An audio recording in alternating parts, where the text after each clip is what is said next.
Morning, ladies and gentlemen. I hope you're doing well. I hope you're having fun. I'm just logging into chat right now. Give me a second. Blah, blah, blah, blah, blah.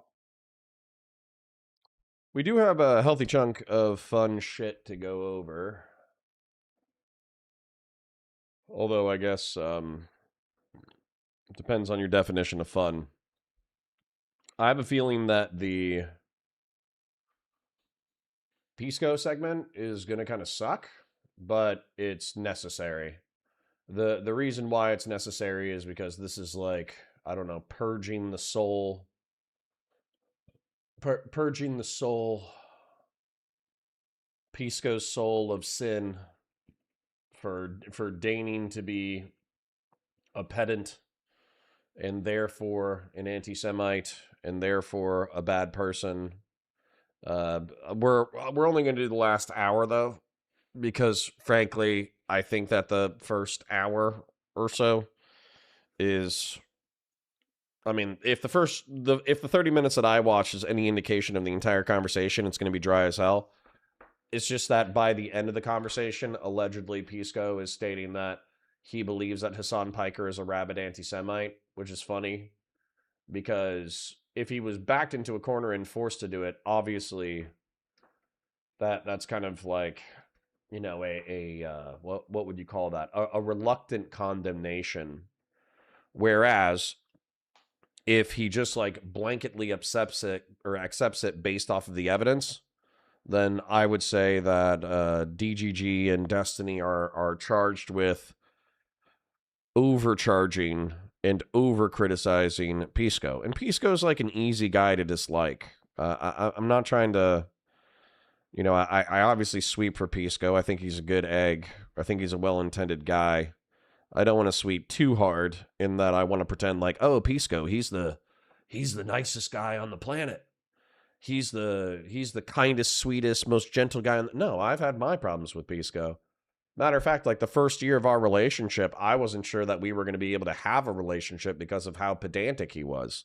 We would get into debates over like abortion or BLM or police brutality or something like that. And I think we would end up screaming at each other half the time by the end of the conversations. So, you know, it is what it is. So, Fellrunner says 07. Like the stream, share it with your friends, engage with chat, super chats. We got a memberships. We got my parents. Socially love you. Thank you for being here. Fellrunner says, like I spend all the extra time making it a lowercase o and still it makes it a capital. Sorry, King. Timberlodge says, yo. Yo, Timberlodge. Black Cat says, hi, Connor. Hi, Black Cat. Pisco is genuinely nice, but autistic as fuck. Well, yeah. And Black Cat, I think you might be one of the people that I unbanned. The rule is I'm going to try to be maximally understanding of my harsh critics as possible. That is what I'm going to try to do. So if you don't like me for whatever reason, on a personal reason, or if you don't like me because of the Destiny drama, or you don't like me because of my politics, or you don't like me because of whatever reason, but you're willing to share your critical thoughts in a way that doesn't threaten my family, I'm gonna try to listen to my critics, regardless of whether or not they're DGG sympathetic or Snarker sympathetic or leftist or fascist or whatever. I'm gonna try to listen to my harsh critics as maximally as possible. So, Fellrunner says, my bot can't find your stream. You changed something. Well, sorry, King. I don't know what to do about it. AK Batu says, Sitch and Adam had a heart-to-heart with Pisco, and he felt legitimately hurt that they had told him he was like the Scorpion and the Frog story. Was that recently? Was that last night? Because that would be genuinely, that might be more entertaining to me than the struggle section. Okay. I like you and I'm sometimes snarky, but it's just that. Okay, well, fair enough. All right, well, sorry for whatever time that you were being critical in chat and I got pissy and I banned you. I am it not that the ban won't happen again. Me getting pissy will happen again. What? Listening? This is madness. Okay. Okay, fair enough. True. True. This is madness. Agreed. This is madness. Conserves his fourth like reporting in. Remember, guys, that live chat is better than top chat. I did flip over to live chat and set a goal. Randy Chang says, good morning, nerds. Good morning, Randy Chang. Has Jen Winkler unblocked you yet? I think we've mentioned that a few times. I don't even think Jen Winkler remembers why she blocked you. But now I feel like taking a look at the Sitch and Adam thing and seeing if that's recent or if you're just referring to old lore. Because, Sitch and Adam, I don't have like an extreme beef with them or whatever. As a matter of fact, I'm trying to casually move away from my hatred of Adam. I'm still going to make fun of him because I think he makes really stupid points. But, they are a centristy show. They are a centristy show. I should be okay with Sitch and Adam, but Adam we just got pissed. Excuse me. We just got pissed at each other over the Kamala thing, because I felt like he was being purposely obtuse and stupid. That we knew that Trump was going to do all this stupid shit and fuck all this shit up. That January 6, 2021 was a bridge too far no matter how you slice it. And then he started from, I would say, in 2022, he was like, oh, yeah, Trump, bridge too far. Trump's a lunatic. Trump's a crazy person. Trump's this, Trump's that. January 6, 2021 was bad.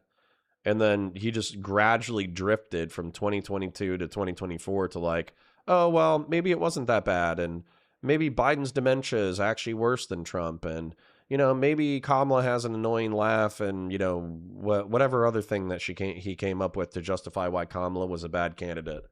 And by the way, it's not whether or not Kamala was a bad candidate. I think that the Democrats ran a uniquely bad campaign in 2024. I've said that before. But the question is, based off of any reasonable metric, what is the lesser of two evils? And in my opinion, the lesser of two evils was obviously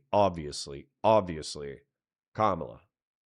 So it was the actually the only thing I think it was a Sitch and Adam or a contrarian right wing person who said, I can't believe that you voted for a Democrat considering that she said that within the first 100 days she was going to do an executive order assault weapons ban and confiscation. And like I remember something about that, like her having some like cringe speech, but I felt like it was like 2019 and it was in a primary and she hadn't talked about gun control that much. Truth be told, especially at the federal level, Democrats need to shut the fuck up about guns. But yeah, I took a risk of whether or not a federal executive order confiscating weapons and or cringe gun control during a Democratic administration was going to be watered down and held by the guardrails by our Supreme Court, et cetera, et cetera, et cetera.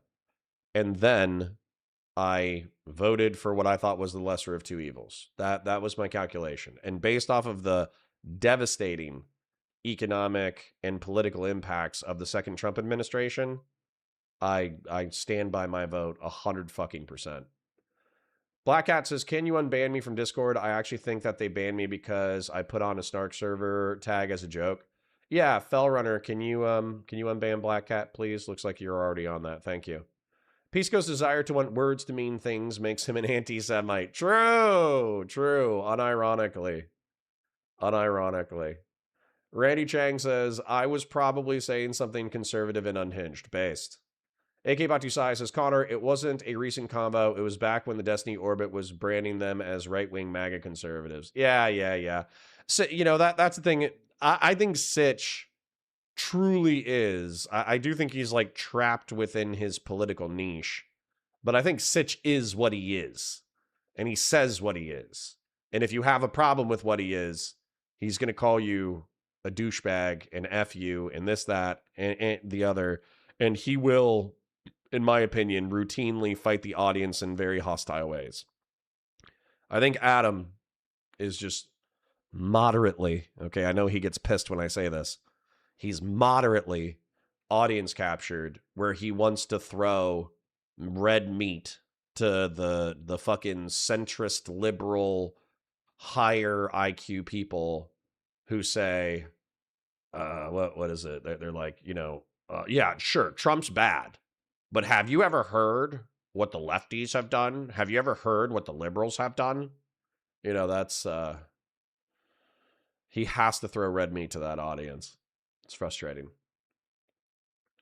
All right. Rodney Hobbs says, I want beef always, chickens for pussies. Oh, damn. Maybe that explains why I'm such a fucking pussy these days. Dumbass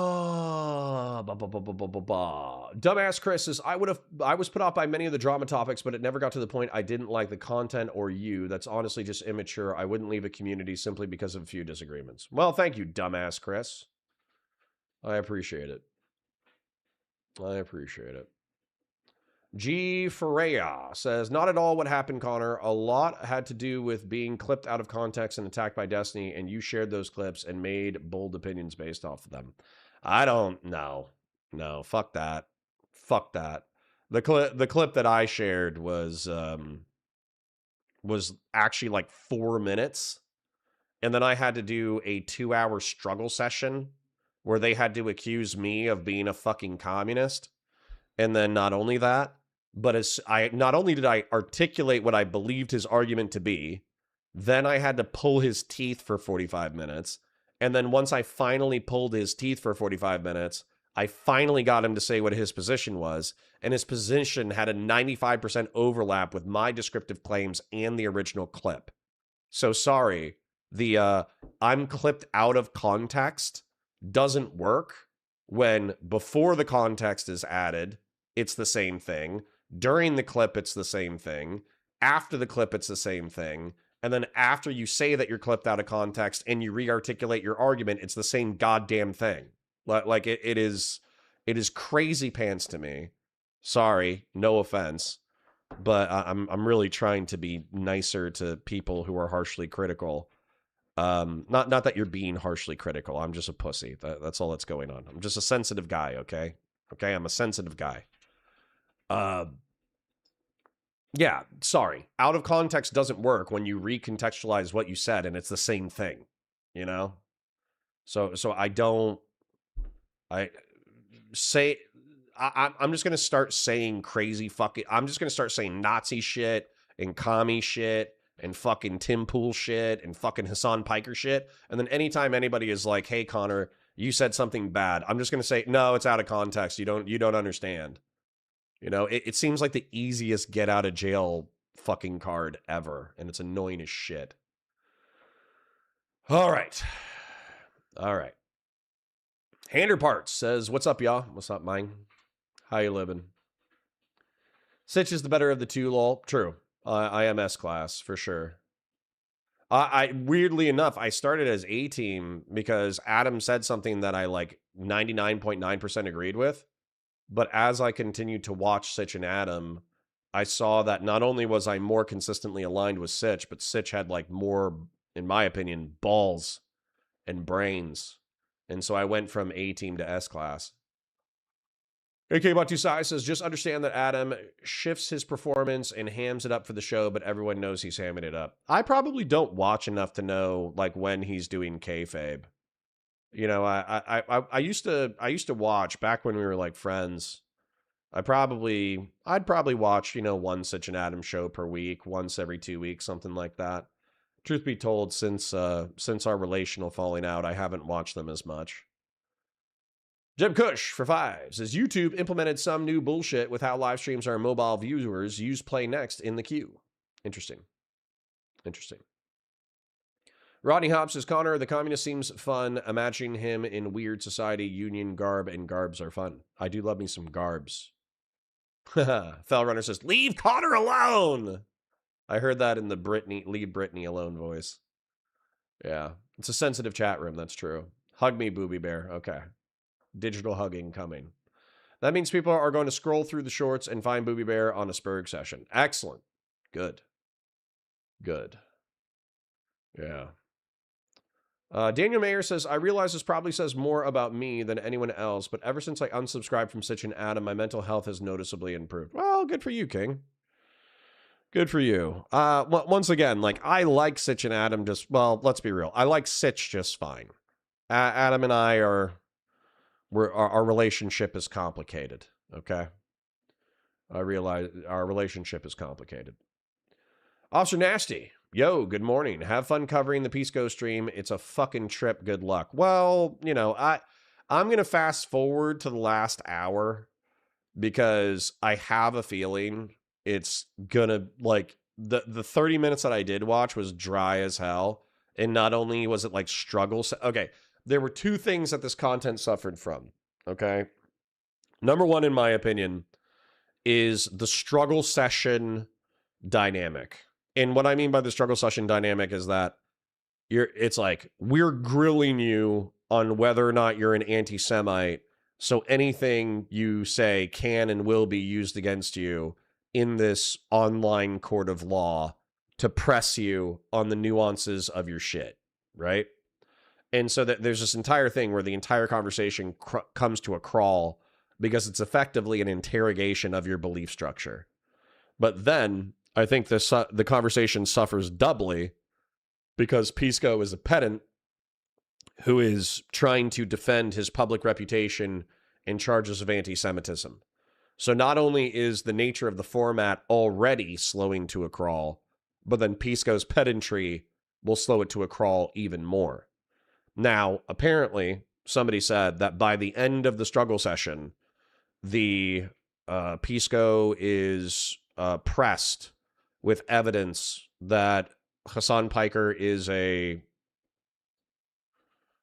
anti-Semite, and he ends up conceding it by the end of the conversation. And that's like, I guess I'm hoping that there's some drama morsels within there where, how do I phrase this? Where, you know, Pisco is maybe uncomfortable throwing elbows with his, against his like lefty audience and lefty fucking, you know, crossover with Hassan Piker. And so maybe he gets like a little defensive randomly. Hopefully that gives us a little bit of drama juice, but I'm not counting on it. It might just legitimately be a super dry morsel of content, but it's still worth watching because it's what's happening now, you know? And then apparently Steven released his like Hutch segment. Funnily enough, I think the IRI bridge, Destiny's IRI bridge is still open. I think they had a recent conversation. I think the Destiny Hutch bridge remains unburned for now, but I feel like that most recent piece of content that he just released has the propensity to be like the kerosene that he's dumping on the bridge that could spark the fire that burns the bridge later on. I think Hutch does have an incentive to keep that bridge open because, you know, he has a decent amount of overlap with DGG. And I think Destiny, if he was smart, sorry for yawning in your earballs. If Destiny was smart, he would keep that bridge open. But, you know, Destiny, sometimes he'll set shit on fire just to warm his hands. Shapingro with the gifted. Thank you, King. Appreciate you. Solidus says Avi was cringe. Happens. That's what happens in an interrogation. Whenever you're the interrogator, people are going to think that you're cringe. AK Batusai says, Connor, you were just able to exist in the throwing elbow space more, but if you are supposed to let it go like water under the bridge, like a man. No. Where you know, fucking some community members are like, no, we need to go back to the old COG, which was a year ago, where we were all agreed that MAGA was bad and therefore we needed to hold hands and sing Kumbaya and ignore each other's disgusting sexual proclivities. But I want to go, I am a ultra, wait, hold on. I am a COG palingenetic ultra nationalist. And the palingenesis that I want to get back to is not a year ago. It's the fucking 2019 to 2022 Twitch and YouTube panel counterpoints. Because that guy, nobody would have batted an eye if that guy was throwing fucking elbows. Nobody would have given two shits because that was just the nature of the Twitch and YouTube political panel scene was fuck you. That was the attitude. So it's way less grilling. It's more like amphetamines, pepper spray, a tomahawk, and nudity. It's like the Graham Plattner self-defense plan. That was 2019 to 2022 Twitch and YouTube political panel, Connor. So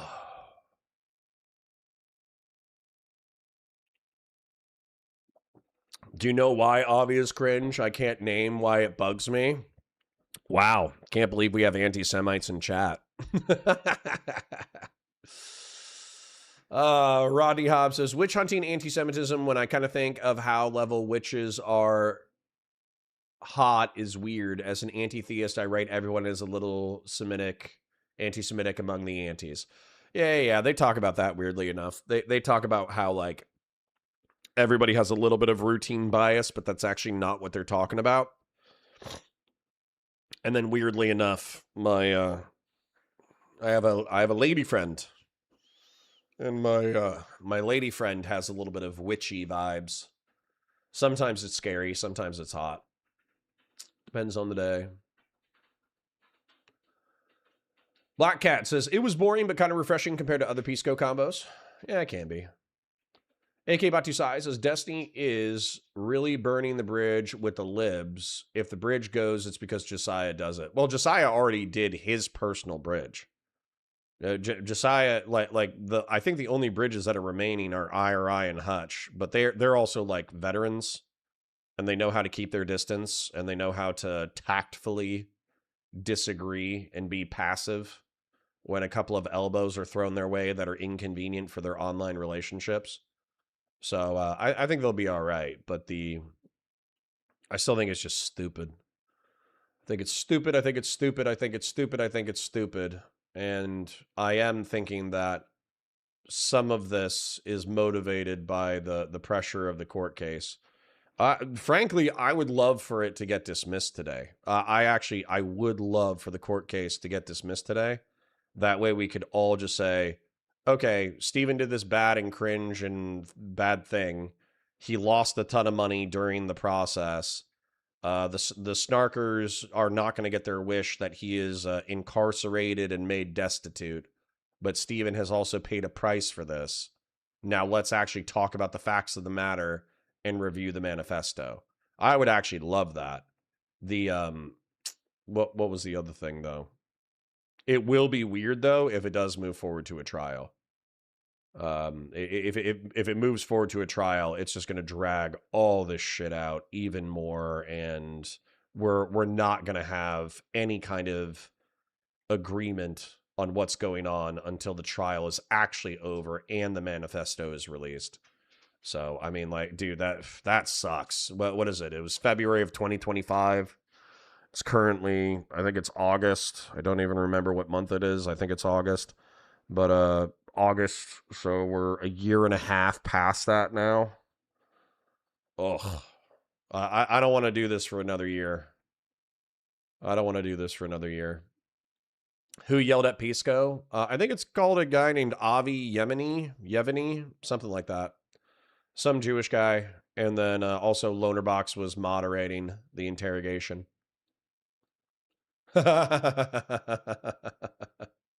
Old School just comes in like the fucking Kool-Aid guy. And he's like, more coverage of Pisco the Jew hater? Oh, that's sick. Ronnie Hobbs says, nah, that's not my point. People are mad with anti-Semitism, and I'm an anti-theist. I want everyone to be anti-Semitic, but not too much. So witch hunting things I find as admirable is weird. Oh, okay, got it. You don't want to be an anti-Semite because you hate Jews. You want people to be mildly anti-Semitic because they hate Judaism, because you hate all religions. Cool beans. You're the coolest fedora on Reddit, King. You're the coolest fedora on Reddit. Hedonic Samuel says, what up, players? What up, Sam? How you doing? 2-Bit Dork says, hello, everyone. Hello, King. Tiberius says, good morning, Connor. How did the recording go last night? Good. You kind of just reminded me that I need to open up my Star Wars channel and check and see if I got hit with the copyright strike that I normally do. And no, that's not the one I want. That is, I think that's sci-fi. Where's the Star Wars one? I need to do a copyright appeal real quick. All right. Nope, not that one either. Fuck. Okay. I'm going to have to go like grab my laptop in order to do it. You changed the camera. I did change the camera. And not only that, I shot my first post-recorded content. I have not done the news in the afternoon segment yet, but you know, baby steps, baby steps. We've also been very busy recently. So, a couple of things. If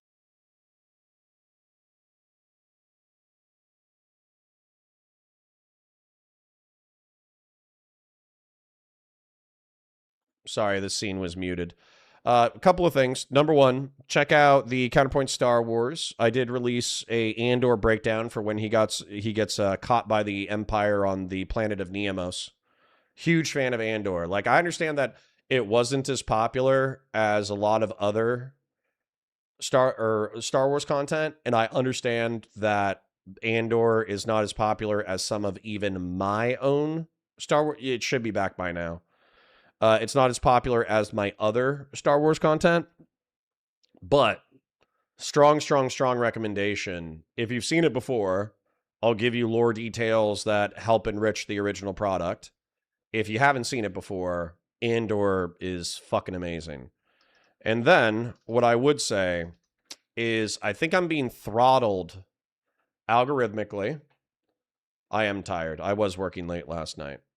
I think I am being throttled algorithmically because I am getting a mass. I think I've lost like 1,000 subs basically. I think I was at like 9,200 subs, so I think I've lost like 900 subs over the course of the past couple of months. But I do think that what's happening. So I had relative momentum, right? Getting 1,000 to 2,000 views routinely on the channel. You know, it was only 10% of my subscriber base. I did a couple of Rhino experimental videos. Those almost got 1,000. Then this is where I was doing the edits myself. And I got, 1,500, 6,000, 1,500, 2K, 6,000, 2,000, 4,000, or 1.4, 3.4. And then we had the Destiny drama. And so the only thing that did well since that time was a video covering Destiny. Okay. And then I did release this, but this is a 10-minute drama rant, and there's no reason for it not to do well, except for the fact that, number one, it's not in the format of these long-form videos, so the algorithm could be confused there. But also, I still think I'm having like a mass unsub campaign.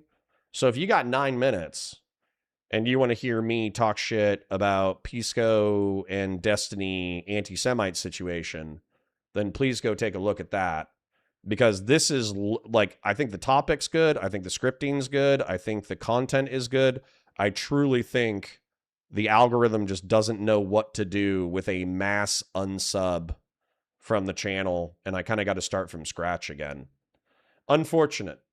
But the only way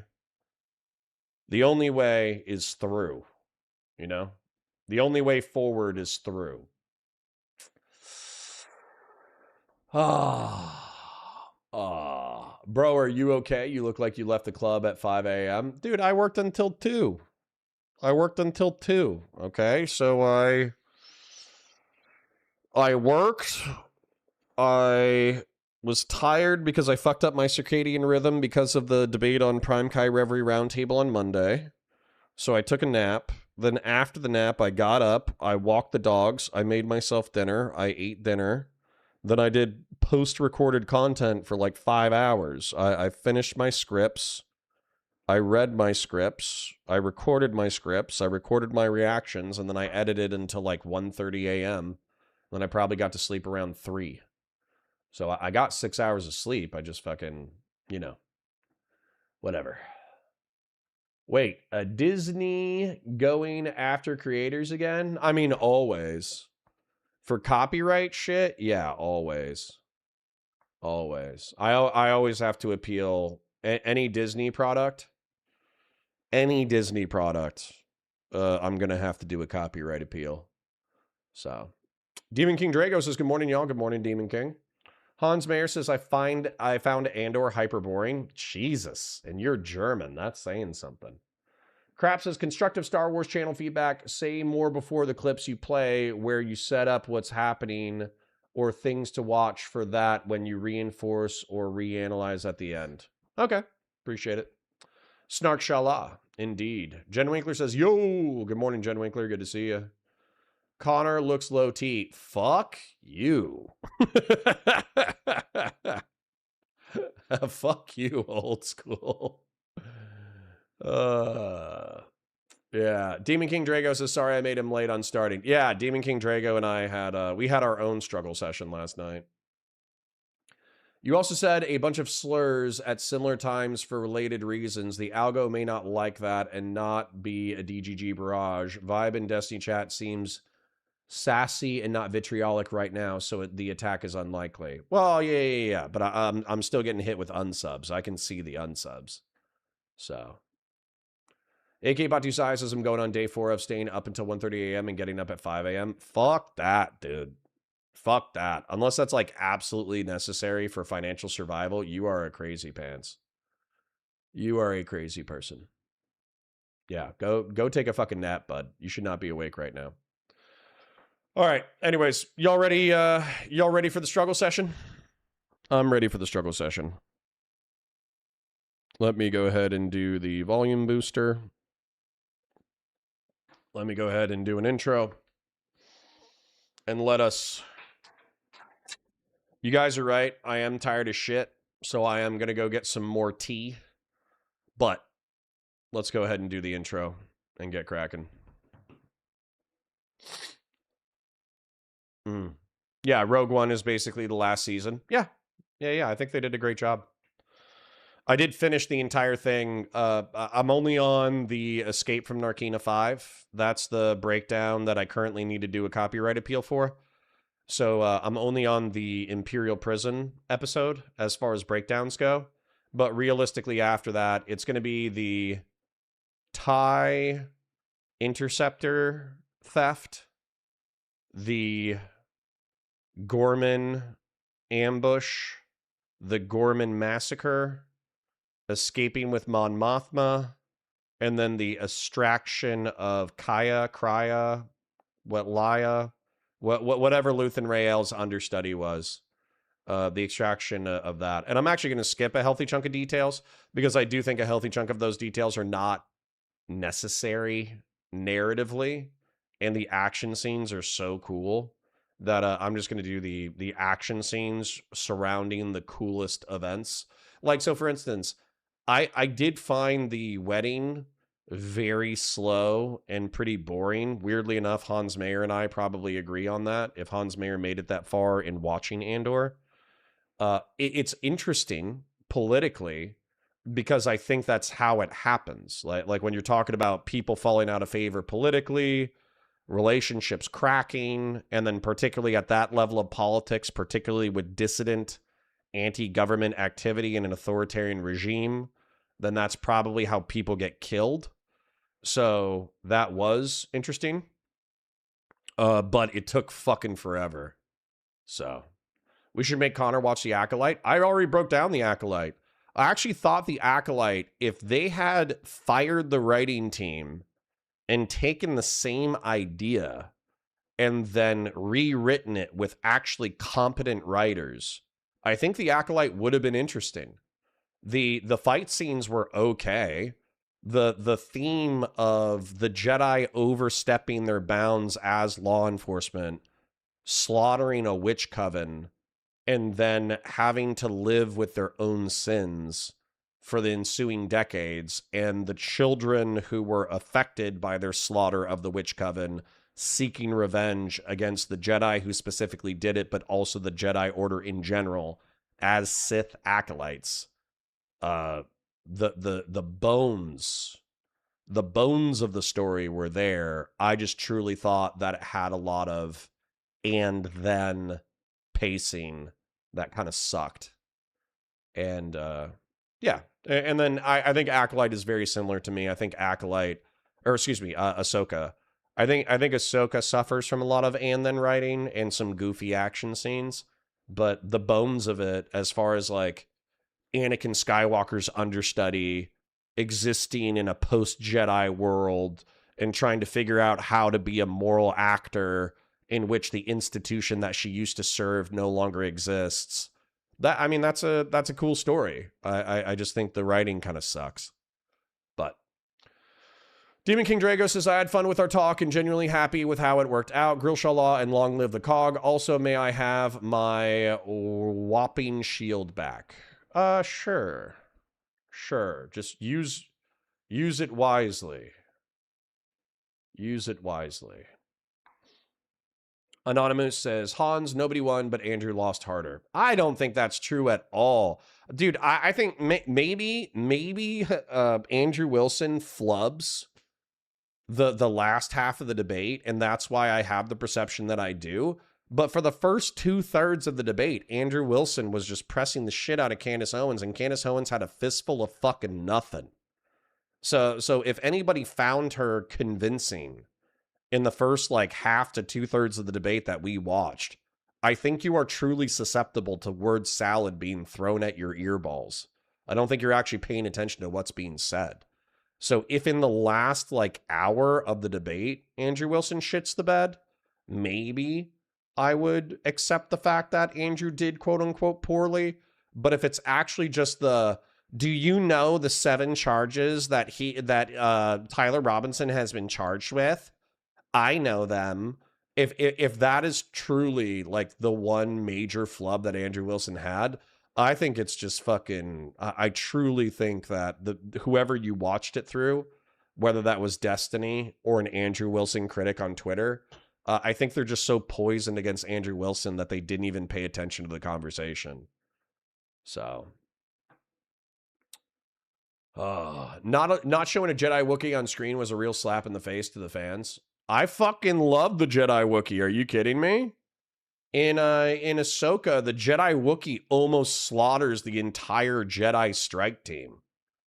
I thought that was fucking funny as hell. Like, all right, so spoilers, right? If you haven't watched The Acolyte at this point, number 1, it's a mediocre show. Number 2, I don't give a shit about spoilers. So they go confront, I shit you not, a lesbian witch cult. They go confront a space lesbian witch cult because they're using force powers in violation of Republic law, but they're on a planet outside of Republic jurisdiction. And so the Jedi force a law enforcement issue to try to confiscate children from a lesbian witch cult. I shit you not. And what ends up happening is the lesbian witch cult possesses a Jedi Wookiee who's a part of the strike team, and the Jedi Wookiee whoops the shit out of his fellow fire team members. It was so funny. It was so fucking funny watching this Jedi Wookiee just beat the shit out of his fellow Jedi. And then what ends up happening, and trust me, this was like my favorite part of the TV series, was Trinity from The Matrix.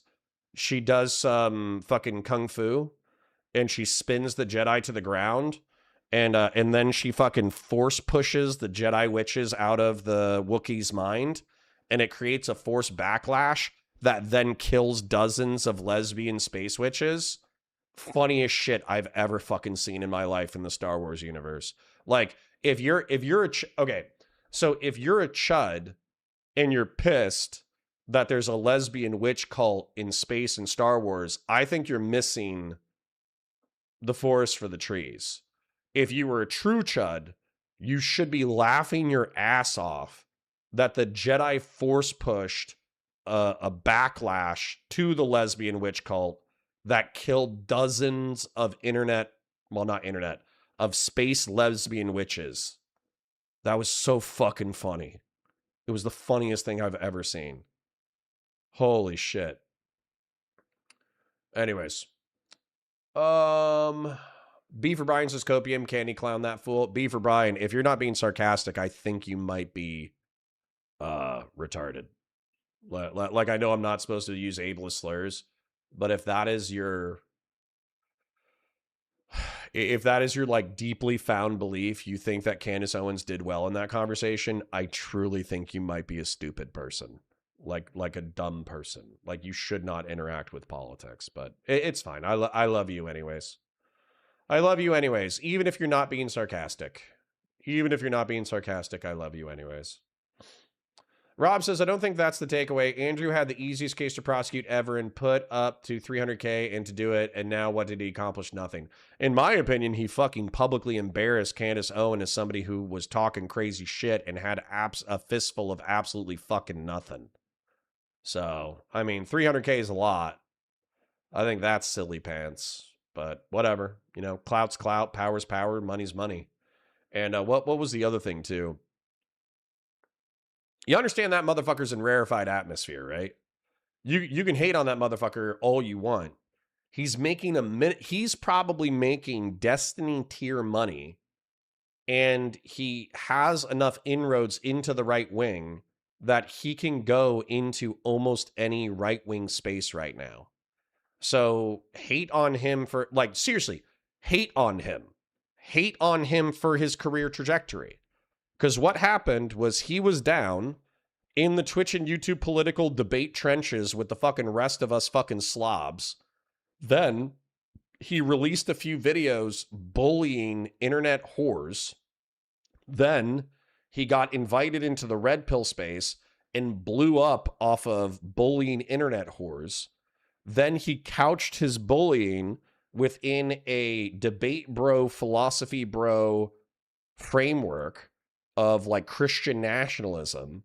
And then by using a combination of debate bro, philosophy bro bullshit and bullying e-whores, he blew that up into a 6, maybe 7-figure channel, and then ended up on fucking Joe Rogan.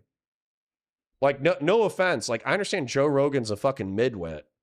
But do you understand, like, at least from my perspective, ending up on Joe Rogan is like it's like the golden ticket. It's like the most beautiful prize you could have in this space. Not only are you getting effectively a massive clout blessing from Joe Rogan, but also you're on one of the most popular and iconic podcasts in podcasting history. Like, that's awesome. Like even if you fucking hate Joe Rogan, even if you hate Andrew Wilson, can you admit that that is like impressive? Even if you hate every single word that I just said? It's a despicable way to make an ultra chud career. Yeah. But if you're a chud, that is probably amazing. Like that, like if you were actually like in your heart of hearts and in your bones, you were a chud and you had the capacity to bully e-whores to the point that you became wildly internet successful, end up on the Joe Rogan podcast, and are now invited into any right-wing space. That is like the dream. That do you know how many chuds died for that dream? It's crazy.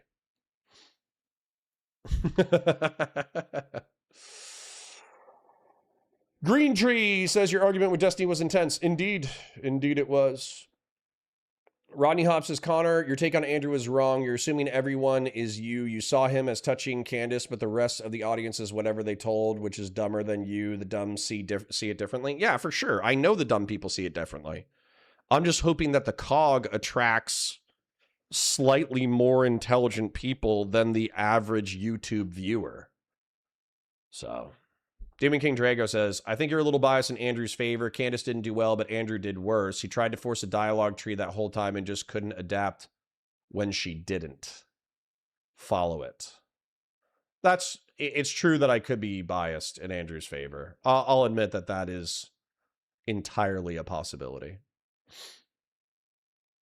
AK Batu Sai says, Andrew Wilson picked up the leftover audience for when Rakita fell off. Interesting. I didn't know that. I don't know if that's true. It's an interesting theory. Paul says, if Andrew Wilson isn't developing terminal obesity from the things he has done, then I don't know. Sure. I'm guessing Andrew doesn't get on Rogan for a while after that Candace performance. Why? Elite Scope says, lol, it's so easy to fit in with bigots. Then why aren't I fitting in more, Elite Scopes? Why is it because I'm insufficiently bigoted? I'm just trying to be a chill guy over here. I'm just trying to be a chill guy. Christian nationalists would bully Jesus, unironically, bro. Doobie says, the reaction to their debate is more evidence that most chatters follow the vibe rather than the arguments. Also, Andrew is making way more than Destiny. Dude's been blowing up. Yeah. Yeah. Yeah. I'm jealous. I'll admit it. I'm jealous. I don't think I could do, like, truly, I don't think I could do what Andrew Wilson did. Bullying fat internet whores sounds funny from the outside. I would cringe if I was doing it myself. And I know my mom and my ancestors would be judging me if I was bullying fat internet whores. So weirdly enough, as jealous as I am constitutionally incapable of doing what Andrew Wilson did for fame. I could not bully fat whores for internet fame. It sucks. It sucks. The next time a chud tries to convince me that their speech is being oppressed, I'm using your Andrew Wilson example against them. I don't like the guy, but I agree with you.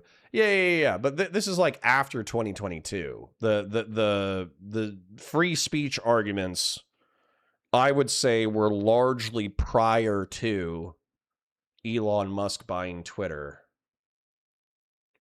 I think after that, it's been the Wild West again.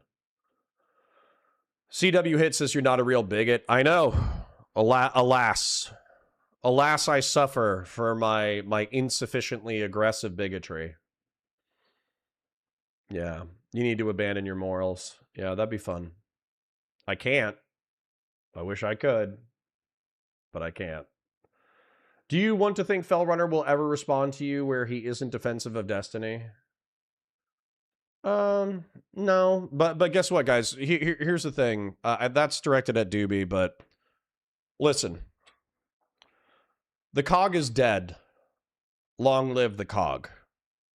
And what I mean by that is I understand and I sympathize with the people who wish we could snap our fingers and time travel back a year and have Grassroots Hegemon and Jen Winkler and Christian Valeris and Patriarch and Jonah and Exponential Entropy and name a fallen cogger, right? I wish I could snap my fingers, time travel back a year, and then have the true cog there, and we could all be boys again, right? I wish we could. But the truth is, I did what I did. We lost who we lost. We must mourn. We must mourn what we've lost, but we have to move forward. And what I'm going to... LB, of course. Yeah, LB. So, moving forward, what I'm doing, and I'm hoping that it is truly like finding a homeostasis, is rather than trying to protect what the cog is, we're going to let the cog be whatever it's going to be. So we're going to open up the floodgates. We're going to let snarkers in, but we're also going to let counter snarkers in. I'm going to... No. Jen Winkler, stop fucking up my narrative. Jen Winkler says I'm literally right fucking here. Shut up. You're dead. Shh. You're dead. Shh. You're fucking up my speech. But anyways, we're just going to let people fight it out. So the snarkers, the anti-snarkers, the leftists, the fascists, the Lockheed liberals, the abundance liberals, the wine mom liberals, the progressive liberals, the fucking progressives, the leftists, the social democrats, the fucking communists, the socialists, the democratic socialists, the Marxist Leninists. We're going to let them fight. And then same thing with the right wing. We're going to fight with the the never Trumpers and the neoconservatives and the contrarian right wingers and the MAGA people and the fascists, we're just going to fight. We're just going to fight. Okay? This is Twitch and YouTube politics. It's for people to come in and fight. So, if you don't like fighting, I don't know what you want. This is Twitch and YouTube politics. Yelling about politics is what we do. Yelling about clashes of personalities and people's sex drama is what we do. So, yeah. Fellrunner says, Connor, I'm your loyalist Destiny defender. True. True. Camera is focused on the bookshelf behind you. Well, just imagine my face in higher resolution. You'll be okay. Black Cat says, I'm sure things will return back to normal in time. They will come back. Doubt it. Doubt it. Jen Winkler's dead. I haven't seen her in months. So I don't know. I don't know where Jen Winkler is. I think she might be, I think she might have been lost in the swamps of Louisiana or Mississippi. I think she might have gotten eaten by an alligator. So, you know, I don't know if we're getting her back. She might have been eaten by a swamp creature. Smothers Jen Winkler with a pillow.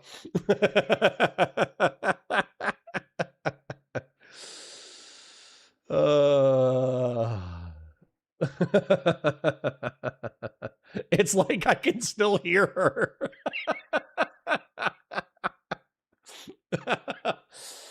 Oh.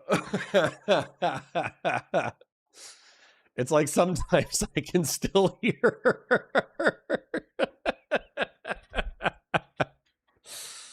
All right, that's funny. All right. Are you guys ready to suffer? Are you guys ready to suffer together?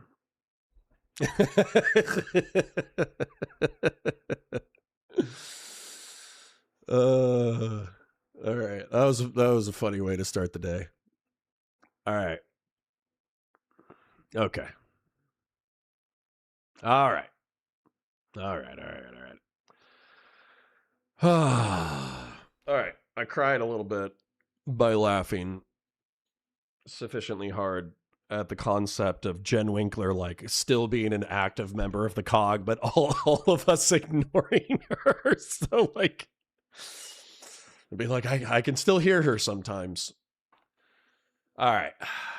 Like the stream, share it with your friends, engage with chat, super chats if you got them, memberships if you got them. Thank you to Doobie, Shapingro, and who is this? Sorry, I have to scroll over so I can see your guys' names. Jeb Kush, Shapingro, and Doobie, thank you for kicking us off with the donations today. I do appreciate it. Go check out Counterpoint Star Wars. I understand that Star Wars isn't everybody's jam, but I truly do think that I'm making good content over there.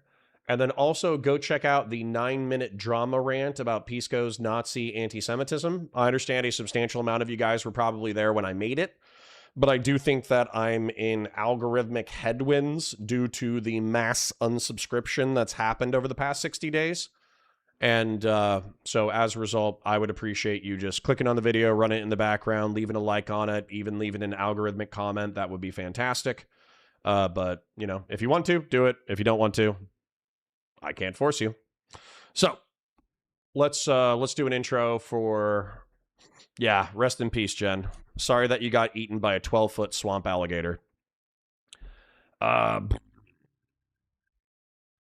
Let's do an intro to the Pisco struggle session. I'm going to go get myself more tea since I am quite tired, and then we're going to get the day cracking. All right.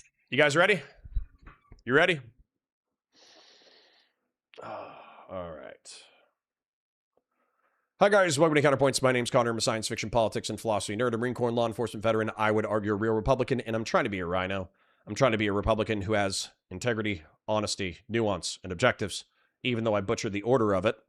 And today we're going to be checking out Pisco's struggle session over his anti-Semitism and defining whether or not Hassan Piker is indeed anti-Semitic. Just to give you a little bit of background real quick.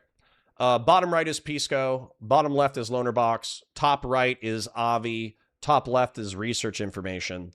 And what's going on is there is a battle in the soul of the left right now. 1/3 of the Democratic Party identifies as Democratic Socialist, which is pretty far left. Realistically, they're social democrats, meaning that they want Scandinavian style welfare state. But a lot of them identify as democratic socialists, and that's worrying to a lot of politically literate people because we feel like they're falling into the clutches of extremist psycho freaks. One of those extremist psycho freaks who's popular on the internet is named Hassan Piker. He's arguably one of the largest political streamers on the planet, and I think he is a Marxist-Leninist who hides his power level. If he could snap his fingers and have a revolution in the United States, destroy the American empire, overthrow capitalism, decommodify basic human needs, and have workers own the means of production, and if you protest that, they throw you in the gulag or send you for re-education camps or just straight up kill you, I think he would. And unfortunately, he's popular mostly because he's hot. Let's be real. I think like 30% of Hassan Piker's popularity is because he's attractive. Now, the problem is that a bunch of progressives who are not as extreme as the Democratic Socialists, not as extreme as Hassan Piker, have made peace with the fact that he is a part of the alternative media commentary, despite him being a rabid anti-Zionist, somebody who truly hates the state of Israel in his fucking bones. And so what's happened is accusations of anti-Semitism, not just against Hassan Piker, but by anyone who will sweep for him or sweep for any of his rhetoric or sweep for any of his politics or appeal to his audience being necessary in order to build a broad enough electoral coalition in order to win elections. And so Pisco has been accused of effectively being complicit with Nazism and an anti-Semite. So Lonerbox and Avi Yemeni, the people on our screen, are doing a struggle session with him over whether or not Pisco himself is an anti-Semite, and whether or not he's caping for anti-Semites, and whether or not Hassan Piker is an anti-Semite. I'm going to go get a refill of tea, but let's enjoy this struggle session together. And or let's suffer together. They did, but how did they condemn it? How did they condemn it? Did they? It was like, this is the kind of shit that happens when you let a genocide fester kind of deal. No. There were definitely those. Yeah, there were definitely those. No, I'm talking about the more polished ones like AOC and stuff. How did AOC condemn it? This is a big problem. It's anti. I condemn the anti-Semitism. Yeah. I condemn the anti-Semitism. Now, is there an anti-Semitic component to what happened? Sure. I'm not going to deny. I'm not going to stake out a ground and deny that there was an anti-Semitic component to it. Like, the target was clearly Israeli. The target was clear on the basis of them being Israeli, not, maybe Jewish had something to do with it. He did go into a synagogue, and so that was reckless of just going into a synagogue with a gun. So yeah, there is probably an anti-Semitic component to that. But if you actually look at the facts of that case, this is way more anti-Zionist in motivation than it was an anti-Semitic motivation. It's probably both. But only the anti-Semitic component was called out. Gets called out. And I think that's a very bad... Wait, pause. Oh. The act itself is also called out in virtue of it being murder. No, the act itself. Yeah. Yes, for sure. But the ideologies that get called out was only the anti-Semitism, not the rabid, toxic anti-Zionism. Okay, now can you clarify? What do you mean by toxic, rabid? Right? Yes, yeah, it's the same. Analogously, it's the same sort of thing I'm referring to by rabid, toxic Zionism. The same. So when it gets into a form of extremism, where it is dangerous, it is spewing with hatred, it is calling for supporting terrorism, supporting violence, justifying terrorism, those sorts of things, in the same sort of way that Ben Gvir, when he supports settler uses violence, Zionism Zionism, yes, and gets rightfully called out as a rabid Zionist for that. People who are rabid anti-Zionists, rabid anti-Zionism that sweeps for terrorism, supports it, where the anti-Zionism it's a stretch, obvious. I want to respond. So, this is what I think. Anti-Semitism has been conceptualized. It's something in the zeitgeist. It's something that people, as a bigotry in and of itself. It's something that's taught about. It's something that people are warned against, right? It's something that. But when you say it's a stretch, what do you think is a stretch? What do you think I'm saying?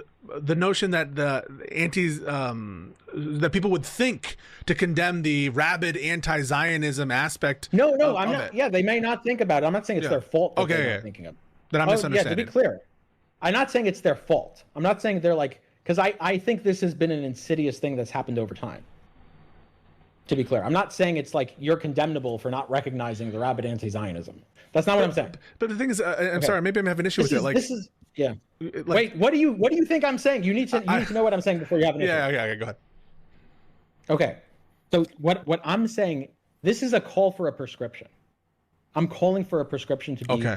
So what I am saying is I'm saying when we see support for terrorism, when we see actual terrorism that might be mostly motivated by Zionism, here's what I think we should make an effort to do. I think we should make an effort to have an avenue where it is okay to condemn rabid anti-Zionism as rabid anti-Zionism. It doesn't preclude you from also condemning it as anti-Semitic. You can do that too. But I think we should be more sensitive to rabid, toxic, dangerous forms of anti-Zionism and to condemn it as such. That's in my any more way than I would condemn, for example, the lefty transgender shooters and be like, this form of transgender ideology that is so rabid in favor of it. Like, I get it. Yeah. Is it a strong prescription? I mean, like, what's there could be a calculus. Yeah, so because here's what I've noticed. Here's what I noticed. Here's the importance, because if you don't have that avenue, what ends up happening is, not consciously, people are going to tend to think that in order for them to condemn it, they're going to think, well, how do I fit this into anti-Semitism so I could condemn it? I'm saying you don't need to fit it into anti-Semitism to condemn it and to have a word for it, to call it, to pick it out as the rabid form of anti-Zionism that it is, and to condemn it as such. I'm not saying you must do this. Or look at you. Yeah, I'm not saying it's like. Yeah, but you would say the same thing about like forms of transgender affirming ideologies that are rabid and are calling for potential violence. Yes, especially no. So I think so the answer is yes. I think we should be more. The only difference is that we don't have like a. I was going to say the difference is we don't have like a mainstreaming of the pro-transgender affirming care ideology leading you into a path where you end up justifying targeting of civilians. Yes, there was. We'll just distinguish. Wait, hang on a second. But then, Avi, are you suggesting that like? Wait, what's the question? Hold on. Just be clear. What exactly are you asking me, Pisco? What? I'm asking. So you're not saying that any particular commentator fits into that bucket of like this rabid anti-Zionism that you're sort of condemning, or that you want to be condemning. I'm not. So I'm not saying that. I do think so, but that's not what I'm talking about right now. Okay. I'm talking about So what I'm talking about is a phenomena that I've noticed. I've noticed something, and I think other people have noticed it too, where you have an act. Let's go. Doobie donation talking shit about Israel. Let's go. This combo was a bad showing by Pisco, in my opinion. I think he was looking for an off-ramp from the discourse and doesn't know much about Zionism, Israel, Palestine, the lobby, etc. So he was letting Avi lead him around. Well, yeah, I need to see some of that myself, I suppose. But of course, when you're face-to-face with a Jewish person who's articulating anti-Semitism, the fastest way to get accused of anti-Semitism is to say, no, you're wrong. Your feelings are wrong. Your perceptions are wrong. The way that you feel that people are bigoted against you is wrong. And I Doobie, I understand that you occupy a space where you want people to be more critical of Israel and its machinations and its policy and America's entrapment with Israel, et cetera, et cetera. But I do also want you to be sympathetic if I'm appealing to the actual human being on the other side of the screen rather than the show that we put on as Twitch and YouTube political commentators. Like, if this was a black person, progressives and liberals actually would just accept this shit hook, line, and sinker and wouldn't even bother with it. If this was Professor Flowers, or if this was FD Signifier, or if this was, I don't know, name another popular black creator, and a popular black creator was like, hey, I understand that this criticism specifically applies to black Israelites, but it's also a trope that applies to a substantial amount of black folk, and as a result, it's racist. Like everyone, especially on the left, would just accept that line of argumentation. So, Grassroots for 5 says Pisco destroyed Ozempic in the marketplace of ideas.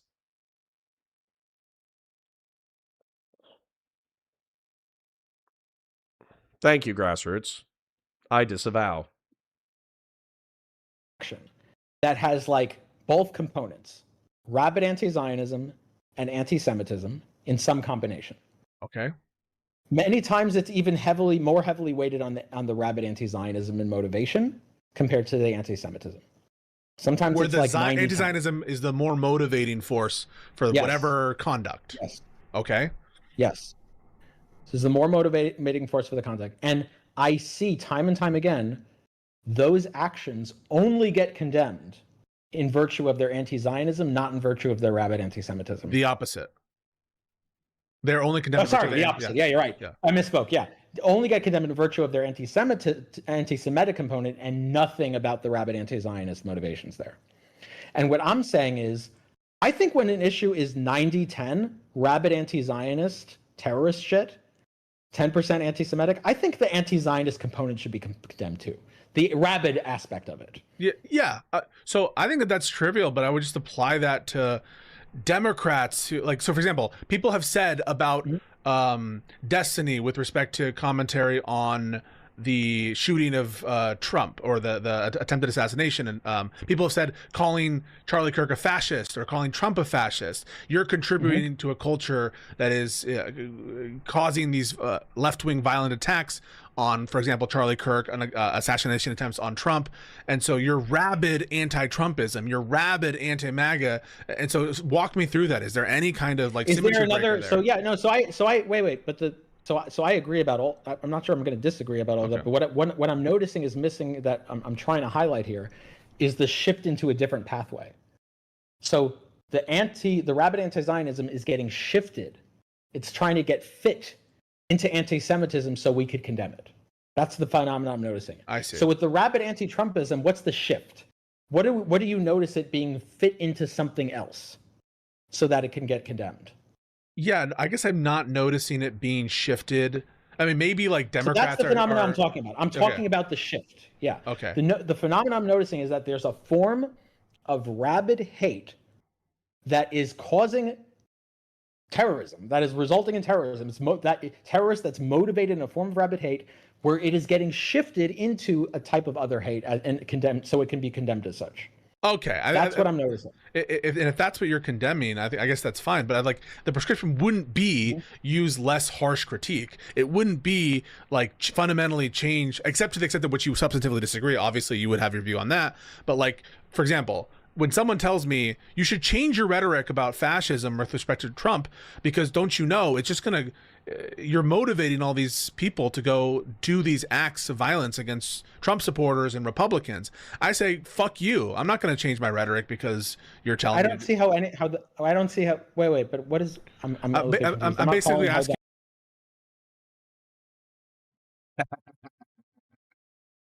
I'm happy that we picked this timestamp, because I do think that puts this conversation in a little bit of a pickle. Because in this conversation, you know, I am somebody who says "fuck you" in reference to the pearl clutching over calling Trump a fascist. I think that political corporatism and flexible authoritarianism are 100% the definition of fascism. I think that Donald Trump is a political corporatist 100%. Look at his rhetoric. He believes that the United States as a nation state is a body. We're being invaded by cancers and viruses and parasites that are reducing our political corporative health.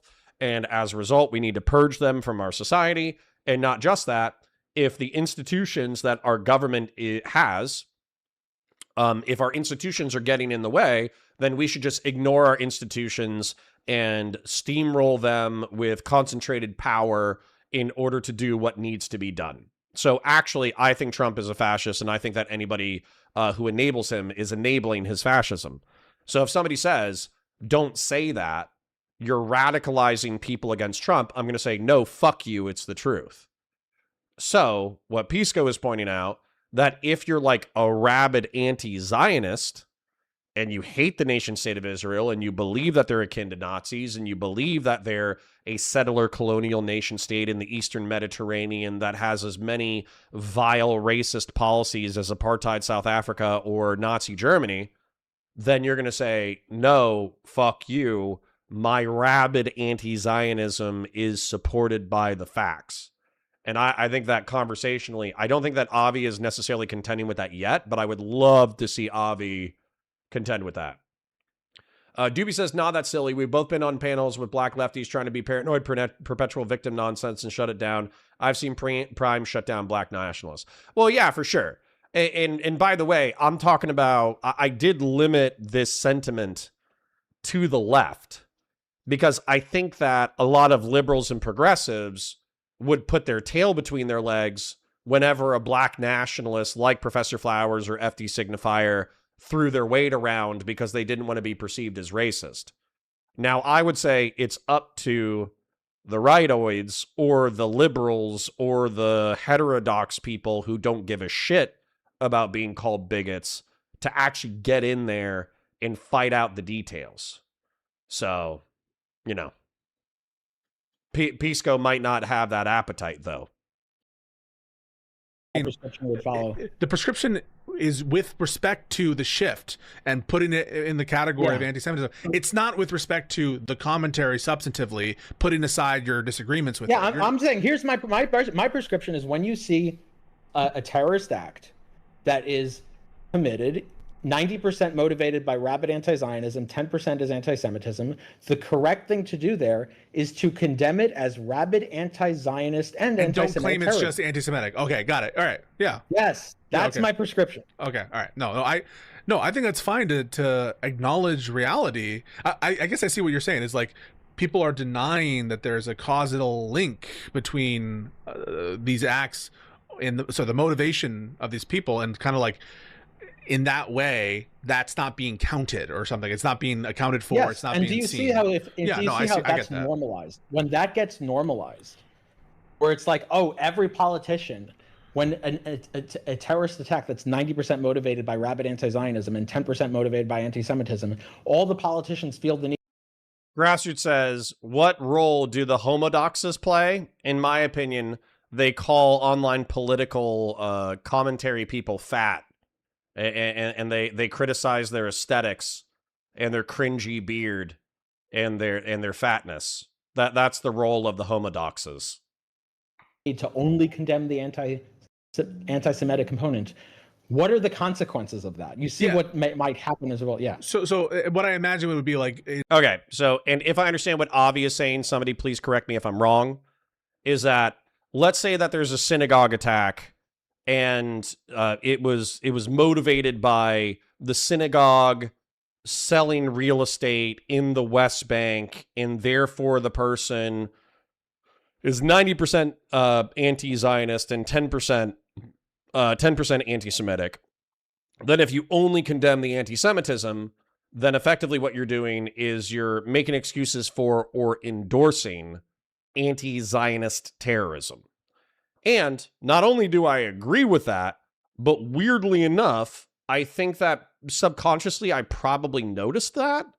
And whenever you have these conversations or whatever, is the lefties will just be like, yeah.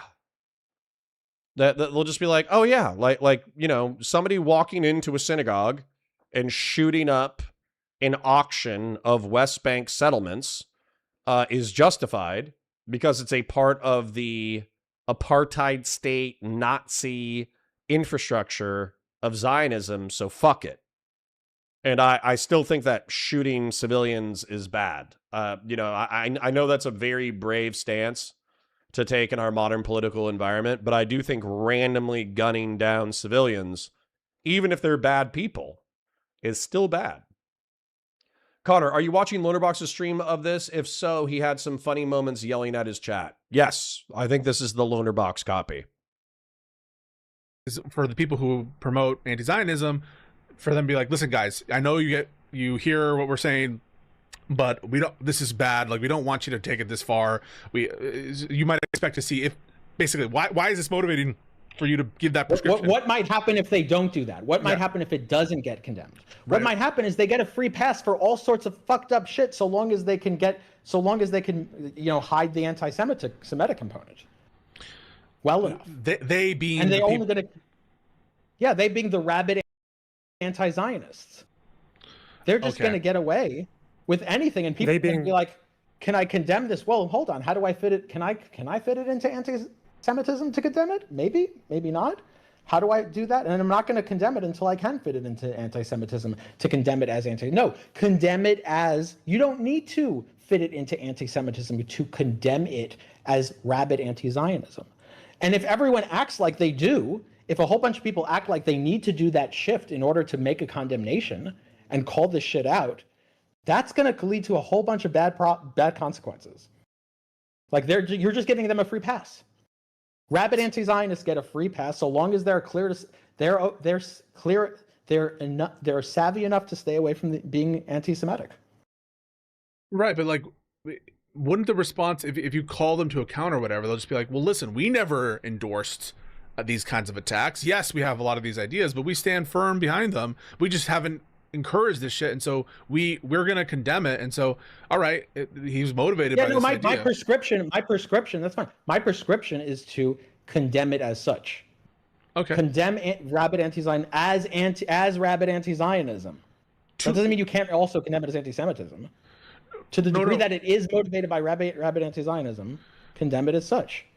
Yeah, but I understand. But like, why do you think that that's going to have any kind of effect either on how anti-Zionists are perceived, or what, the easy step that one would do if you were a rabid anti-Zionist and you were being held to, quote unquote, held to account, which is just to say, like, if the culture is different. No, if the culture is, because now if people are much more comfortable condemning you as a rabid anti-Zionist, then you don't have the cover of Zionism. Then anti-Zionism is not a cover anymore. But a cover could be, I don't support violence generally, and I have these ideas. Oh, that's fine. Yeah. That's okay. Then great. Yeah. Then that's fine. I'm not talking about a non-rabid Zionist. Oh, rabid is defined in terms of encouraging violence. Okay, all right. Encouraging violence, supporting terrorism. Yeah. Being a super extremist, like that's. Like same with Ben Gvir. Same thing with Ben Gvir. So I'm or even like making an example would be like making a permission structure for exclusionary and demonizing behavior, right? Like, for example, when coming back to Mr. Piker, saying that anyone with any kind of Zionist tendency should be treated as a rabid neo-Nazi. And I think that's why, like, this was the problem I was talking about earlier, right? When I was maybe it is better to understand extreme anti-Zionism as like its own form of bigotry in the same way that we understand Islamophobia to be separate from being against the religion of Islam, right? So I don't know why you're shaking your head, but I'll get to it in a minute. Like, pause. But this is why, like, with Rodriguez's manifesto was anti-Zionist. 100% of that manifesto is anti-Zionist. Don't doubt it. Really. I don't doubt it. That's a good point. Yeah. But the point is, it was condemned. It was condemned as anti-Semitic, not anti-Zionist. Yeah, sure. No. I get that. I just, to the extent that there's some other, don't like ignore ideological motivations, and don't call the ideological motivations that do exist something else when they don't. That's fine. I just like go ahead. Sorry, Avi. So so part of with Hassan Piker, I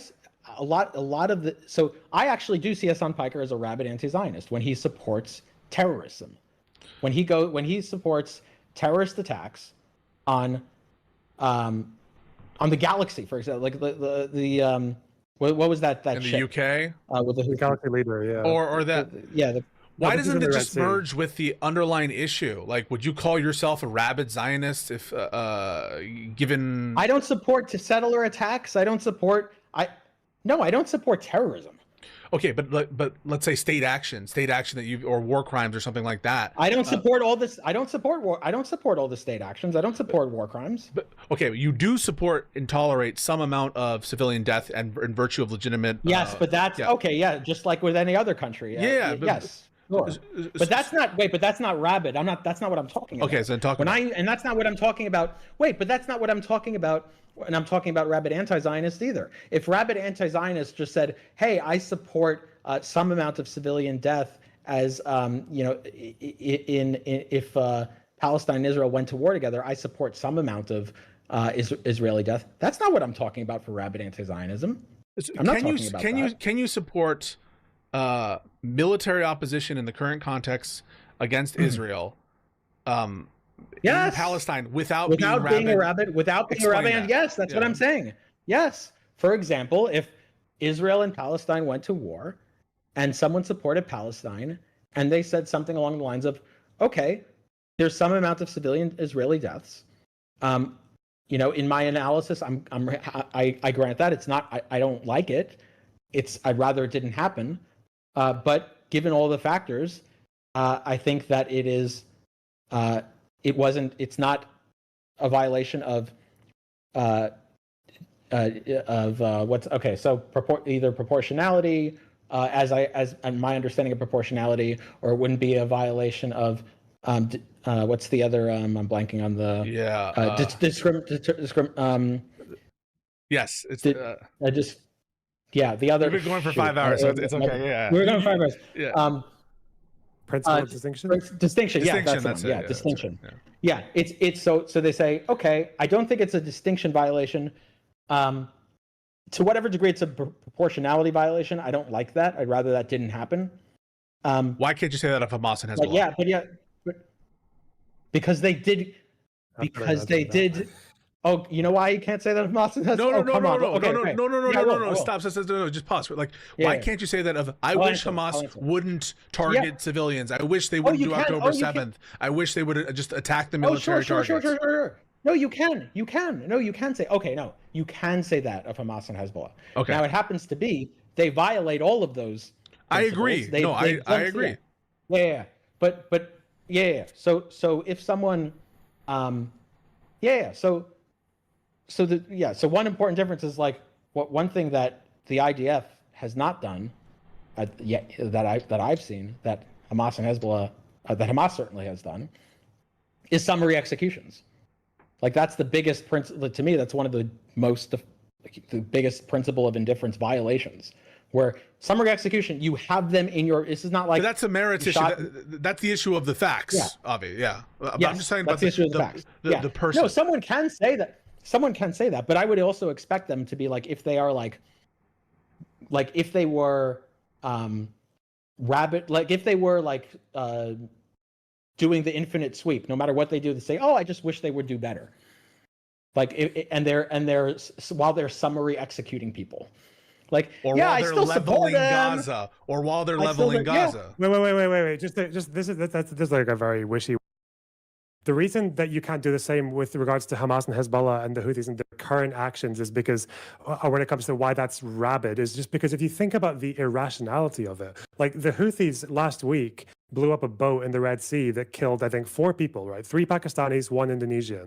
And then 2 more rescue workers from the Yemeni official government died as well in a later strike. They killed 6 people, I think, who were probably all Muslim, actually, from the countries they come from, and the majorities. So, by contrast, the Houthis have killed 1 Israeli since October 7th, 1 Israeli civilian. They've killed 6 times more Muslims than Israelis since October 7th in this one single strike. And it's the fact that someone can be so hateful against Israel and so rabidly anti-Zionist, so irrationally anti-Zionist, that they are willing to give a pass to probably the most murderous groups in the region, the Axis, Hezbollah, the Houthis. Hezbollah, by the way, they don't really fight Israelis either. They fight Syrians. They helped Assad murder 200,000 of them. So this is when you get to a point of hating a country so much and a group so much that you are willing to tolerate and just sidestep some of the most brutal behavior in the entire region and some of the racist behavior, because that's their slogan, curse upon the Jews, victory to Islam, then that's where it becomes rabid in a way that even a support for the IDF or saying oh, I wish they wouldn't commit about his war. Like that's different, right? I'm not convinced of that. Also, like, if you think it's a lesser of two evils, like we've presented this before, if the Ukrainians were committing war crimes, let's say in equal magnitude to the Russians or proportional to the Russians, or that the overall Ukrainian army, and I know we got a lot of flack for saying Azov before, as though Azov is all. I'm saying assume that they were anti-Semitic across the board. I'm not saying all of Azov is anti-Semitic, to be clear. If you took that view, you could still be consistent and say, I'm still supporting Ukraine in light of their resistance to the the greater threat of Russia. And I don't think that's fine. And by the way, we have a real world example of this. Wait, we have a real example. Everyone supports the Allies in World War II, right? Allies committed a shit ton of work. Yes. That we put everything that's happening in the modern day. That's my point. Okay, they had a my point is they had a just cause. Hamas's cause is to destroy a country. That's not a just cause. Hezbollah's is to destroy two countries, apparently. Yeah, but I don't want to convert, and Avi will respond to this, and I know he'll have something to say, but I don't want to convert an issue of the justness of a conflict, convert that into bigotry if both sides are, or a conversation about bigotry if both sides are willing to make the concessions vis-a-vis, whatever caveats are needed for, in the context of the discussion. Let me respond to what you said about the leveling Gaza. So first of all, I actually don't think, and I'm consistent on this, I don't think summary execution is at the same level of buildings getting leveled. I don't believe that. But furthermore, in principle, I don't even disagree with this. I in the sense that, yes, someone can say, I support Palestinian resistance. I abhor every single thing they've done. I abhor basically all the October 7th. I abhor the way they conducted summary executions, the way they targeted civilians, the way they kidnapped civilians, the way they paraded a baby's dead corpse in one of the hostage exchanges. All of that stuff, they condemn it. That's fine. I don't even know if I would consider them, if they were really like that, and they were just but man, Israel is just so bad, and the conditions are so bad. What else are we going to do? Even that is not the sort of thing I'm thinking about when I think about rabid anti-Zionist. The sort of thing I'm thinking about was when they look at terrorist attacks and they're like, yeah, that's justified. As they see the Houthis take over the ship and be like, yeah, it's gonna save Palestine. That I agree with. But if you actually thought that there was a connection, he's talking about you, dude. He's talking about you. All right. So, part of the reason why I'm not objecting to anything so far is because I think everything that I've heard so far is sane. Is that Avi Yemeni, or whatever his name is saying okay, you want to believe that Israel is a bad nation state actor. You think that there's some geopolitical analysis to why people resist the nation state of Israel. You think all that kind of shit. Fine, whatever. Who gives a shit? But where I think it jumps the shark is endorsing terroristic violence against civilians. And somebody said, which inspired this drawing, somebody was like, oh yeah, Connor, but if it's collateral damage, it's totally fine. I've never said that. I know you want me to say that because I kind of meme and I say it's bad. What do you want me to say? But I really am drawing something obvious. And I think Grassroots kind of pointed out, it's you fight with 3 or 4 schizos in chat who endorse terrorism, but realistically, the rest of the chat fucking knows. Right? And we've already been over this a half dozen times. So any fucking dipshit who doesn't understand the difference between mass terroristic violence and civilians, against civilians, and targeted strikes that try to minimize collateral damage, they're basically either a dipshit or a psycho, and you're wasting your breath trying to convince them of something so obvious. I don't know if that's true. What I would say in response to Grassroots saying that I'm wasting my breath on the 3 or 4 schizo lefties who endorse terroristic violence in my chat is the way that Doobie is trying to manipulate me via super chats and constant communication about his political perspectives. I'm trying to manipulate you with my constant articulation of the fact that willfully killing civilians is bad, and not only should you not endorse it, you should actually understand the moral calculations of this shit. You should condemn organizations that willfully slaughter for civilians for shits and giggles, and you should praise modern forces when they go out of their way to preserve civilian life. It's just obvious to me.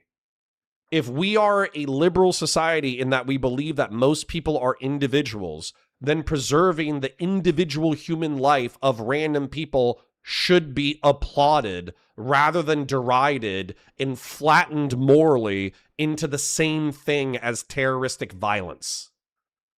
So, hold up. The dude says, what you have to keep in mind with Avi is that he's a very well-read, full-time propagandist. He gives the game away with the things that he omits. Interesting. Well, feel free to list them in chat. I'm sure Doobie will be ecstatic about it. Doobie says, nah, the whole framing ignores the context of all these actions while completely accepting that the Israeli rationale for ethnic cleansing, genocide, etc. They consistently apply a double standard. Okay, then this is where I still want to talk about the tactical level rather than the strategic level, but I'm going to try to steelman this real quick because I do think it's important. You could still be acting morally at the tactical level while still achieving a nefarious strategic end. So what I mean by that is, let's say we're talking about the war on terror in Afghanistan or Iraq. And we, the American Western armed forces, do our best to minimize civilian casualties. But then, if you view the entire Western imperial hegemonic project as evil, then tactically, meaning at like the lower unit level, you might be conducting yourself in a moral way, but then strategically, at the higher level, you're saying that it's still an evil enterprise. But that's still a differentiation worth making, right? It's just might makes right, law of the jungle? No, absolutely fucking not. If it was law of the jungle, then Iraq wouldn't even exist anymore. We would have slaughtered tens of millions of people and told people to fuck off. We're infinitely more complex than that, and I wish some of what I'm trying to articulate to you would rub off on you eventually, B for Brian. Then, here's also, here's another thing about the law of the jungle. I'm going to civilize you sick fucks in my chat. Law of the Jungle, Kipling. All right? You guys are appealing to some, like, primitivist, Darwinian fucking thing. But here's the actual law of the jungle, you uncultured swine. Now, this is the law of the jungle, as old and as true as the sky. And the wolf that shall keep it may prosper, but the wolf that shall break it must die. As the creeper that girdles the tree trunk, the law runneth forward and back. For the strength of the pack of the wolf... For the strength of the pack is the wolf, and the strength of the wolf is the pack. Wash daily from nose to tail tip, drink deeply but never too deep, and remember the night is for hunting, and forget not the day is for sleep. The jackal may follow the tiger, but cub when thy whiskers are grown. Remember the wolf is a hunter, go forth and get food of thine own. Keep peace with the lords of the jungle, the tiger, the panther, and the bear, and trouble not Hathi the silent, and mock not the boar in his lair. When pack meets with pack in the jungle, and neither will go from the trail, lie down till the leaders have spoken. It may be fair words that shall prevail. When ye fight with the wolf of the pack, ye must fight him alone and afar, lest others take part in the quarrel, and the pack be diminished by war. The lair of the wolf is his refuge, and where he has made him his home. Not even the head wolf may enter, not even the council may come. So you're saying it's the laws of the jungle, might makes right. Well, here's fucking Rudyard Kipling, one of the greatest poets to ever fucking exist. And he's saying that even amongst socialized creatures, there are unspoken laws and rules that are not just might makes right. If it was might makes right, he wouldn't be telling the wolves to go, like when there's a quarrel amongst the two wolves of the pack, to go afar so the pack isn't diminished by war. Okay? You want me to read Kipling's best poem? Okay. You are a man, my son, poem. This is my favorite, and I could actually cry. I could cry by reading this poem. So, get ready for a little bit of socialization. If you can keep your head when all about you are losing theirs and blaming it on you. If you can trust yourself when all men doubt you, but make allowance for their doubting too. If you can wait and not be tired by waiting, or being lied about, don't deal in lies, or being hated, don't give way to hating, and yet don't look too good nor talk too wise. If you can dream and not make dreams your master, if you can think and not make thoughts your aim, if you can meet with triumph and disaster and treat those two impostors just the same, if you can bear to hear the truth you've spoken, twisted by knaves to make a trap for fools, or watch the things you gave your life to broken and stoop and build them up with worn out tools, if you can make one heap of all your winnings and risk it on one turn of pitch and toss and lose a start again at your beginnings and never breathe a word about your loss, if you can force your heart and nerve and sinew to serve your turn long after they are gone, and so hold on when there is nothing... Oof. Holy shit, I love this. And so hold on where there is nothing in you. Sorry, I'm actually like tearing up a little bit. Except the will which says to them, hold on. If you can talk with crowds and keep your virtue, or walk with kings nor lose the common touch, if neither foes nor loving friends can hurt you, if all men count with you but none too much, if you can fill the unforgiving minute with 60 seconds worth of distance run, yours is the earth and everything in it, and which is more, you'll be a man, my son. Ah. Feelings. Ah. Whew.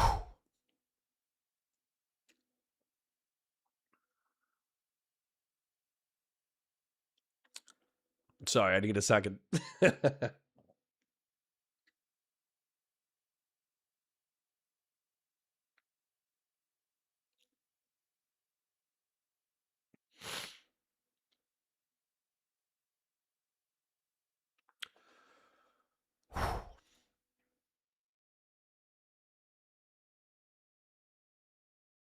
All right. I'm going to read the super chats and get back into it. Grassu says, I'm not manipulating Connor. I just changed the throughput of all his gas lanterns and twill him. He's insane when he mentions it. Okay. Doobie says the blockade exists to do economic damage to Israel as part of a wider push to make their genocide and ethnic cleansing campaigns too costly. Why would Lonerbox say it's ineffective because Muslims died? Because they're not targeting specifically Israeli ships. They're targeting any ships that go through the strait. Like 70% of the ships that they've hit are fucking Liberian, and they didn't even make port in Israel. The Red Sea crisis. Give me a second. So I will just post the wiki. But if you want to go through the manifests of all these ships, because they have casualties and losses, whatever, I'll just fucking link it. But as a part of the Red Sea crisis, there should be a list of all the ships that are damaged. And I guarantee you a substantial amount of them are not making port in Israel. They're just ships passing through the territory. So, how about Doobie? If you actually believe that the Houthis are being effective in their Red Sea blockade, please do a cross-reference of all the ships that they've struck and show to me that they all made berth in Israel, and therefore the Houthis are actually being intelligent in their targeting of commercial shipping. All right. I'm just going to check out chat real quick before we go. Listen, Connor, people think survival of the fittest is a real thing. Yeah, on broad scale, sure. But that's not... even the laws of the jungle are more nuanced than what people think. Doesn't law of the jungle in terms of political behavior more about the Hobbesian state of nature? I don't know. I would have to know more Hobbesian state of nature shit. Yeah. Yeah, Kipling is a fucking, whew. It's tough. It's tough. There's one better than this? I don't know. Demon King Drago says, and be simple kind of man, oh, be something you love and understand. True. True. Doobie says to ignore all context, including the reasoning for the blockade, and he doesn't know enough to call them out. Also, rabid anti-Zionism and rabid anti-white nationalism have the same vibe. Okay. Okay. Between the seizure of that ship, let's say a civilian ship, and let's be honest, like Trump right now, he's seizing ships. He's imagine if he were to take a civilian, I don't know, boat, or stop at an Iranian boat, or do whatever it is that we're sort of equating, and it were like conducive to the war effort or something like that. I think if Israel's so then there's a reasonable degree of expectation, because a Ben Gvir could also have like a belief that taking over the West Bank and taking over Palestinian homes is conducive to the war effort, or conducive to like broader greater goods. Yeah. So then I have a degree of reasonable threshold in terms of like whether I'm going to consider this person, because someone could be a rabid anti-Zionist by being like an intellectual underhanded sweeper like that. Like they can always get the plausible deniability and be like, oh yeah, it would every terrorist action is justified. Avi, because your of the actual war. standard, all right. So like when take World War II, World War One, where you had U-boat, interceptions by Germans attacking shipping that went from America to the United Kingdom, let's say. They made a calculation in that context that these are part of the war aims. Now, listen. No, I'm talking about when it isn't, when it's reasonably, when it's not, and it's reasonable, and it's expected to reasonably not contribute to the Got war it. aims. Okay. Yeah. No. And that there's a separate question of the just. Yeah. There's a separate question of the just cause, but minimally, if it is not, I don't think it is reasonable to, with the public knowledge available, to think that that boat is conducive to the war aims. To drop the atom bomb on Hiroshima? No, that's plausibly conducive to the war aims. Okay. But like that I could buy that. But like there's no plausible case to make that that the Houthis taking over the boat that they did and taking those taking those people, sorry, I don't know how many it was, but taking that crew and holding them hostage for 400 days was conducive to the war aim. Likewise for hostages kidnapped and apprehended on October 7th. Yeah. Well, actually, you can. So some yes, some no. I mean, you could take prisoners of war, but I think they were also hostages. But that's a more murky territory, because there actually is some leverage you have by having hostages. Now, that is a war. That taking hostages is a war crime, and yes. Soldiers can also be hostages, by the way. The status of being a prisoner of war, doesn't preclude the status of hostages. It's third-party compulsion that makes someone over and above a prisoner of war that's hostage. This sounds like international law, Avi. Yes, it does. I'm not saying, it does. You're a great skeptic. I have no problem. No, I have no problem. Wait. Because that's not fair. I have no problem using the definitions as they're standardly defined in IHL. Like, I have no problem. Like, my criticism, my issues with international law doesn't preclude me from recognizing that certain terms are standardly used a certain way in international because of international law. But am I wrong in saying that you're following some of the prescriptions of the rules of war? Oh yeah, no. Nor is it my view that every single prescription of international law should be not followed. Got it. So there's some the scripture, but not the priest. But not the war of aggression principles.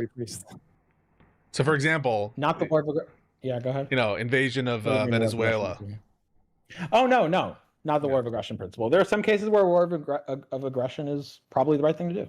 Okay. But anyway, to the point, like minimally, yeah, I may not have a full fleshed out theory of like, when is there exoneration of rabid anti-Zionism, as long as how much do you have to recognize and condemn the terrorists? There are people. I'm minimally talking about the people who essentially just try to at every step not condemn at all, and to justify and to sweep, and when it's not expected, when it's not reasonably expected, like the example I gave. There's no reasonable case to make by any reasonable person to think that the Houthis kidnapping people for 400 days or whatever was on that ship, to the war, that non-Israeli ship, was conducive to their cause. It was harmful to the cause, of anything. Got it. So why can't this all just be? The broader question is like, that should be, wait, let me just finish. That should be condemned as rabid anti-Zionism. But why not just condemn as terrorism apologia, condemned as... Or condemn it, okay, or condemn it as, fine, condemn it if it's not clear that it's I think it should, but yeah, condemn it as supporting terrorism. Based, I'm with that. Yeah, I'm with the fact is that it is motivated by an excessive and unjustifiable or just like a completely irrational hatred of the particular national group, right? Of Israel. Like that's why these groups are given all the index passes. to them not committing a genocide, right? No. So we're talking about rabid anti-Zionism. These people, well, for one, these people were doing it way before the war, even before October 7th. Yeah, we're talking about people who want I Israel get to that, be abolished, but right? On board some of their views regarding the conflict. And now make an explanation. So you said it's an irrational assessment of Israel. It's more than is necessary, and these are kind of like contingent on your outlook of the whole conflict. And I'm just like, I don't know, like, yeah. So there's a reason. There is a standard. No, you're not letting me. I don't think you're letting me express just like the weight of it, though. It's like, okay. We talk about like cutting your nose off to spite your face, or the idea of like hatred is like drinking poison and expecting the other person to get sick. It's the fact that these groups do more damage to themselves and to the Arab world than they ever will to Israel, and people still support it because apparently all of that other shit is just kind of worth it as long as they throw a few rockets at Israel in their spare time. Like that's kind of the bit where I think like you have to hate a country or a group so much to be willing to give those passes. We know, for example, that people like Assad and these commentators, they know what Hezbollah did in Syria. They know that Hezbollah. All right, hold up. Just going to respond to make sure that I'm responding. Doobie says, the blockade shut down one of Israel's largest ports. Very weird if not impacting them at all. Also, economic pressure on other nations puts pressure on them to go at Israel. Think bigly. Okay. Then Doobie says, also holding the Galaxy Leader crew hostage because they were trying to put pressure on nations to force a ceasefire on Gaza. The crew was set free when the ceasefire deal was made. Okay. So what I'm going to point out, regardless of what Doobie just said, you guys can agree with Doobie. You can not agree with Doobie. I don't really care. I think this is just going to apply no matter what. So if a suicide bomber walks in and blows himself up and kills a half dozen people and himself, let's be real, I think that's fucking vile. Okay? On a tactical level. We can differentiate tactical versus strategic in a second. Then, if a gunman, regardless of whether or not they work for a non-state actor or if they work for a government, if they get into a gunfight and they get into a firefight and they kill, their target, but also a civilian and they wound children and all that kind of stuff, that's bad. But I don't view that as bad as just slaughtering the civilians outright on purpose. Then, what I would say is ideal is two things. A targeted raid trying to kill your specific target, or Free North. I think everybody's unbanned. I need to unban on this channel. I unbanned everybody on Counterpoints Politics. I need to unban everybody here. Good point, Alishness. Excellent point. Then, I think the ultimate good, whenever possible, is detaining someone, capturing someone. Okay. Now, in reference to drone warfare, I think we can draw an analogy of the fact that if we were just carpet bombing everyone, slaughtering civilians for shits and giggles, which is sometimes what critics of the American empire pretend what we're doing, which I think is rabid horse shit, then obviously that's worse. And then I would say, let's say blowing up a wedding where, yeah, you take out the target, but you also wound a bunch of women and children and or kill a bunch of women and children. That's obviously bad.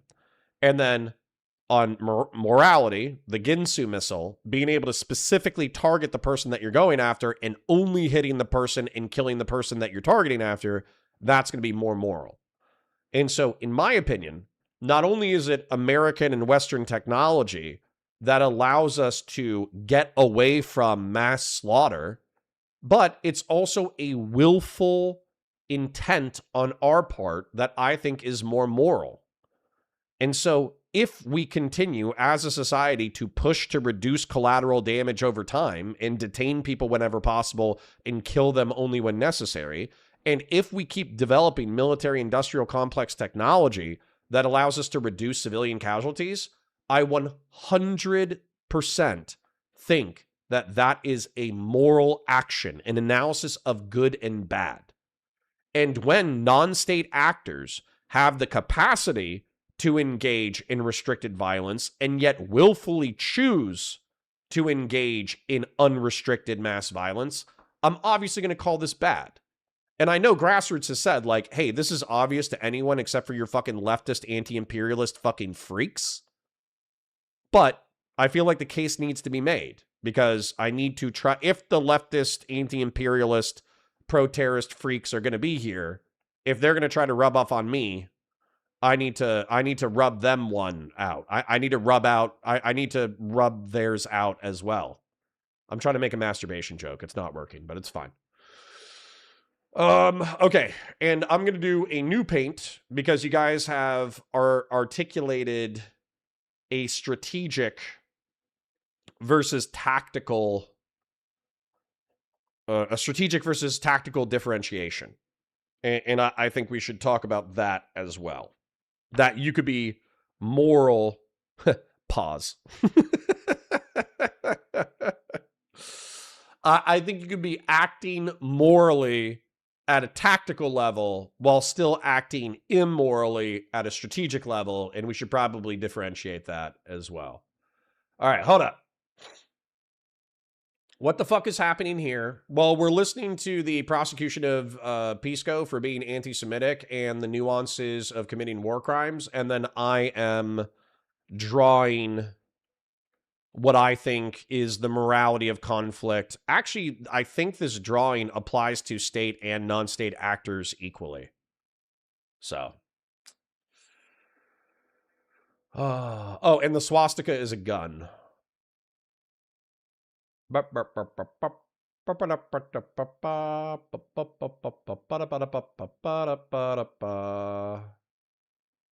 right. If you rub me out, I'm calling the police. Okay. Okay, I'm happy everybody's having fun. That's good news. Let me save this drawing. Let me do the mass unban. We're going to free the snarkers, but we're also going to free North. We're about to do a mass prison break on Valor Media Network. So I hope you guys are ready for that. All right. Content. Hezbollah helped Assad, and they know that more civilians died there than have died in the Gaza war. They just don't care because Hezbollah gets a pass because they say fuck Israel and they lob rockets at Israel, and occasionally they hit some fucking farms. Like, that's why it's like rabid and why it's like to me like a bigoted level of hatred. See, I don't understand because like is rabid indexed to it being irrational, or is rabid indexed to the kind of violence apologia and violence encouragement? That because I don't know. Yeah. So without having a, I think we could find common ground on this, without having a, all the list of necessary and sufficient conditions of what goes into rabid. At minimum, the sort of thing that someone would recognize rabid Zionism from people like Ben-Gvir and not just anti-Arab bigotry. There should be consistent standards there. There should be so if the issue is irrationality,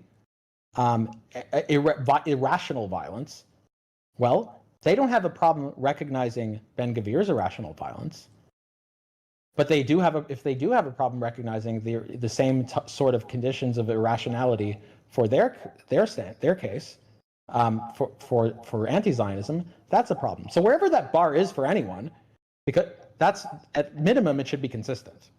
At minimum, if you're able to recognize rabid anti-Zionism as rabid anti-Zionism for a terrorist, for settler violence apologia, for whether it be for settler violence apologia, or whether it be for the irrationality of how it's not really helping their cause, whether it be for any of that, if you're able to do it, just be consistent about it. Yeah. Yeah. You might. You might not shy away from this, but wait, hold on. Before you ask me, do we agree on that at least? I would apply whatever standard of toxic ideology consistently across ideologies the same way that I would a MAGA, and so I don't have a problem with that. You know, I guess so that's a yes. Yes, that is a yes. That is a yes. Yeah, I would apply the same standards. There's no reason to treat Zionism as an ideology in virtue of like you recognizing motivations or recognizing the harm, or I don't know, the what's the term for this? Not terrorism, but it's the kind of terrorism. Again, my brain is turned off because we've done this so long, where it's you're getting people to do terrorism. Someone in the chat, you'll know what it is. I have no problem applying the same standard there. Question for you though, in terms of how you would interpret a statement as rabid anti-Zionist. Someone says, "I want the state of Israel abolished. I want one state with equal rights." Stochastic terrorism, by the way, is the term. So I'm going to give the same answer that you gave in terms of the definition versus evidence. So definitionally, not necessarily. Is it evidence that does it increase my credence? Sure. Got it. I feel like that's fine. I feel like we're trying to define a new. I'm sure that's not what's happening. No, we're not trying. I'm not defining any new concepts here. Okay. I'm just taking a type of ideology and saying here is a rabid form of it. It doesn't have to be Zionism. It could be anything.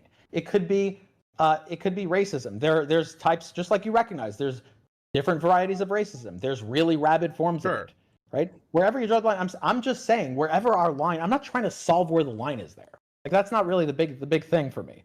The big thing is wherever that line is. My issue is not that we have a problem recognizing and a defined line for rabid anti-Zionism. My issue is when it's clearly above all of our lines. When it's clearly, but whatever that is, where we don't have to solve it.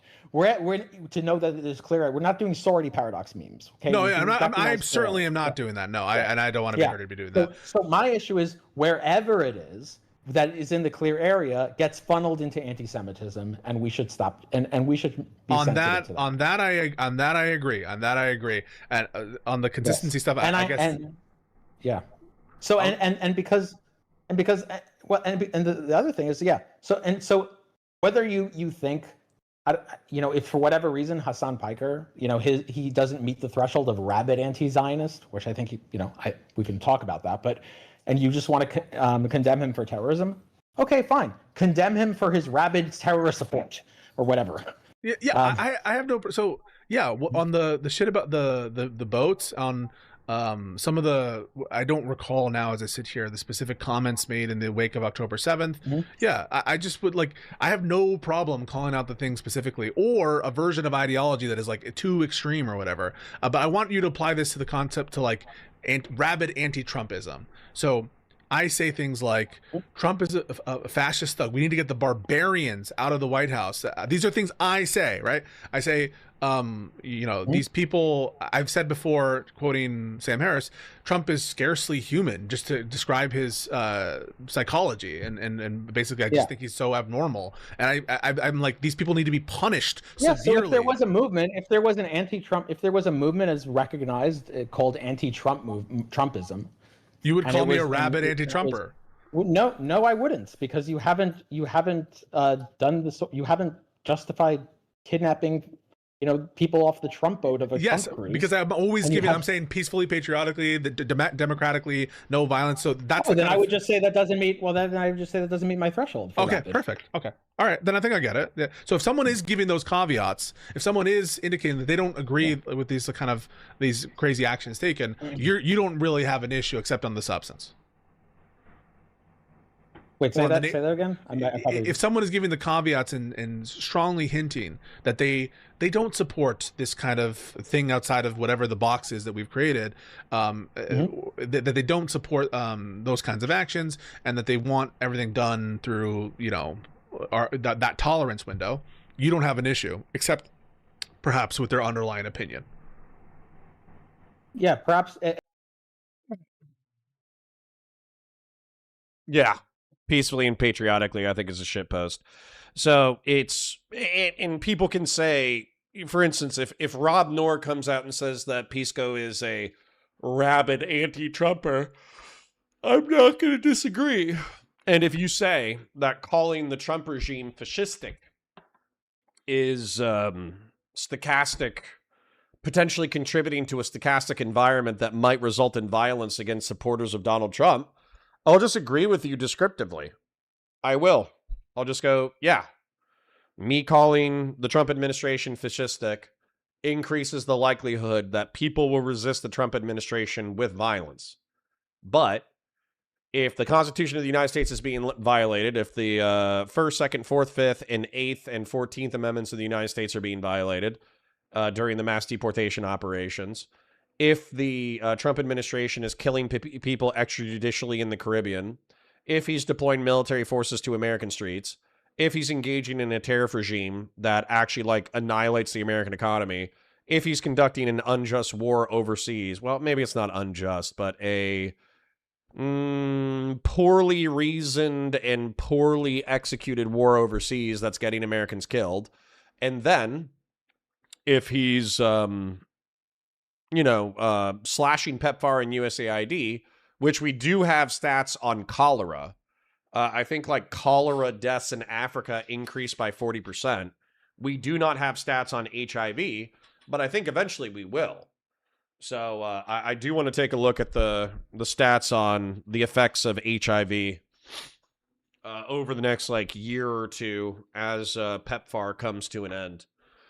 But anyways, the point being for all of this is that if you add up all of Trump's sins, yeah, he's a fucking piece of shit. So fuck him. My World Terrain says, what do you consider rabid? I would consider rabid whatever the definition of rabid is. Rabid. Definition.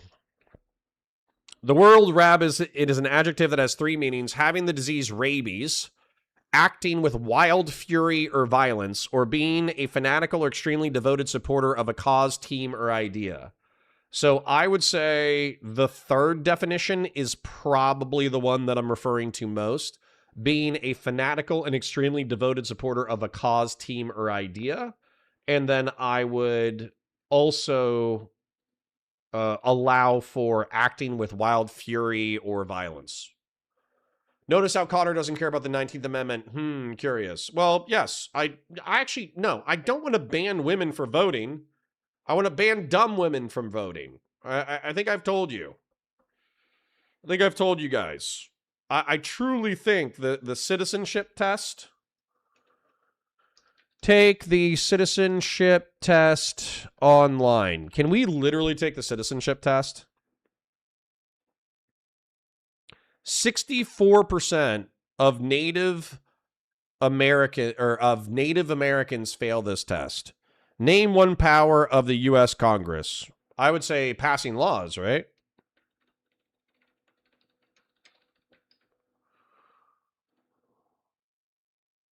Yay. Benjamin Franklin is famous for many things. Name one. Dude, I would definitely put banging French prostitutes in here, but I'm going to put being a founding father. I think also experimenting with electricity would be really funny. Not quite. Benjamin Franklin is famous for many things. Name one. Founded the first free public libraries, first Postmaster General of the United States, helped write the Declaration of Independence, inventor, U.S. diplomat. So weirdly enough, if I had put experimented with electricity, that would fall under inventor, and then helped with the Declaration of Independence. In my opinion, that means he's a founding father. So anyways, I'm going to listen. I'm going to take this test while I let the content play. And perhaps with like, I have to think about if the justice of the cause matters at all. But yeah, but else, yeah. I'm not, again, no, yeah. So exactly. To answer that hypothetical, no, like you would not be a rabid anti-Trumper. You would just be, if you're peacefully, patriotically protesting or whatever and using all that language. Yeah. No, that's not what I'm talking about. Okay. I'm talking about the sort of thing Ben-Gvir does with Zionism that would people recognize. He's a rabid Zionist. If you were going into Trump supporters' homes and burning down their homes or kicking them out of their homes and stuff, then I might call you a rabid anti-Trumper. If I was, but here's something I agree with. I think we should nationalize Trump's wealth, all the ill-gotten gains. But because of how propose I want to do it, I don't. Is that enough? That meet I don't. threshold? No, Okay, I don't. No, once again, it's the same sort of thing with the Ben Gvir stuff. Okay. It's the same sort of thing that everyone has that it's the same level of threshold that everyone else has no problem recognizing. I'm an idiot, Avi. I just have to keep banging my head against it. I think to understand it. the elephant in the room is that the elephant in the room is that America is just a more civilized nation, and there just isn't this broad movement against Trump that has the same level of insanity. Yeah, but if you were to say, I've heard it here. More civilized of a nation, you would you would never accept that shit. There you go. Listen, I'm a Maronite. I'm racist against everyone. Okay, that's how that goes. If you were to say, look, if you were to say we need to literally take Trump's family and kick them out on the streets, out of their homes, burn their house down, and you know, some sort of thing like that. Wait a second. I'm fucking around, guys. No, I hear you. Yeah. Listen, I want everything to be done democratically. I'm not asking for people. I don't want people to be attacked or violently. Yeah. So I don't have. Okay. So just because there's nothing at issue with what I'm saying in terms of like the prescription to recognize rabid anti-Zionism as rabid anti-Zionism and condemn it as such. Okay.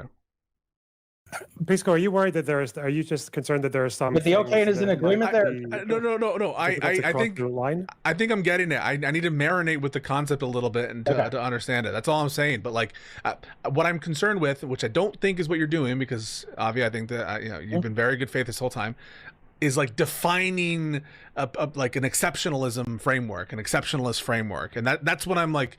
I know you're not doing that, and I believe you. Exceptionalist. Yeah. No. You mean like, am I just doing this for Zionism? No. Correct. Yeah. No. The rabid forms. No, rabid forms of ideology. We don't have to use the word rabid if that's saying it. We can call it extremist. Okay. Or whatever. Like we all recognize that there are for any ideology, there's an extremist version of it. Yeah. That and we should. And I'm noticing that. Of the extremist variety of anti-Zionism, there's a tendency to not call it out as such because it gets funneled as anti-Semitic instead. Okay. All right. I understand. When you put the extremist thing, I think that tracks. Yeah. I need to marinate with it more, but I think I'm understanding what you're saying. You're not arguing right now in favor of Zionism. You're arguing for an equal standard. Okay. Yeah. Sorry, I just need to understand it. I'm not trying to fight you on it, but okay. Can I ask Avi some examples and just see if they fit into rabid? Do you understand this, Loaderbox? Were you following that whole time? Yeah, of course. Yeah. Okay. All right. I guess I'm an idiot. Well, no. What are your questions, Loaderbox? Some of these questions are quite niche. Okay, so just like so maybe the first one. I want one state with full right of return and equal voting rights from the river to the sea. Is that rabid anti-Zionism or just anti-Zionism? I want one state with equal voting rights and from the river to the sea. So this is the Pisco. I am going to give the Pisco answer here. So that raises my credence that there's a more extreme version of Zionism. But the view itself, you wouldn't say necessarily so. The view itself, definitional. Okay, yeah, definition by definition. In all possible worlds, no. Okay. Not by definition in all possible worlds. You say the Pisco answer with such derision. Someone would say that, but I'm not saying. I'm not. No, I said that because you were smiling as I was preparing my answer. I get it. Yeah. Believing that this is actually an opinion that someone has.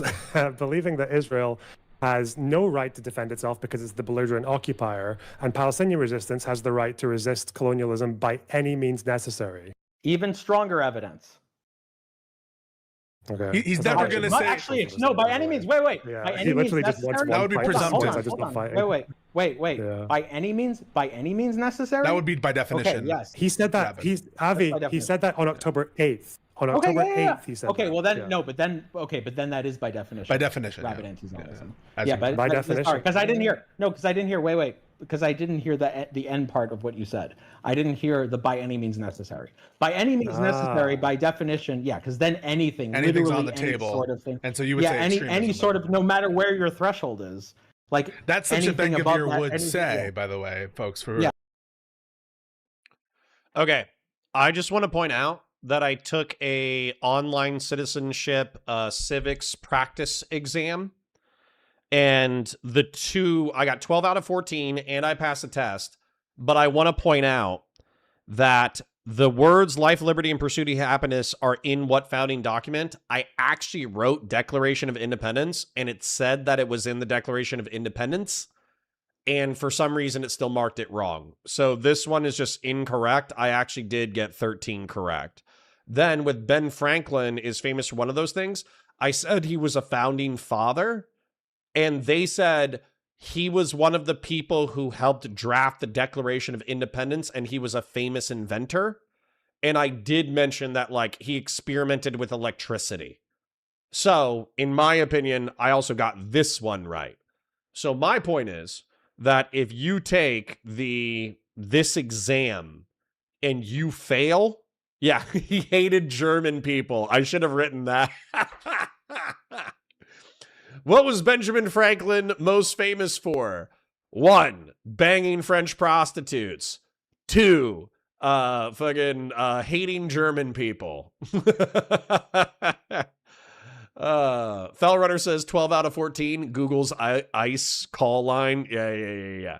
But the point is that in my sincere opinion, if you take this test, this website said that 65% of Americans who are born in the United States cannot pass this test. Probably without studying, let's be real. But anyone who cannot pass this test should not be able to vote, in my opinion. You know how it used to be white men of good character?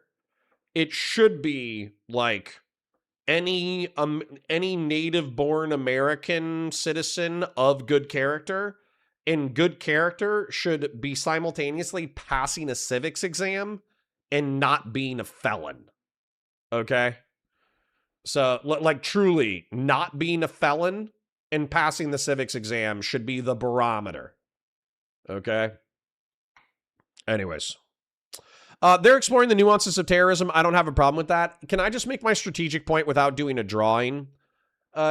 Basically, so let's say that the United States was conducting warfare in Ukraine and we were fighting the Russians or whatever.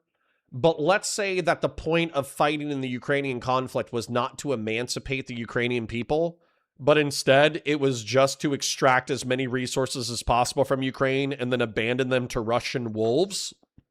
Even if American armed forces were detaining as many Russian prisoners of war as possible and killing specifically Russian soldiers and avoiding civilian casualties whenever possible, and then let's say that in our air campaign, we minimized civilian casualties and we exclusively used Ginsu missiles in order to target Russian opposition, so we only killed enemy combatants.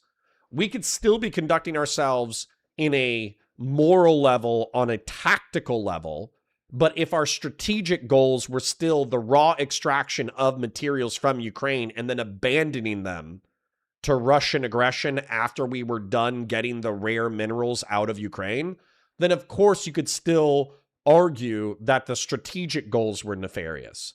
And so let's say that Israel, because I've been arguing that Israel needs to conduct itself more morally on a tactical level, but let's say that you just view the entire project of Israel as flawed and evil from the start, then of course that is going to taint the way that you perceive their conduct on the battlefield, because the annexation of Gaza and the annexation of the West Bank are going to themselves be immoral actions, right? So, old school for 2 says, raise the voting age to 35. Nah, I think 25 is fine. And honestly, like, 18 is fine. Like, dude, I don't want to delay adulthood. I want to force 18-year-olds to be more mature. You know what I'm saying? So like, I probably would reduce the age for tobacco, firearms ownership, and alcohol to 18. But then I think high school needs to have a robust education on the dangers of alcohol, tobacco, and proper firearms ownership and usage.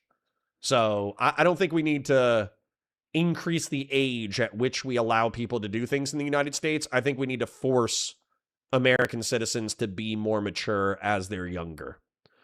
But anyways, if you don't understand tactical morality, eat a bowl of Vienna sausages. Okay?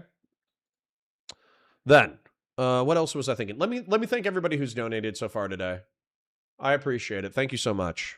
I appreciate you guys watching. I hope you're having a good time. I hope the community vibes are coming back a little bit, and I hope you are enjoying the content. Old school, thank you for the do. Doobie doobie doobie doobie doobie. Grassroots. Doobie doobie doobie. Shapingro and Jeb Kush. Thank you, kings and queens, for your financial support. Like the stream, share it with your friends, engage with chat, super chats if you got them, memberships if you got them. My parasocial love you. Thank you so much for being here. Back to the content. Yeah. Listening, yeah. For sure. Then it's also again, this is what Hassan said on October 8th. Yeah, he said that about. Okay, then by definition, to be clear, then on my view, by definition, if that's true, by extreme definition, anti-Zionist. On my notion of rabid anti-Zionist, he is an extreme anti-Zionist. So, yes, he's a rabid anti-Zionist. Naughty boy, Hassan. Okay, so how about the next one? Supporting Palestinian resistance groups attacking settler outposts. More evidence. Sorry, hold on. Fellrunner says the knife missiles can't hit targets underground and the strategic targets remain underground for months at a time. I don't know if you address this. I keep spamming it. No, that's fine. This is just going to be on a spectrum, okay?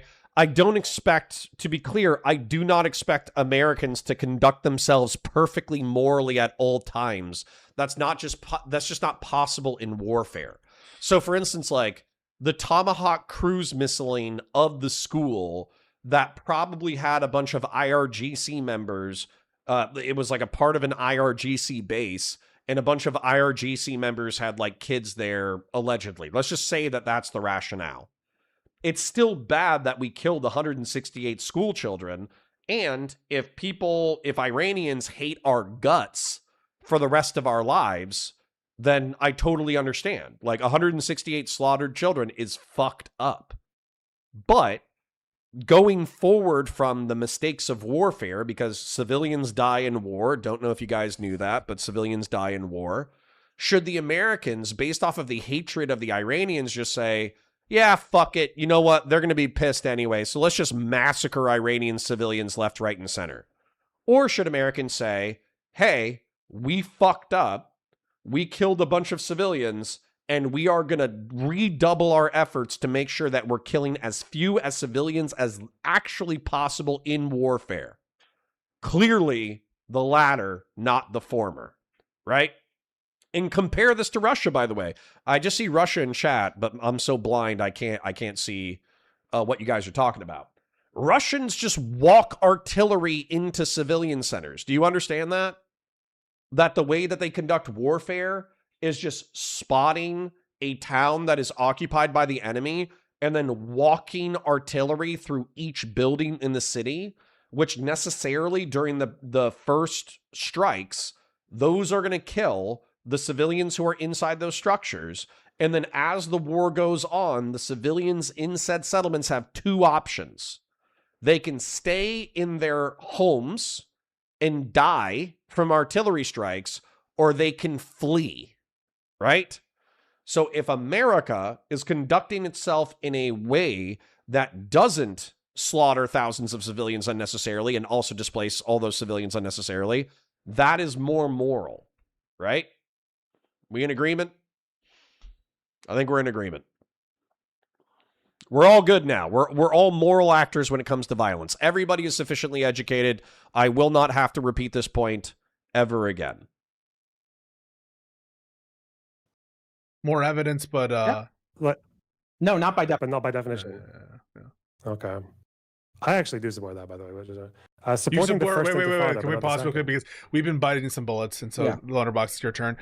Are you including children in the settlers and stuff like that? No, I don't target children, obviously. No. Okay, all right, but you're in favor of attacks on settlers, civilians.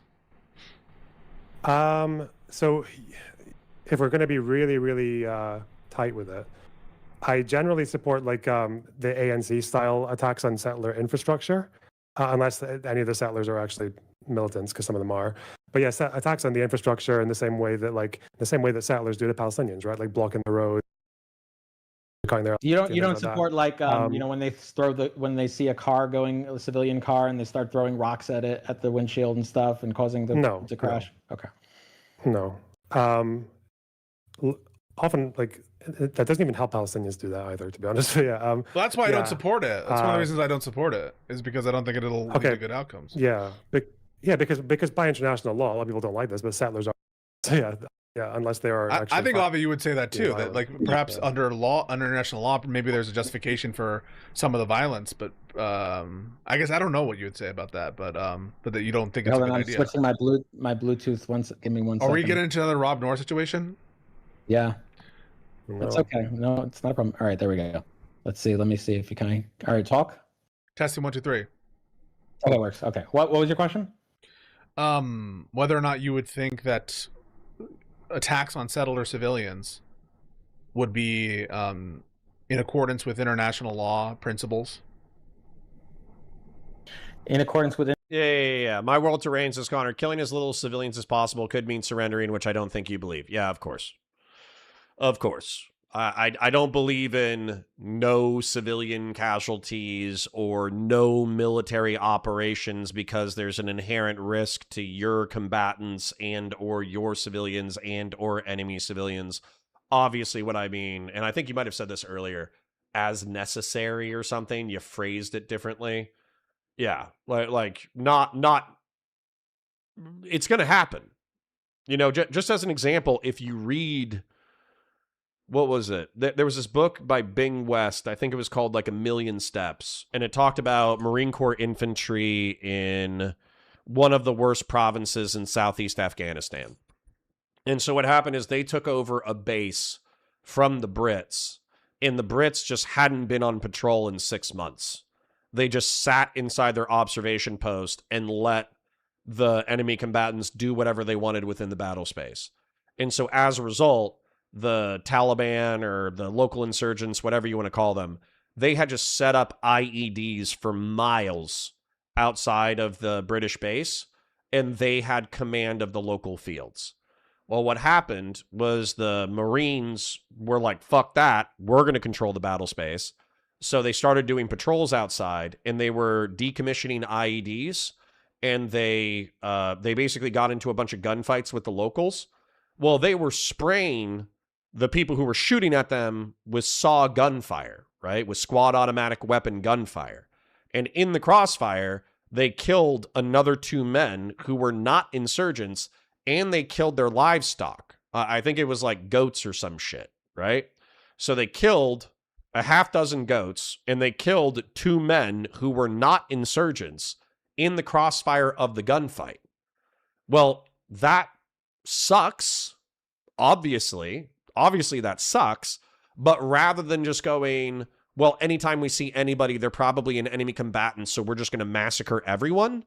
What they did instead is they paid a death fee to the family, both for the livestock and for the people they killed. What is it? American restitution payments in Afghanistan for civilian deaths. So, the U.S. military addressed civilian deaths in Afghanistan through discretionary ex gratia condolence payments and formal claims under the Foreign Claims Act. These funds were not formal legal reparations, but rather localized financial sympathy offerings that varied heavily by unit, region, and cultural context. Condolence ex gratia payments, discretionary money given by local commanders to express sympathy, ease grief, or assist with immediate costs after a tragic loss. Amounts typically range from a few $100s to several thousand per life lost, though rare high-profile incidents saw higher sums. FCA, formal administrative claims process when civilians allege wrongful or non-combat acts by U.S. personnel. These calculations factored in local economic standards such as victims' age and occupation. So, I mean, there is a moral choice here between good and bad. We could say, tough titties, this is war, eat a dick, right? That was an option.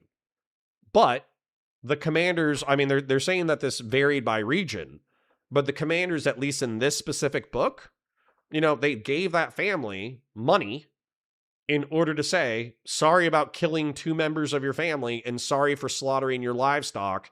Here's, a year or 2 worth of the amount of money that you make in order to do funerary arrangements and also make up for the lost income and also make up for the lost livestock. So hold on real quick. What is the average annual salary in Afghanistan? Give me a second. Yeah, the average yearly salary in Afghanistan is $300 to $3,100. Yeah. Anyways. The international law, I don't. So I think I suspect the majority of them are not. They're What not civilians, about or they are? as they're They are as civilians. they're No, the majority of them are civilians. Yeah, yeah. The majority of the attacks are against civilians. Yeah. And as they're would that answer change as they're displacing individual homes? Maybe that would be self-defense principles are analyzed differently. As they're on So international law, like you're asking me, according to international law, is on that, your view, is yeah. that, no, I think on international, if international law, my answer is if international law was consistently applied by the international law people, then the answer is no. Yeah. If they applied the same strict standard of international law that they applied to Israel to Palestinians, then hell no. On defending yourself against settlers who are taking your home. By taking merely doing that, no, merely self-defense, no. I'm not but attacking them a week after they've done that, you would say. Yeah, like attacking it, right? Like a week after to launch an attack on their home. Right. Right. Yeah. So but I think, but as far as the IHL community goes, I think even Amnesty would say they actually say the settlers are civilians unless they do otherwise. Yeah, it really. So okay, I will grant that there are some groups that do that, but B for Brian says, this is so dry. How can a man snark this? I got a solution for you. There was some DGGer earlier who said, hey, Connor, I used to really enjoy your Destiny and Connor conversations. I know that food shops is a beef in your relationship. Is there anything else that's beefed in your relationship? I could do a mind map for that so you guys could snark that. Let's do it. Man, are there some IHL people who will really turn the other cheek on that, and they will not, or engage in all sorts of popology of how maybe it doesn't apply here. Like there's been the international people, like even Yahya Sinwar, like there were people who were saying there were international people who were saying that he may have not been a valid target when he was killed. Yeah, no, I saw that. It was like Kenneth Roth and those fucking dipshits. Yeah, that's crazy. Avi, what if you go ahead, Loner, sorry. What if you support the first Intifada but not the second? So I actually looked at the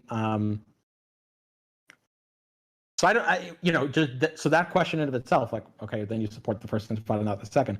I understand the first Intifada was meaningfully less violent than the second. I don't think it was nonviolent. And so no, it wasn't nonviolent. Like it was violent, but it was much more. Sorry, you're cutting. You cut out. But also, I'm not saying. Am I still cutting out? Now you're good. Okay, I'm not saying supporting every single act of it. I'm just saying as like a broad goal because it seemed to be that the first. I would just say that we. Yeah, I would just say that we probably. Someone says I'm not a DGGer though. Okay, cool. Sorry for presuming your tribal online pronouns. Josh Kosh says, Connor, look into Israel's investigation rate of IDF complaints. Ask yourself how that legal cover for rabidness compares morally to YouTubers giving discursive cover to Hamas, for examples. How about you just fight Fellrunner, or do we have any Zionists in chat? Can a Zionist fight Josh Kosh about IDF investigation rates? Because I'll just tell you, it's going to be my answer is going to be the same. I think that Israel is probably engaged in an attempt to ethno-religiously cleanse the West Bank and Gaza and south of the Litani River over time.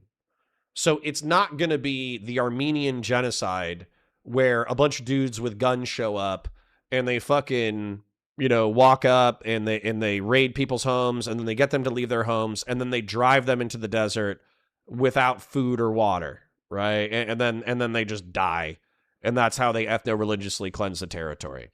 I think for Gaza, it's they destroyed 80% of buildings, everyone's living in tents, they're eating shitty food, so if they can apply to become a refugee in a different country, they're probably, like, a substantial amount of Gazans are probably going to apply to be refugees in other countries. And then same thing with the West Bank as well. I would say, that they're going to just have settlements, Jewish folk move in over time into the West Bank, and they do have a positive birth rate. So more and more Israelis are going to have kids and keep moving into the West Bank until a century from now. It'll still be 80% Jewish, 20% Muslim, but the West Bank will be under Israeli control.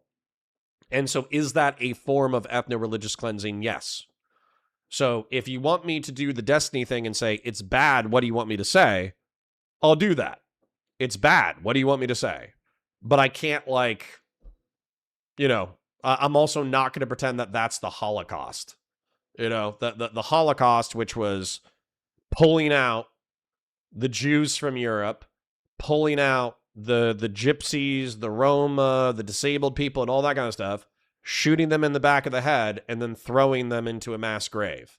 I don't think that's what's happening in Gaza. I don't think that's what's happening in the West Bank. Just being real. So how about a Zionist fight B for Brian and a Zionist go fight Josh Kosh? Use this argument for Ukraine. I don't think Russia is engaged in a genocide. They might be engaged in a cultural genocide, but I don't think they're engaged in a physical genocide. So just give them Crimea. Unironically, that's my argument B for Brian. I don't know if you're fucking new here. I think the chances of the Russians permanently giving up, well, the interesting news is the Ukrainians are doing well enough that they might be able to take Crimea back militarily. That's an interesting development.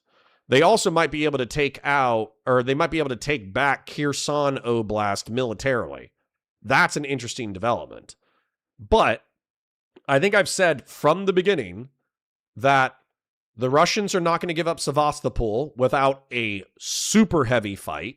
They're not giving up Donetsk and Luhansk without a super heavy fight.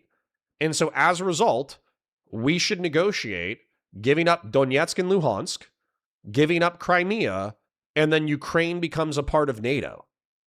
I'm going to tell Ukrainian Anna you said this. I think I've said this to Ukrainian Anna's face. So, yeah. And honking has the right attitude. It's bad. There's also nothing wrong with being against terrorism and war crimes simultaneously. Thank you, honking, for being a sane person. I appreciate you. I wish I could hug you through this computer screen. That is refreshingly sane for Twitch and YouTube politics. I might cry again. Anyways, Paul says Russia is in no way agreeing to Ukraine and NATO. Well, they can eat a hairy fucking dick. How's that? How about Russia? You keep Sevastopol. You keep Sevastopol. You keep Donetsk and Luhansk. Ukrainian and NATO eat a fucking hairy dick, or else we're giving Ukraine fucking tactical nukes. How about that? You threaten to constantly tactically nuke Ukraine. How about the next time you tactically nuke Ukraine, you fucking, 300,000 of yours are going to get fucking tactically nuked. How about we tactically nuke fucking Moscow, you fucking piece of shit? Demon King Drago says, just give them Florida. Ass take from Valor Media Network. Yeah. Yeah. Give them Florida. Fuck Florida. I'm in Florida, but fuck Florida. Anyways. We have different values and different goals. I'm not going to say you're a rabid. I'm not going to say you're a rabid terrorist supporter or a rabid anti-Zionist. Okay. Even though within that particular event, there were obviously Hamas, and that was this is Sorry, I need to let the content flow, but Rob came in with a fucking banger. Sorry, you have to choose. You're either team war crime or team terrorism. It's the Counter-Strike axiom, and it cannot be avoided. Dude, I'm team war crime. Okay, let's be real. I am team war crime. Okay? That is fucking... I don't like war crimes, but if you give me a binary, I'm picking team war crime over team terrorism. It's just, it is what it is. Dude, you know, I wish I could snap my fingers and like just get everybody to have the right video games and the right consoles. Because I think a video game night where Doobie and I don't know what other Palestinian sympathizers we have. Maybe B for Brian and a few other people. What if we did a Counter-Strike night where it was me and all the war crimers and Doobie and all the fucking terrorists, and then we fucking like role played hardcore with racial slurs and everything, and we role played hardcore team war crime versus team terrorism. I think that would be the funniest fucking video game night in history. And you know, like you hear fucking Doobie role playing question mark? Yeah, but like you hear Doobie in voice chat like Allahu Akbar.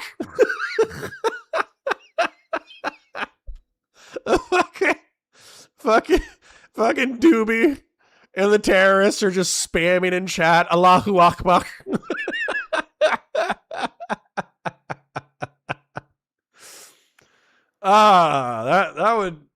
That would be a great game night. Can we do that? Okay, yeah. For Al-Aqsa. what did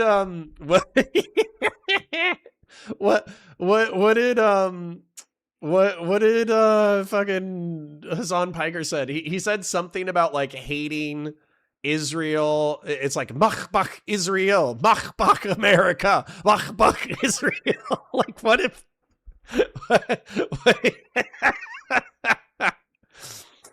oh my god.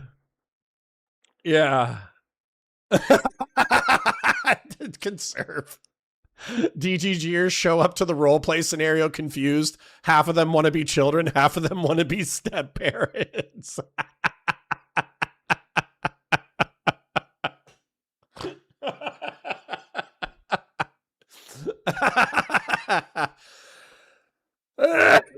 Oh my god.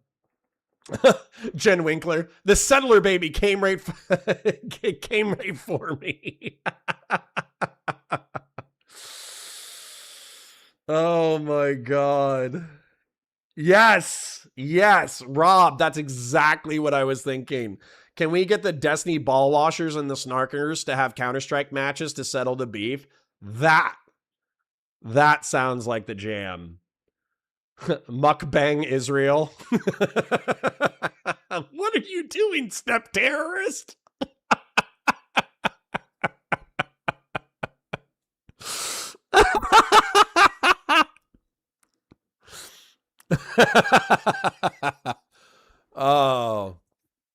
Oh man. Okay. That was brutal. That was awesome. That was awesome, actually. Dude, do we need to kick it old school? Because like all right, so I kind of want to purchase and download Ready or Not because I think it's so tactical and I think the graphics are so good and I think it would be fun to do some like SWAT role play, right? But Counter-Strike is cheap and old and can run on systems, and I already know. You know how some old games are just butter smooth? Like Halo Combat Evolved is just fucking butter smooth to me, even if the graphics aren't as great. I know for a fact that Counter-Strike is butter smooth even on older systems. So, I'm kind of wondering if we should do Counter-Strike instead of Halo, because anybody who has a PC, even if it's like a decade-old PC, I know they can run Counter-Strike. So, Randy Chang says, Ready or Not, no casualty hard mode is super difficult. Yeah, I'm not doing that. I'm doing Ready or Not average mode, no casualties. I'm doing the opposite of I'm doing all casualties. I'm doing max civilian casualties. You're allowed to mag dump the terrorists after they've already surrendered. And friendly fire is not only turned on, but you don't get penalized for shooting your friends in the back. Back in the early thousands, we ran a Counter-Strike 1.6 server on a programmable telephone. Yeah, see? That's what I'm saying. That's what I'm saying. All right, anyways, I need to use the restroom. I need to get some water. We are coming up on 12:30. At 12:30, I'm going to switch over to the Dean Withers drama content, and then I'm going to see if that's like short, like if we get through it quickly, we could vote on whether or not we do news, or whether or not we do like a Rhino segment, or we could vote on whether or not we cover something else that you guys want to cover. So just being real, I'm doing too much shit all at the same time. I thought it was going to be easy to get in there and just record like a 10-minute video and then post it. But if I get fucking 200 views or 100 views on a 10-minute video, I know I got to post through it, but I'm just not going to be like enthusiastic about it. If I know I'm doing like a 10-minute Rhino rant and I'm going to get a fucking 100 views per post, that's not going to affect my finances one way or the other. So, I mean, I could just stream fun shit and you guys can fucking super chat when you feel like it. And that'll be how I make my money, and I'll just leave the VODs up. I don't know. Doobie is still around, so he says for 10, let's do it. I'll bring my legion of troll berserkers and minor soldiers. See, here's the thing though. I don't want Doobie and like all his politics Discord demons. I want Doobie and snarkers that he's never hung out with before. Like I want, you know what, and maybe you've hung out with them on the Snark server, the Snark Left server. I don't want people from politics who are Counter-Strike sweaties. I want Counter-Strike casuals from the Snark Left server. That's what I want. That's what I want. Anyways. This is not what I'm talking. Yeah, this is not Hassan Piker level. Sorry, no. Yeah, gotcha. Okay, why are you? This is from in the chat. Why are you not a rabid Zionist? In virtue of what? I don't support. Because all of the things that all of the things I recognize rabid anti-Zionists for, I don't support Zionists doing. Like all of those things that would make it. Summary executions of civilians, I don't support them doing. Okay, gross violations of proportionality, just bombing like without any precaution at all, I don't support them doing. Dehumanizing language. I think they have done that. Yeah, I think they have done that, especially in the beginning of the war. There's examples of them doing that. Gross dehumanization of Palestinians as Palestinians, I don't support them doing. Incitement to violence, I don't support them doing. I don't support them dragging civilians out of their homes. I don't support them stealing their flocks. I don't support them. Like, how many examples do you want me to give? Like, no, I think that's helpful for the viewer to see. I thought this is a useful concept as I'm thinking about it more and more. I just want to let it settle with me. Is that chill? Mm-hmm. Yeah, no, that's fine. That's fine. And listen, if something ever brews up from it, like we can have another conversation about it. Hell yeah, bro. About the virtues of recognizing extremist views of a given ideology. Sorry. Bro. That was a little bad faith on me. Sorry. Okay. But I was joking. Yeah. I think we have run to ground. Yeah. Everything. What do you guys think? I think you're on board with Team Hassan Piker is meaningfully anti-Semitic. He can change. We can change him, Avi. Okay, maybe you can. He needs to disavow. Definitely can. Good luck. Listen, I don't understand. Like, Grassroots says, I'm not saying that Dean Withers is actually a gay sex offender. I'm just saying that he stole one's face. To be clear, I disavow your bi/homophobia. Disavow. waiting for evidence. And listen, the people who have presented shit have done a dog shit job. At least if you've seen them, Avi. Have you been impressed with the people who have called in and have made the case? Listen. What do you mean? I'm just hearing about it for the first time. Yeah. Like, what do you mean? Like, be honest. They're doing dog shit job. No, and so I'm not watching all this shit. You know, I know that. Yeah, I know. I know they haven't done a good. Look. Yes, I know that. Yeah, people have done it. But also, I do want to say one thing though. One thing I do want to say about this, and I'm not saying this is your fault, Pisco. Yeah. But what I'm saying is, it did not take me a week of research to find the strong example. Being with outers, am I right? Holy shit. Examples and understand why the other counter hypotheses were not plausible. Like, they were definitely out there.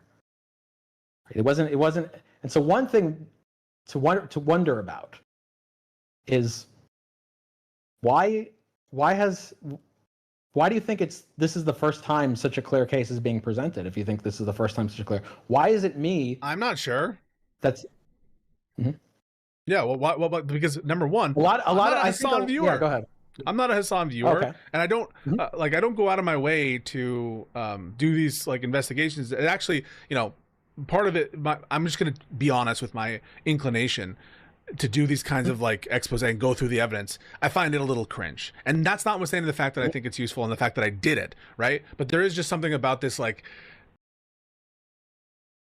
Okay, Counter-Strike on Steam is $9.99. Counter-Strike 2 is free. So I don't know. Is Counter-Strike 2, excuse me, which Counter-Strike, CS1?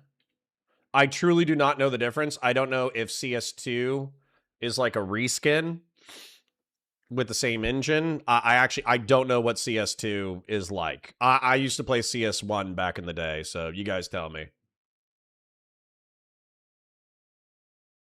I react to shit I see on the news. There are certain areas of interest I have, and I don't really have this interest to like go through and like go over biases and racist shit. To me, that's not my area of interest, and so notwithstanding it, right? But I if people want to challenge me on it and ask me on it, I'm open to it. That's why I always say, but like I'm not going out of my way to catalog all the Hassan Piker shit. Yeah, I'm not talking about with respect to your virtues. Okay. I'm talking about respect to like, because in my view, this is a broader failure. Like, this is a broader failure. Like, this is something that, like, it shouldn't have. I think, again, it's not I'm not saying it's Pisco's fault. I'm saying this has not been hard to find, and it has been swept. Like, there's been a sweep campaign for it. Say Ezra. Ezra is sweeping. Ezra is sweeping. No, but Ezra says he doesn't believe that Hassan has like hatred. That's what he said in his article there. Yeah. And okay, well, I have to read them more, but I do think the Mehdi Hassan thing was sweeping. I agree, because I know Mehdi Hassan can push back when he wants to. Yeah. I know Mehdi Hassan does look he actually looks into things. He actually looks into what he saw. He looked into that example, and he did not push back one bit. As Hassan Piker lied, completely misconstrued what he was saying, and gave the tactical walk back. Like, that to me is a broader failure. But can you also say, like, okay, you say that speaks ill of some of the sweepers. What does it say about the presenters? Oh no, the presenter. Yeah. So, well, I'm a presenter, and I think I did a really good job. No, not you, fucking sweeper. Okay, so, you sweeper, fuck. No. So no, I agree. I think I agree. I think the presenters did a fairly poor job, and they should have done a better job. But yeah, what do you want me to say? We started with Andrew Wilson, and we're kind of ending on that note too. There's not really anything to gain from it. Wait, what are we ending on that? What are we ending on? Left from calling out Antisemitism. Wait, what? No, how am I? Wait, am I ending on an Andrew Wilson? No. That just because there's some person who gets to the right result doesn't mean they're the best at presenting it. or the vets that are arguing okay, it. sure. That's all Yeah, I'm yeah, yeah, saying. yeah. No, I do. No, yeah. So So I agree. People have not presented the best case. People And have I'm not patting myself tried to present a good case. on the back too. We all share largely notions of anti-Semitism. My evidentiary burdens are not unreasonable, or my thresholds are not, in your mind, unreasonable. Are they, Avi? I don't think so. You've convinced. I mean, this is evident. This is definitely evidence that they're not unreasonable. You were able to very clearly recognize that Hassan Piker is meaningfully anti-Semitic. Yeah. So, like, what would you say to people who lied, smeared, who had bullshit conclusions because, okay, I was a little logic bro-y and a little bit like particular on my language on definitions. What do you have to say about that shit? Well, I take this as evidence that they are mistaken about you. Them. They're bad faith. They're pieces of shit. They should have bamboo stakes shoved up their fingernail beds. Fuck Destiny. Fuck DGG. That's what Pisco wanted to hear. I don't know, man. Even in the comments section, I see one of two things in DGG right now. I think I've gone to a couple of the Pisco videos and looked at the comment section. I do see, I don't know, half of the third of the comments basically saying, yeah, fuck Pisco. Pisco's so bad faith. Pisco's such a piece of shit. Pisco's a commie. Pisco's a terrorist. Pisco's this. Pisco's that. And then I do see a few DGGers in the comments being like, I don't know, Destiny. I think you're being a little hyperbolic here. I think you're being a little abrasive. Burp, derp, derp, derp. Like the defense of Pisco within the DGG community is very tepid. Very, very, very tepid. Very, very, very couched.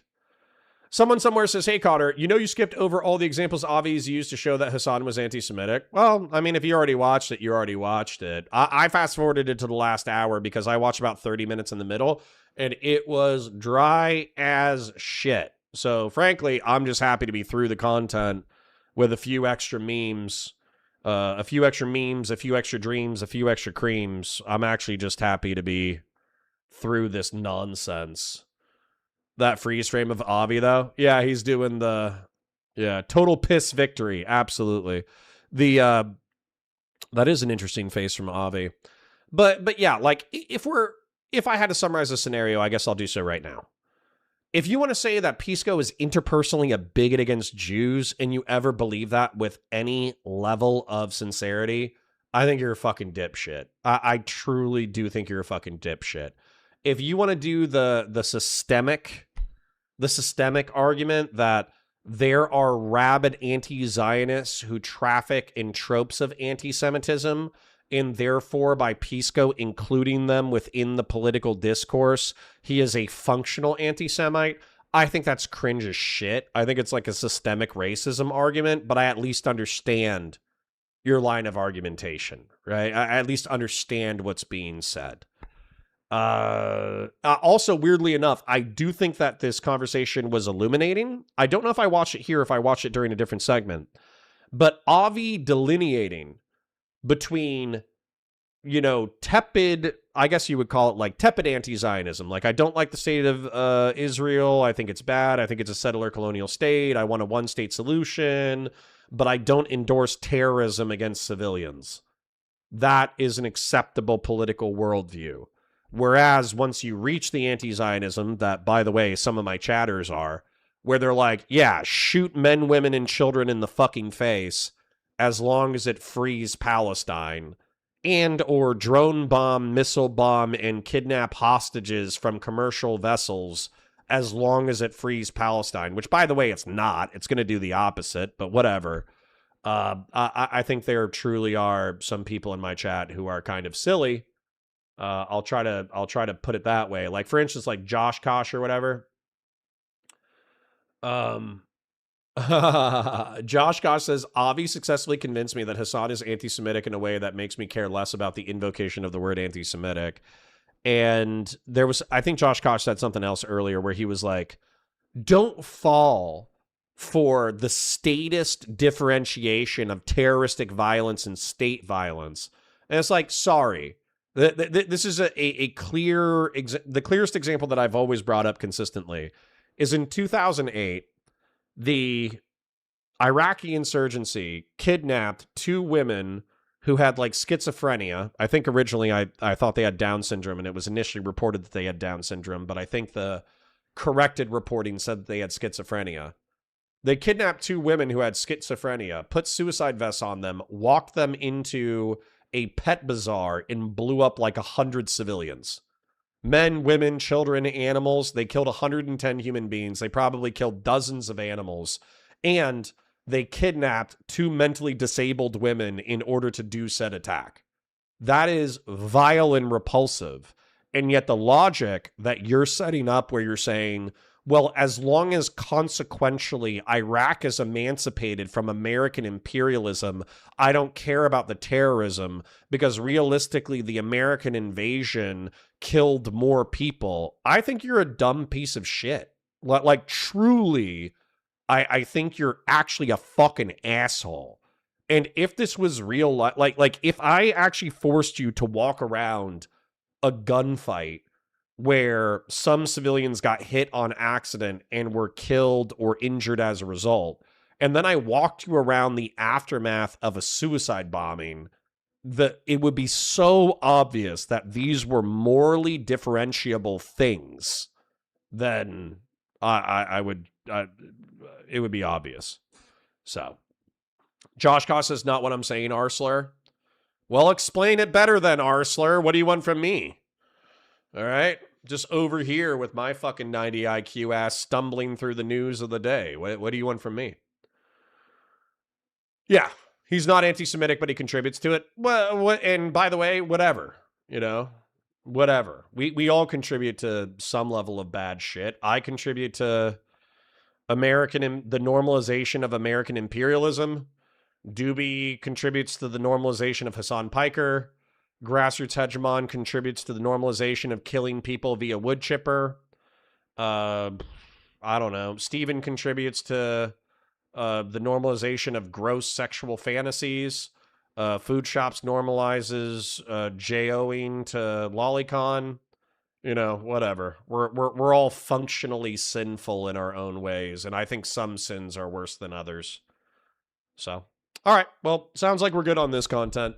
I actually don't know what's going on with the Dean Withers situation, but I did see that my favorite centrist, independent, center-right gay guy, Brad Palumbo, had some drama coverage of Dean Withers being accused of sexual impropriety. So let's do a little bit of Brad, and we'll take it from there. Brad, where's the Dean Withers video? What? Wasn't it right here? There it is. 1 day ago, new allegations against woke TikTok star Dean Withers are actually insane. That could be fun. Pierce and Victor Davis Hanson left speechless after insane guest defends something. That could be fun. She wore an offensive t-shirt. The WNBA kicked her out. Trump escalates feud with star CNN reporter. MAGA star Matt Walsh picked the wrong fight. You're fucking delusional. Shoe on head snaps on insane NYC leftists who want stealing to be legal. She got invited to a wedding and somehow made it about race. Hassan Piker is not coping well. Is this going to be the 9/11 segment? This is about 5 days ago. This might be the 9/11 segment. Old school for 5. Thank you, King. Most free Palestine hoes in the West haven't been within a hemisphere of real combat. True. Diminished Darknut with the 20. Thank you. Hi. Hugs. Loving all the gray in your beard. You'll become an elusive silver fox one day. I believe you'll crush the hearts of many men by knowing not the company of one, but that's okay. Well, thank you, Diminished Darknut, for your consistent oil to the channel. And once again, I'm sorry that I'm not a gay lover boy. My apologies. My apologies that I'm attracted to women. It's one of my many flaws. One of my many flaws. Let me go ahead and thank everybody who donated. Diminished Darknut with the 20. Old School with the 5. Grassroots with the 10. Doobie with the 10. Old School with the 2. Doobie. Grassroots. Doobie, Shapingro, and Jeb Kush. Thank you, kings and queens, for your financial support and your viewership. I do sincerely appreciate it. And yeah, let's get into a little bit of drama. Last 4 days.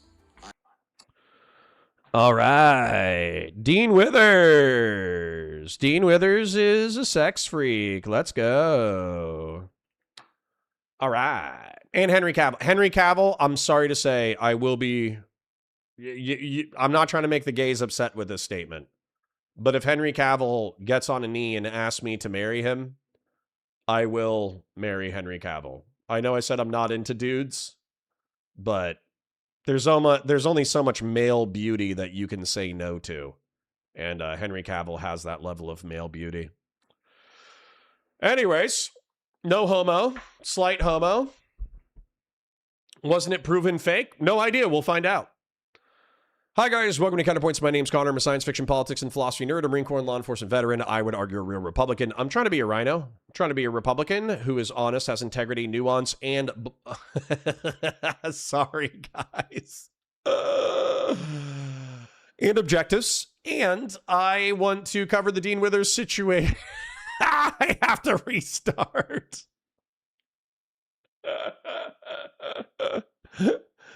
Because Diminished Darknut says bullshit. Well, when you put it that way, conservatism says stop hurting Diminished Darknut like this. Paul says Henry isn't a dude, he's a man. True.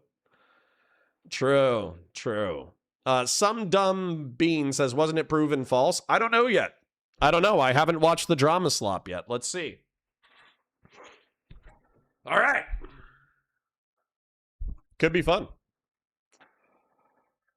Hi, guys. Welcome to Counterpoints. My name's Connor. I'm a science fiction, politics, and philosophy nerd, a Marine Corps and law enforcement veteran. I would argue a real Republican. I'm trying to be a rhino, a Republican who is honest, has integrity, nuance, and objectives. And today we're going to be checking out some drama slop. All right. We're going to be taking a look at Dean Withers. Dean Withers has allegedly been accused of sexual impropriety, and there's a media firestorm around it. Dean Withers, for those of you who don't know, is a TikTok debate progressive star. He was actually quite famous for being a part of Un-F America. He was one of their initial stars, but then after Z. Cohen Sanchez was accused of being unproductive and dramatic-oriented in reference to her relationship with young black women, he quit the tour. And after that, he continued to create semi-viral TikTok debate content against MAGA people. He's an okay debater, but he is baby tissue soft. He is 10-ply fucking tissue paper. He is Vaseline. He is Aveeno fucking skin lotion levels of soft. This man has such baby bitch fucking hands that I think if you grab them, his skin would fucking slough off because of how moisturized and soft they are. It is crazy pants. So, let's take a look at the allegations. Let's take a look at anybody debunking it. Let's see Brad Palumbo's coverage. Let's go. Last 4 days, I've been crying myself to sleep over this. It has been the most pathetic thing ever. The progressive TikTok star Dean Withers is facing insane allegations, and the situation's getting dangerous. Hey guys, welcome back to the show, your home for independent and nonpartisan commentary and analysis on news, media, internet insanity, and more. This one is kind of all of the above, as we're going to check. Maybe this is the grift I need to steal. Not that I truly do not think that Brad Palumbo is grifting, but he used to say, like, I'm a right-winger, but I'm a right-winger, but I'm a right-winger, but. And then he would consistently have a substantial amount of criticism for the left and for the right. And yeah, maybe him just going like, fuck it, I'm independent, fuck all of you. Maybe that's a move.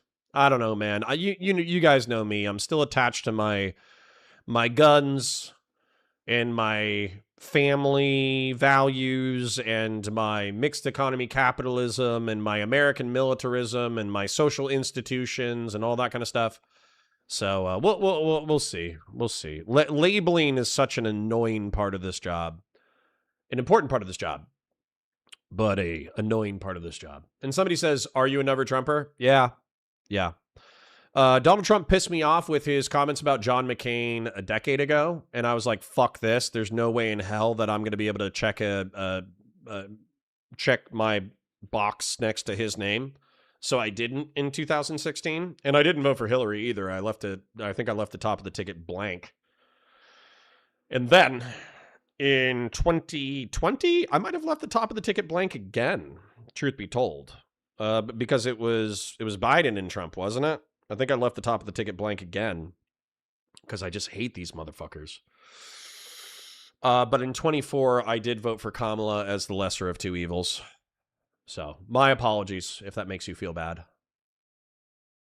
In on a really wild saga that's playing out online right now. Started on TikTok, but now it's everywhere, about Dean Withers, who is a progressive pundit and commentator who's huge on TikTok. I've actually debated with him in the past, and he is, a huge critic of Trump and a general supporter of the Democrats, and he is beloved by many and then not so beloved by others. But he's now facing allegations, I guess you could call it, that are totally unsubstantiated and potentially outright fake and fraudulent, trying to destroy his life and perhaps even get him killed. I'm going to play you a video summarizing the situation from another creator on TikTok. Let's watch, and then we'll get into some of the details because, boy, this is one of the craziest things I've seen in a minute. Let's watch. This is Dean Withers. He's a 21-year-old liberal influencer, and he's just gotten some really disturbing allegations against him. The last 4 days, I've been crying myself to sleep over this. I'm not even kidding. It has been the most pathetic thing ever. Now, I disagree with Dean on a lot of things, but I've looked at the evidence in this situation, and all of it seems to be based on screenshots from a fake profile. I believe that somebody manufactured this to attack Dean. Now, Dean has made some mistakes. He gets really, really emotional, and he just starts saying shit. Don't ask him about his anxiety vape pen. He'll lose his entire mind. But whoever is Hold up. So, somebody correct me if I'm wrong. Wasn't the vape pen sarcastic? What wasn't it like? Okay, so there's this clip of Dean Withers. It actually is kind of funny, where somebody jumps on and they're like, "Oh yeah," and I think it's a friend of the show too. They're like, you're always sucking on your vape pen. It's so annoying. It's so cringe. And then and then Dean like freaks out and he's like, "We've been over this. We've been over this before. It's not a vape. It's my anxiety pen." And I do think that he was hamming. Dude, I gotta Google it. I gotta Google it. Hold on. What was it? Was that real or was that sarcastic? I must know. Okay. Was Dean Withers' anxiety pen crash out real? No, the anxiety pen crash out was not a real serious freak out. It was satirical and tongue-in-cheek. The context: political commentator Dean Withers faced chat comments and teasing from viewers about asking about his anxiety pen, often joked about as a vape or fidget tool. The reaction: his over-the-top defensive response on stream, where he acted deeply offended and snapped at chatters, was a satirical play on a viral quote moment, parodying a famous Charli D'Amelio crying in an apology clip. The reality: viewers and supporters noted it was an obvious joke and troll, though it was clipped out of context and circulated on TikTok and Reels as if he had a genuine mental breakdown. Okay. Unless somebody has direct evidence to the contrary, I'm going to assume that he was being sarcastic. Okay? I need direct opposite evidence in order to do it. Nuxtaku made a video saying Not So Erudite is doing too much Adderall. That's funny. I think that's just like a Destiny slanted attack, but whatever. Evidence to make it seem like Dean is a sexual abuser because they disagree with him politically is a real-life stone-cold piece of shit. The problem is that Dean has been one of these believe all women all of the time type of people, so when false allegations hit him, he really doesn't have a leg to stand on. There has to be a standard of Josh Kosh says, my uncle was recruited by the Tamil Tigers at 13, given a gun and a cyanide pill. My grandpa was shot point blank by a government soldier while working as a train conductor. I resent being painted as a naive. Okay. Sorry for creating a situation. Sorry if I painted you as naive. I was disgusted by the Tamil Tigers until I grew to understand that they were the inevitable result of state violence. Okay. I don't think rape and mass murder and suicide bombing are the inevitable results of state violence. Matter of fact, I think the IRA and the ANC predominantly targeted government forces. So no, you can be a partisan. I think also like the French resistance disproportionately attacked Nazi political members and Nazi fucking soldiers. So no, you can be a partisan and asymmetric war-fighting force without raping and murdering civilians. So no, rape and murder are not the inevitable conclusions of state violence.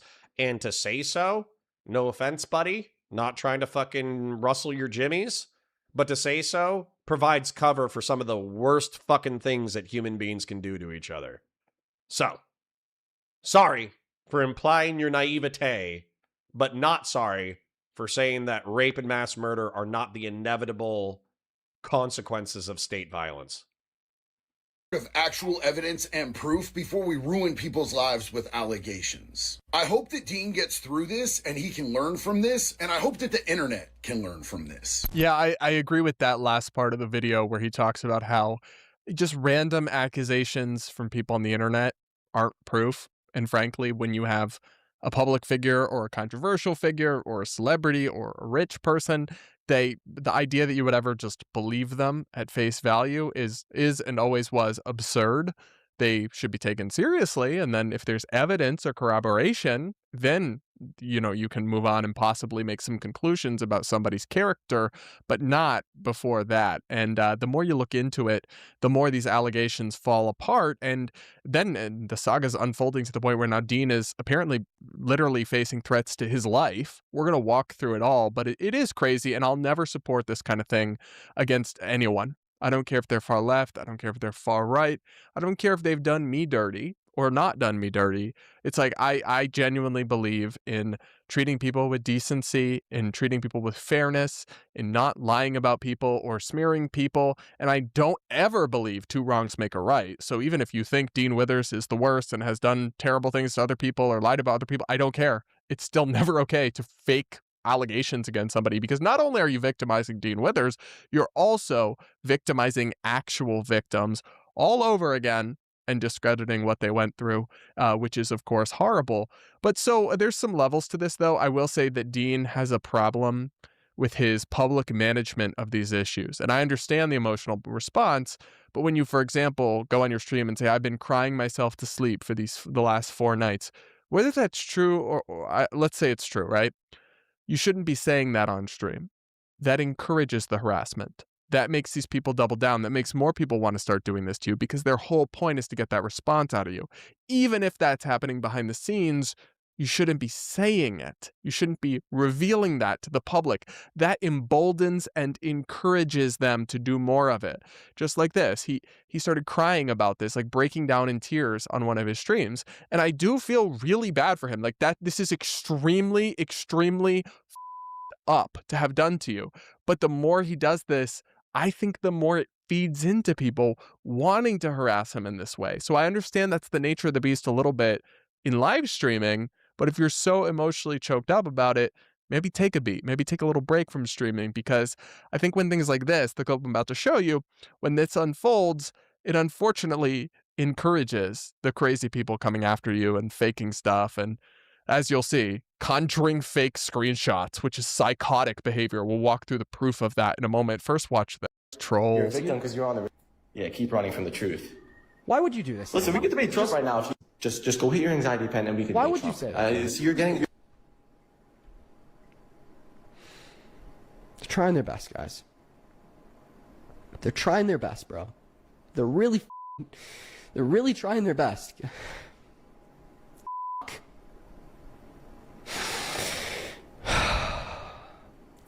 Dude. God, man. So listen.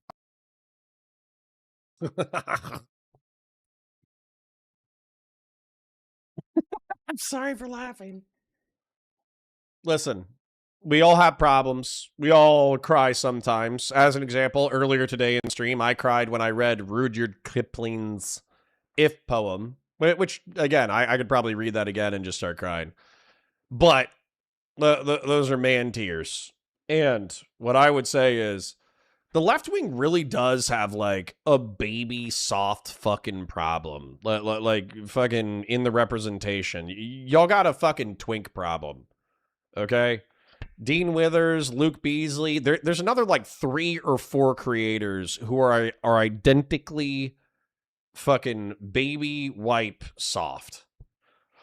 And what's funny about that, too, is, like, Destiny used to be considered, like, the hard liberal because he wasn't a pussy, and during debates he could throw elbows back.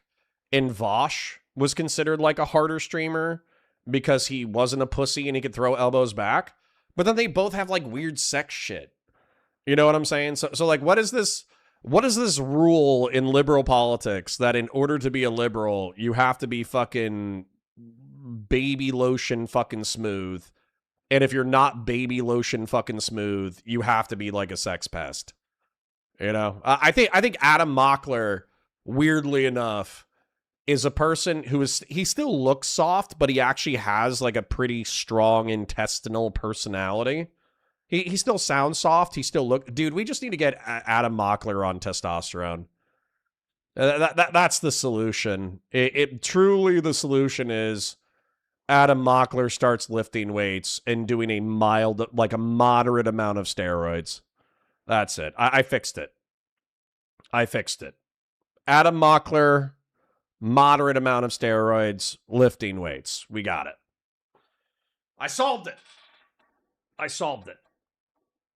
I have relevant thing from Tomfoolery to show you. Do you want to DM it to me? DM it to me.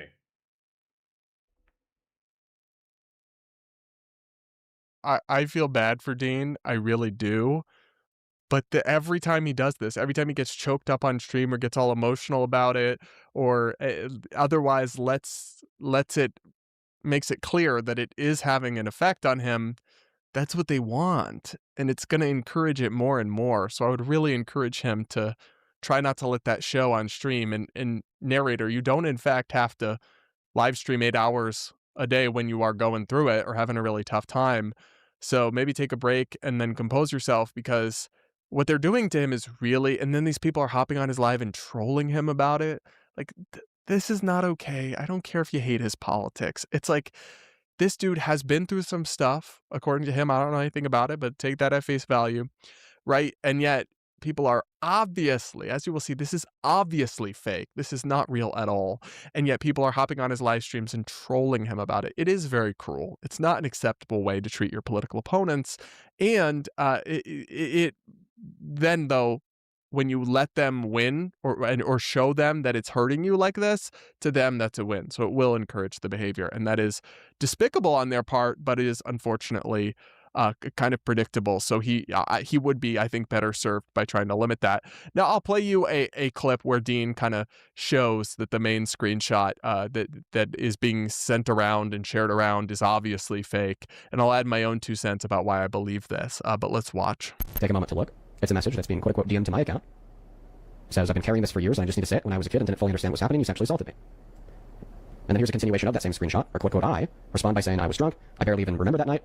Just leave it alone. This is the evidence.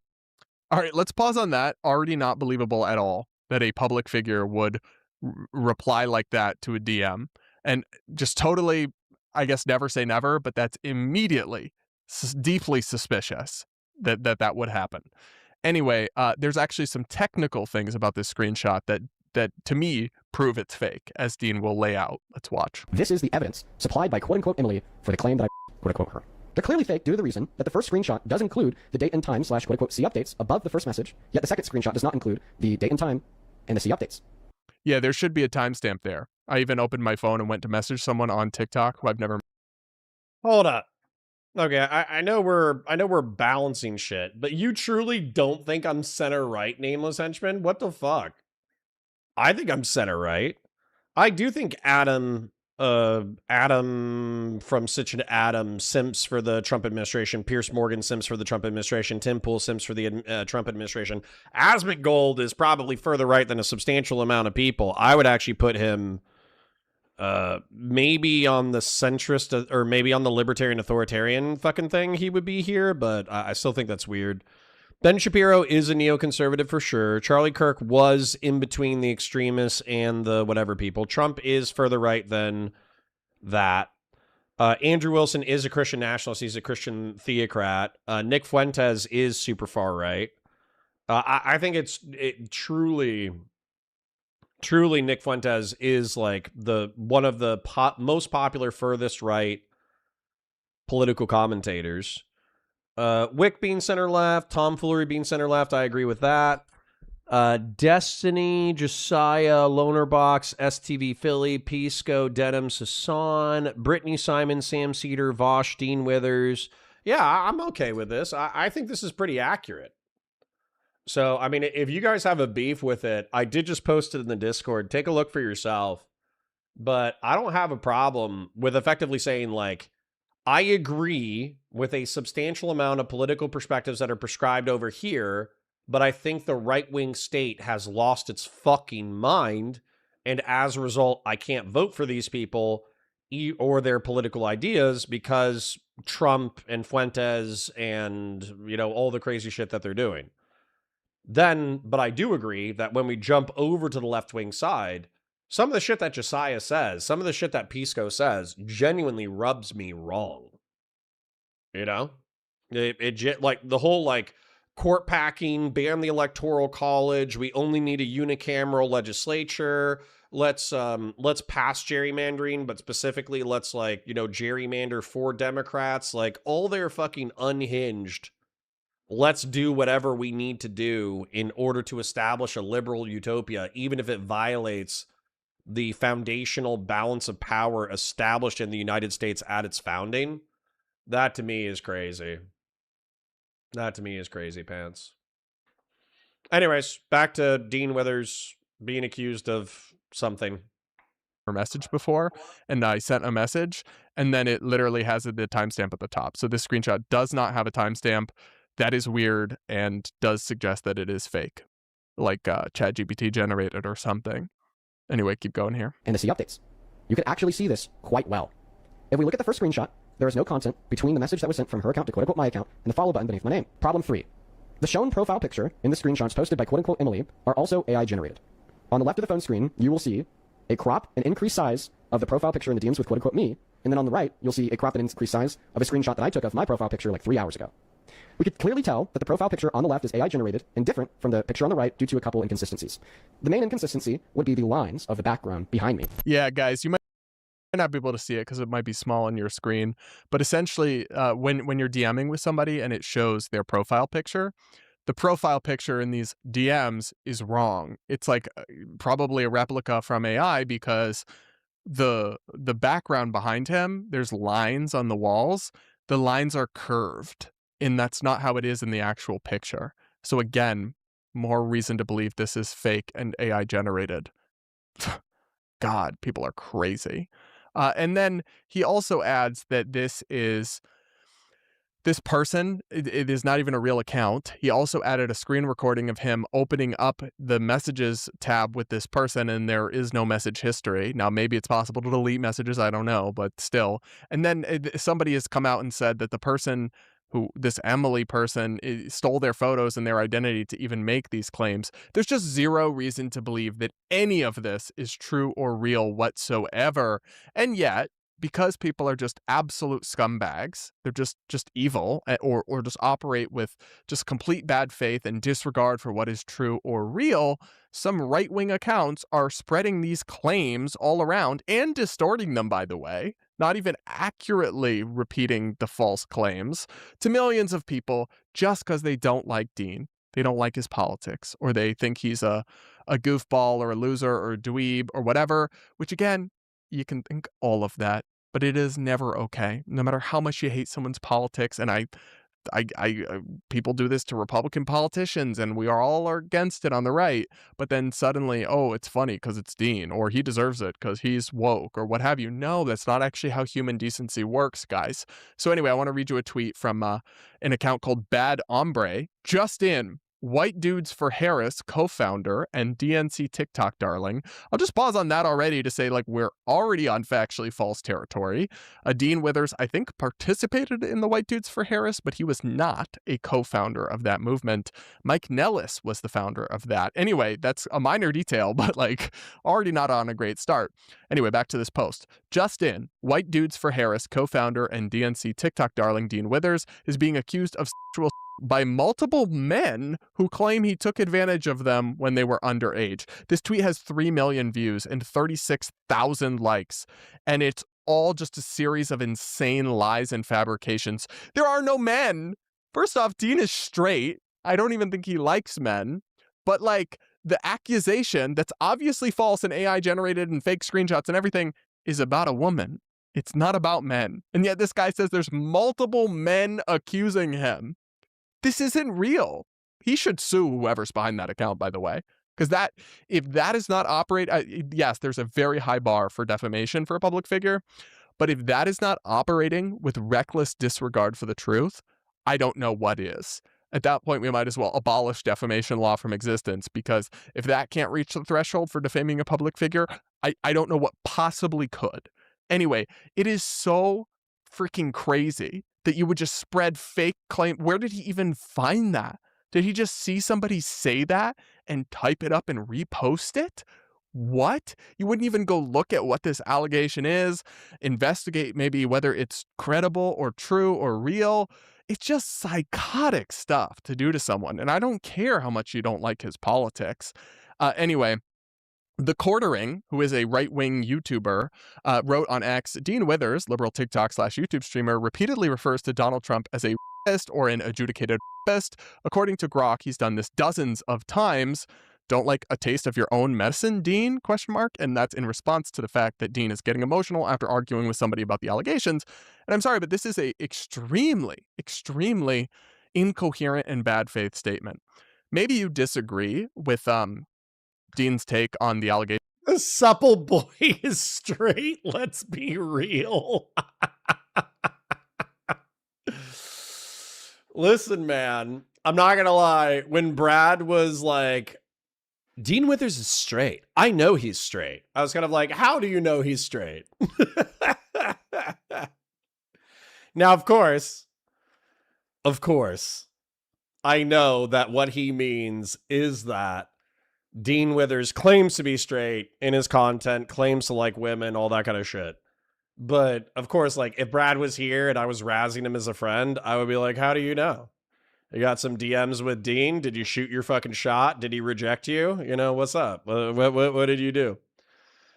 Now, Josh Kosh says, Connor, I believe in determinism. I think extremism of resistance groups is better explained by levels of duration of oppression and lack of success of nonviolence, not some group moral fail. Yeah, I think that is silly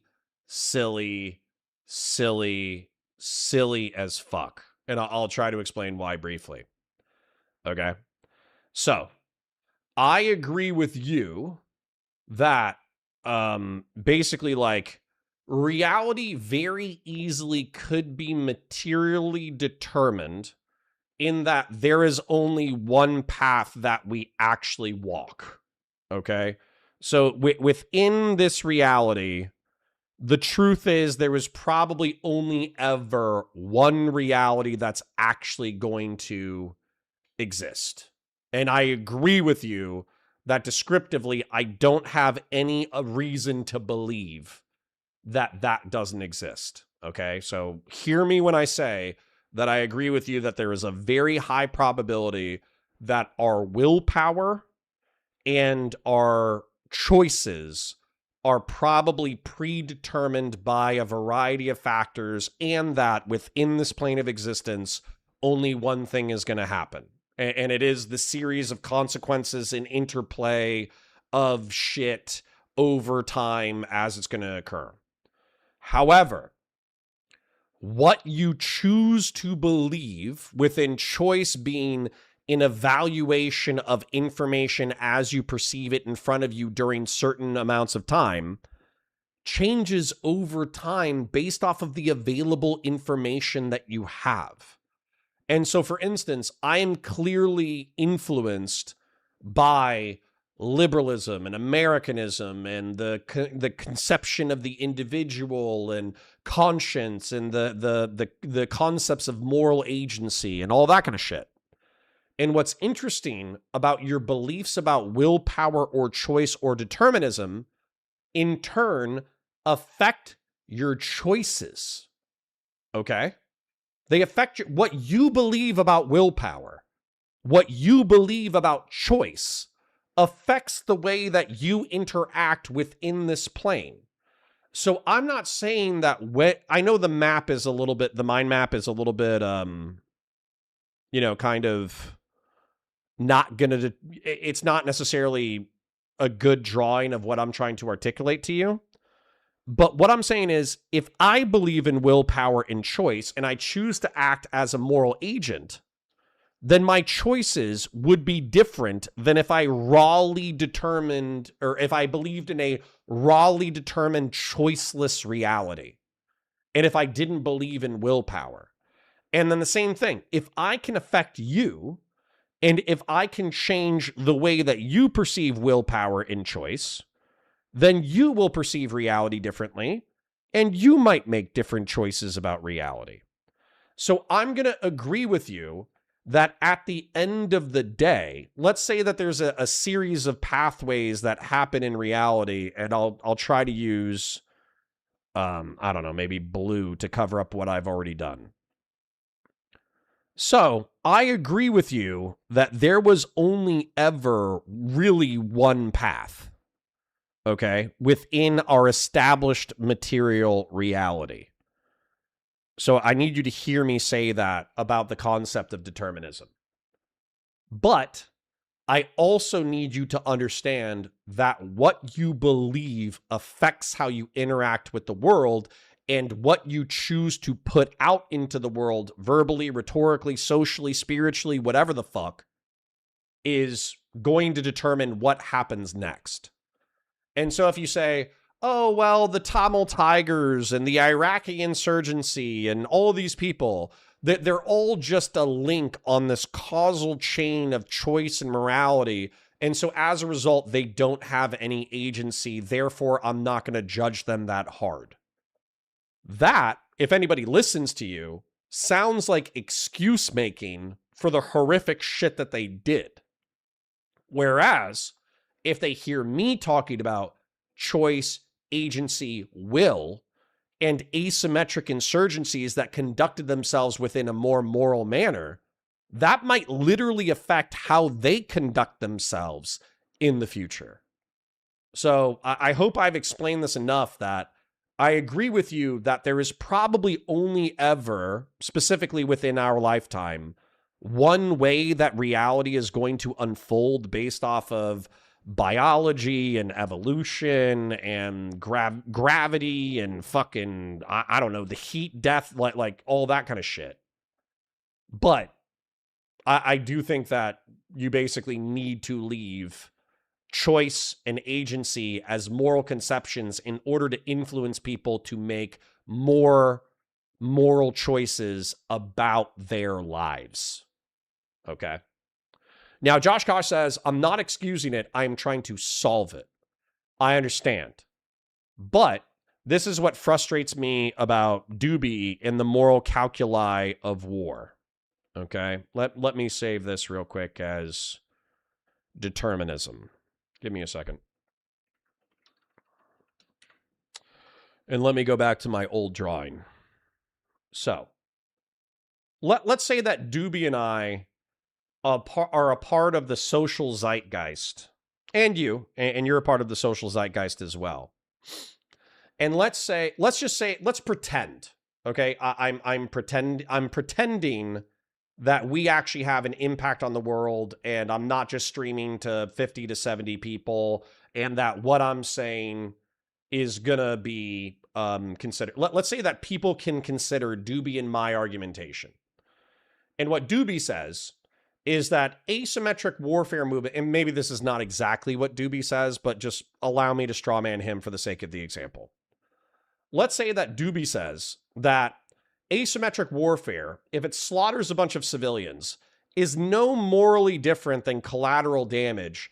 And let's say that people listen to Doobie, okay? And let's say the government and people who are going to fight an asymmetric war in America listen to Doobie, that there is truly no moral difference between terrorism and collateral damage done by nation states.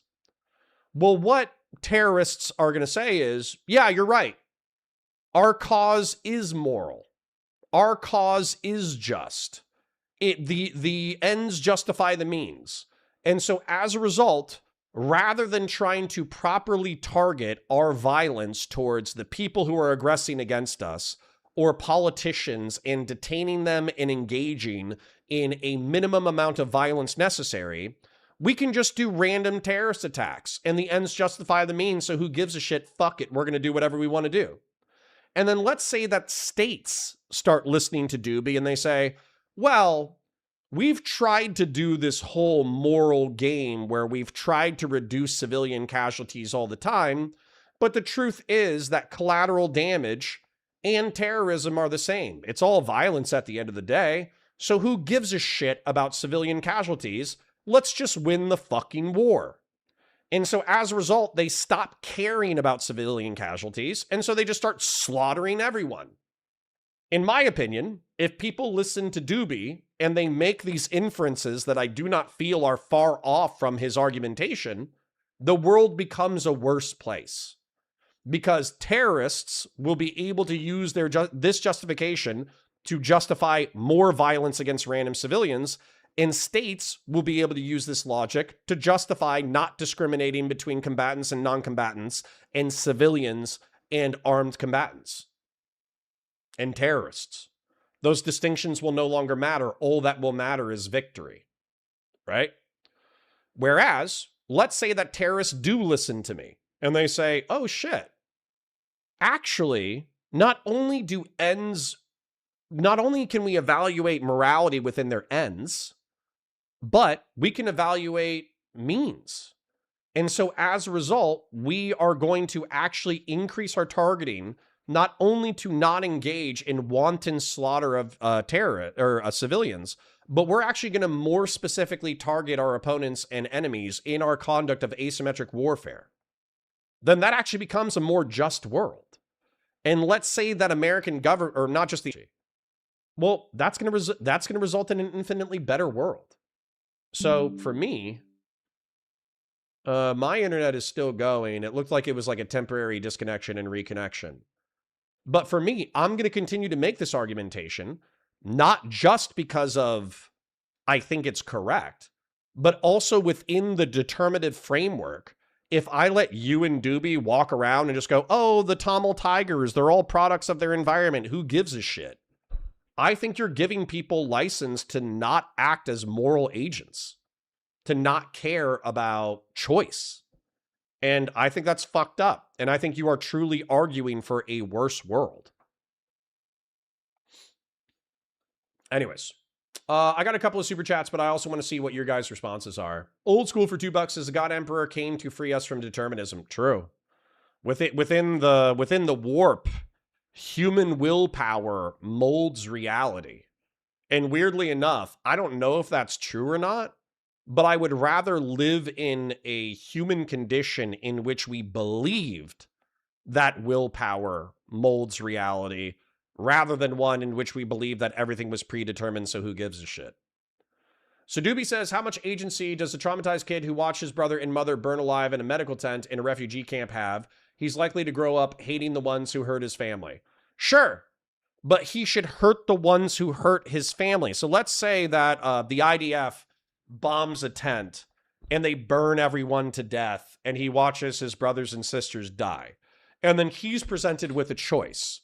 I can slaughter men, women, and children who are Israeli, or I can attack, Israeli politicians and IDF, right? I would prefer a reality in which he makes a distinction between combatants, non-combatants, civilians, and non-civilians, and he uses his moral agency and willpower and shit, even his fucking ingenuity, in order to target IDF rather than civilians. And weirdly enough, I think, you know, you could be like, oh, now you're anti-IDF, you're anti-Israel. No, I think even the IDF would say that. The IDF would say, I'm a combatant. I am a soldier. I am uniformed. I am a member of the Israeli government. Therefore, if you're going to attack and kill anyone, kill me. Don't kill a random 6-year-old Jewish girl. You know, that number one, that's not furthering your objectives. Number two, it's vile. Doobie says, we guarantee this by enabling the continuation of this evil that birthed his hate. Flaccid criticism of Israel's evil isn't enough. It stops or the natural response continues. And just stopping it isn't enough. Healing needs to happen, which is a long-term process that requires patience from all involved. But here's my problem with exactly what you're saying, Doobie. This is my exact problem, is that you're saying that slaughtering random civilians is a natural response. But it is one of many natural responses, okay? So, for instance, the ANC, the African National Congress, the communist revolutionaries that were a part of apartheid South Africa disproportionately targeted law enforcement and politicians in their campaign. They did do necklacing. They did kill random people who were believed to be police informants, but they targeted their violence a lot more than they needed to, specifically because they wanted to win the moral high ground.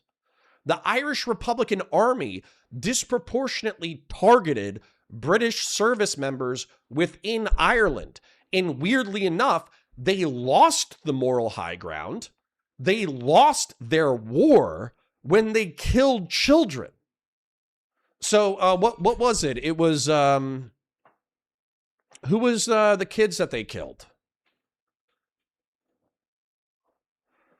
The IRA bombing of British royalty kids.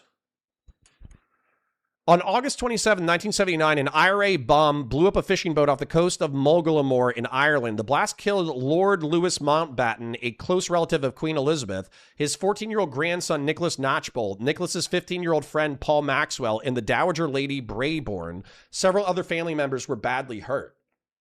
You understand that after this immoral action, support for the Irish Republican Army dropped. Okay? So they lost the war. You could say that this is a natural response to Irish oppression. But this response to Irish oppression, which is quote unquote natural, lost the IRA the war. So again, like what I hear, maybe you don't intend it. Maybe I truly have 80 IQ. Maybe I have 90 IQ. Maybe I'm a dipshit. But what I hear from you in Josh Kosh, in my opinion, is I hear excuses. Maybe that's not the way that you characterize it. Maybe that's not the way that you you believe it to be. Maybe that's not the way that you understand what you're doing.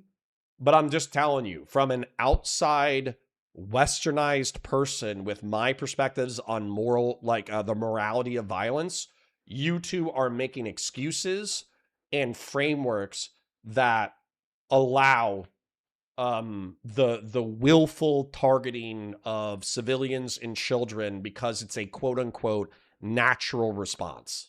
And I think the world that you're arguing for is a worse WORSE world.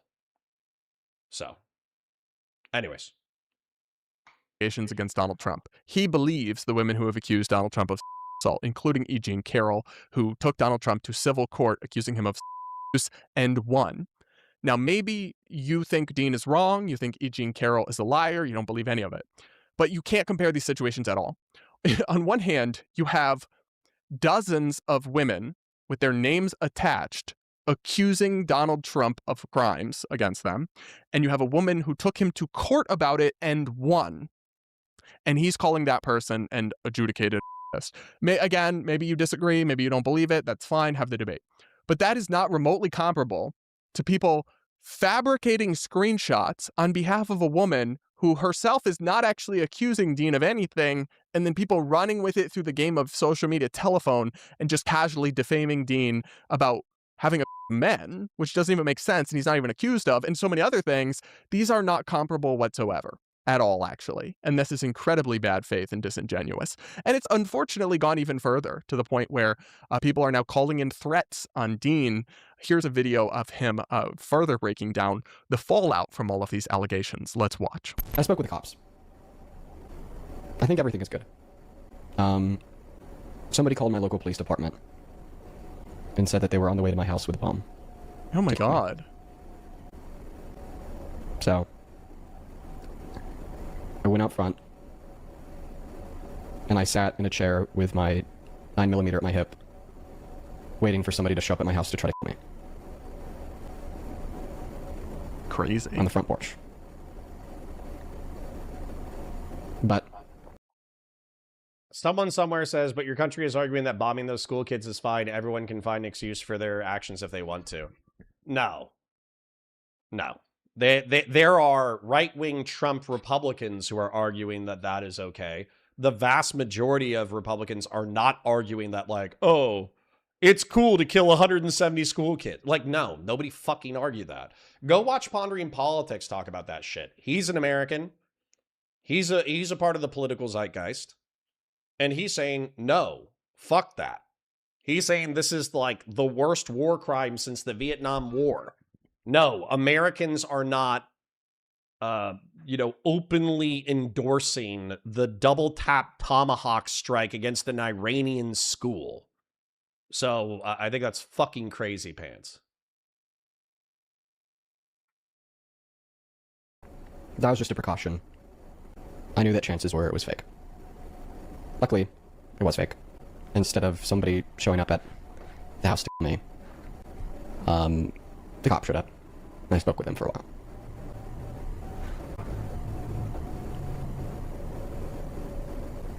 I don't know if I could keep on doing this. So, again, this is horrible. Like, this is so far beyond the bounds. This is unhinged, crazy behavior from a person who should be arrested. You don't get to threaten people. You don't get to call in threats to the local police. And I don't blame Dean for being shaken up by it. I will say that when stuff like this happens, and I have had lesser, not quite as extreme as that, but I have had somewhat similar circumstances, a less severe case, but less severe cases. But I've had stuff like this happen to me in the past. You're really not supposed to talk about it publicly, because not acknowledging it publicly tends to encourage the person to do more, to get more of a reaction out of you, and can even encourage others to do it as well to get that same rise. And then when he admits, like, I don't know if I can do this anymore, referring to his streaming and whatever, unfortunately, and none of this is me saying that this means it's his fault or he deserves it. I'm just explaining the consequences of speaking about it publicly this way and why I think it's unwise. I'm not saying it's like, okay, and he deserves it or anything. Like, no, it's still morally wrong what's being done to him here. And I condemn it unequivocally.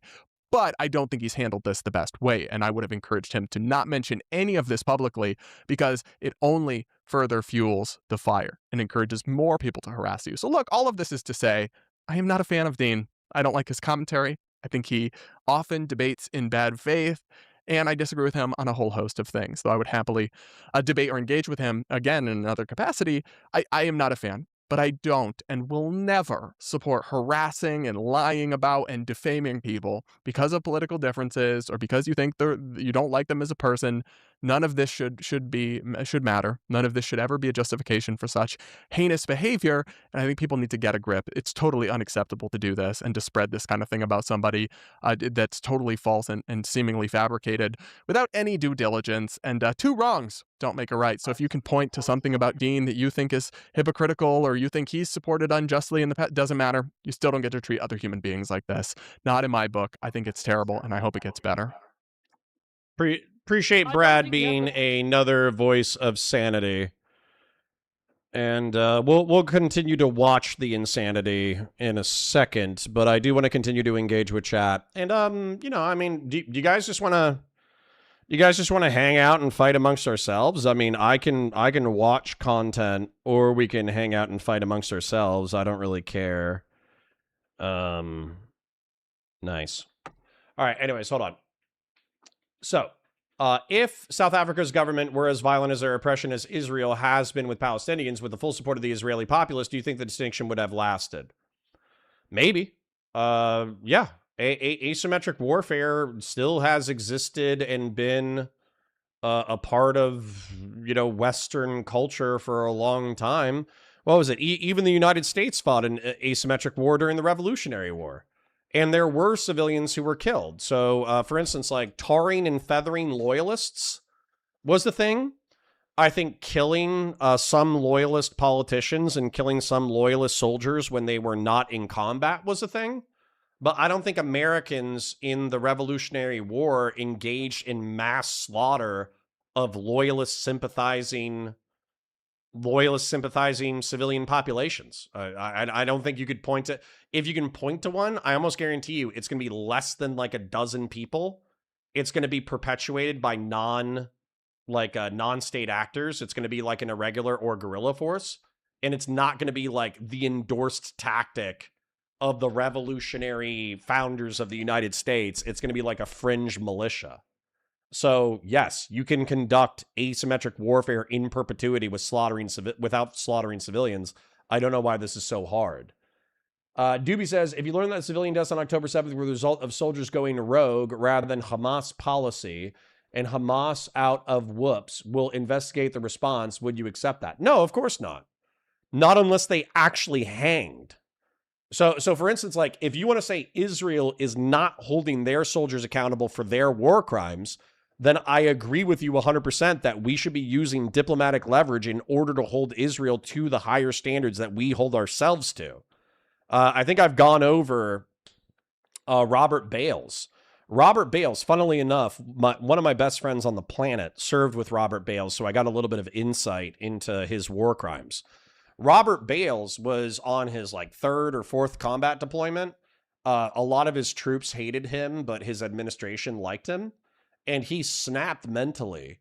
And what he did is he walked out on base, I think on the north side of an Afghan outpost, slaughtered a family, walked on the south side of the base, slaughtered a family, and he's currently serving life in Leavenworth, and I think he might have pled guilty in order to avoid the death penalty. So yes, let's say that Hamas slaughtered 900 civilians on October 7, 2023, and they took Luca, whatever her name is, the German girl's body, and paraded it around in Gaza. And let's say they actually found dozens of Hamas militants who were responsible for the slaughter of civilians. If they were actually incarcerated for life or actually hung, then yeah, of course I would view Hamas as a more just organization. So Doobie says, if no, why do you accept it from Israel? Where's the Hind Rajab investigation or the disabled man tortured with a dog and left tied to a chair till he died of exposure? Did South Africa have a right to rape riots? No, of course not. Of course not. But I'm saying, if you're going to be an asymmetric guerrilla warrior and you target civilians instead of government forces and politicians, I'm going to think you're a piece of shit and you should be hung from the state should kill you. It's just that simple. So if we disagree, we disagree, but it is what it is. And the good news is the next bit of content is going to be related to state violence and massacre. Aren't you guys excited? Aren't you guys excited? Yes, I already know about Where's Daddy. You guys already told me about it. You told me about how in order to make sure that Hamas militants were at a stationary target, Israel waited purposefully until they were in their residential homes, and they knew that they were bombing their residential homes, and they killed the families as a result. Okay, here's the argument then. Let's hold Israel to our laws of armed conflict and rules of engagement. All right? How's that? How's that for a prescription? Anyways, I need to go use the restroom and get some water. Like the stream, share it with your friends, engage with chat, super chats if you got it, memberships if you got it. My parasocial love you. Thank you for being here. And let me go ahead and thank the people who have donated. It is Doobie Doobie Doobie Doobie Doobie Doobie Doobie Doobie. Old School. Diminished Darknut with a 20. Old School. Grassroots. Old School. Doobie Doobie Doobie Doobie Doobie Doobie Doobie Doobie Doobie Doobie Doobie. Grassroots. Shapingro and Jeb Kush. Thank you, Kings and Queens, for watching. Thank you, Kings and Queens, for your financial support. Like the stream, share it with your friends, engage with chat, super chats if you got them, memberships if you got them. I need a potty break. I'm going to watch like the first 30 seconds of this, and then I'm going to go get some water. Qualification to talk about the Mao and China. I don't because think you're I not would be historian given a on visa. China, and then you I don't, don't think I'd have, be been given to, a visa. have not been to China. Have you So been to now, the moon? Or have you having been to said the that, moon? Can you talk about having said astronomy that- if you haven't been to the moon? Well, that Piers Morgan panel escalated quickly. Hey guys, welcome back to the show, your home for independent and nonpartisan commentary and analysis on Nameless Henchman says Snarkerbucks acknowledgement time. Yeah, how about you donate, you butt fucking son of a bitch? Lol. politics, media, internet insanity, and more. In this episode, we are going to check back in with the crazy world of Piers Morgan Uncensored, which... Okay, he put Hassan Piker in the thumbnail, which is why I clicked on this shit. Let's go ahead and summarize it. Chinese guy defends Chinese massacres, and then another old boomer white guy says, you're crazy and a piece of shit, and that's ahistorical, and your argumentation sucks ass. I'm going to move it over to the Hassan Piker segment, because I just saved you 10 or 20 minutes of your life. Sinclair Media is up my too. If someone to me, I don't think the Democratic Party would, there'd probably be plenty of Democrats who'd be throwing a party. Today is a day that ends in Y, so Hassan Piker is playing the victim. Hey guys, welcome back to the show, your home for independent and nonpartisan commentary and analysis on politics, media, internet culture, and more. This one has a bit of all of the above because we are once again checking in on Hassan Piker, the far-left streamer who, and kind of internet celebrity, I think it's fair to say, who's been having a bit of a moment with campaigning with some of these very high-profile far-left candidates aligned with the so-called Democratic Socialists of America, having several of them win big elections. So sorry about Francesca Hong, by the way. Rip to a real one. But jokes aside, Hassan is obviously having a moment, but it's also leading to him getting more scrutiny than ever. And he is responding to that scrutiny by accusing people of trying to have him killed if they call him radical or point out how extreme and toxic he is and how, actually, ironically enough, unhinged and violent his rhetoric has been over the years. Anyway, we're going to watch a clip from his stream where he kind of crashes out about this, and we're going to go through it all. There's a really bizarre twist in there as well, so let's watch. This aired on local Sinclair Media in the country? What the f? Now local Sinclair Media is up my ass too? Holy moly. I mean, does it mean that they're up your ass? I love that colorful language and description. If they're just airing packages that are critical of you or that are negative about you? I mean, you're the one that you kind of got the attention you ordered, right? You made yourself a national figure. You said insane and incendiary things about politics, and then had a lot of success as well by getting these candidates elected. It's like, obviously, the flip side of doing that is that it's going to bring a lot of heat, and that heat still shouldn't cross a certain line. And I'm even willing to acknowledge, as you'll see as we go along, that some of it may have done so. But generally, like, reporting on your extremism when you are an extremist figure who's on the rise in American politics and having a big impact is 1,000% fair game. So why is he whining about it so much? I don't know. We'll keep going. Oof. Rupert Murdoch is obviously put the crosshairs on me, and now we got Sinclair on top of it too. Jesus Christ. Against his inflammatory rhetoric. I do legitimately think these guys are trying to get me killed. I will say it. I mean, it doesn't feel great to be in this situation, but it is it's obvious that the narrative is set in where the goal here is to just basically say, like, this is the most nefarious, most toxic force in American politics. Someone has to do something. Tiger is now objecting. Okay, hold on. Diminished Dark Nut is so generous, I feel like I need to help him out for a second. All right, Diminished Dark Nut. I've been stuck in a truck doing 70-hour weeks for years, and I fooled myself into thinking that if I listened to you guys argue, I would understand one day and what you guys are so upset about. Okay, I'll try to explain it real quick. So, back in the day, there was history, you know, cavemen, people living in caves and all that kind of stuff. Then we had the agricultural revolution where we started producing, you know, wheat, grain, cows, pigs, all that kind of stuff. And we started harvesting that, and that revolutionized society and created a caloric surplus. And within that caloric surplus, since now not everybody had to focus on gathering food every single day like the caveman days, that allowed people to do other things besides gather food, including writing. And so since we complexified the writing system in a variety of cultures, there were one culture that kind of ran away with it, and they were called the Jews.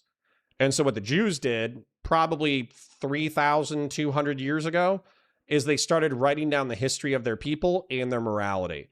And they said that God promised them a territory in the Eastern Mediterranean, basically between the Nile River and the Euphrates. So Western Iraq and Eastern Egypt is what they were supposed to occupy, and that's what God promised them. Well, it turns out that they were at the crossroads of humanity for a really long time. And so they kept getting conquered by the Babylonians, the Persians, the Greeks, the Romans. And then weirdly enough, a Jew who lived during the Roman times said, actually, I am the physical incarnation of God. You guys need to chill the fuck out and be super nice to each other. And then as a result of telling everybody to chill the fuck out and being super nice to each other, and also that he was the son of God, the Romans and the Jews crucified his ass, okay? And that created a different Abrahamic religion. Now, that religion, weirdly enough, traveled into Rome via a bunch of letter-writing campaigns. And those letter-writing campaigns were wildly successful. And so as a result, Europe became a predominantly Christian continent.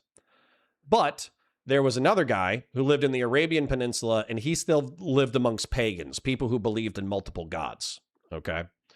And so what the pagans did, this guy, he heard about the Torah, he heard about Abraham, he heard about the one true God, he heard about the Jews, he heard about Jesus, and he was like, no. That's all bullshit. The Jews claim that God is only for the Jews. Jesus claims that he was God, but that's horseshit. What's actually true is there's only one true God, and I am his messenger. I'm not God myself, but I am his messenger.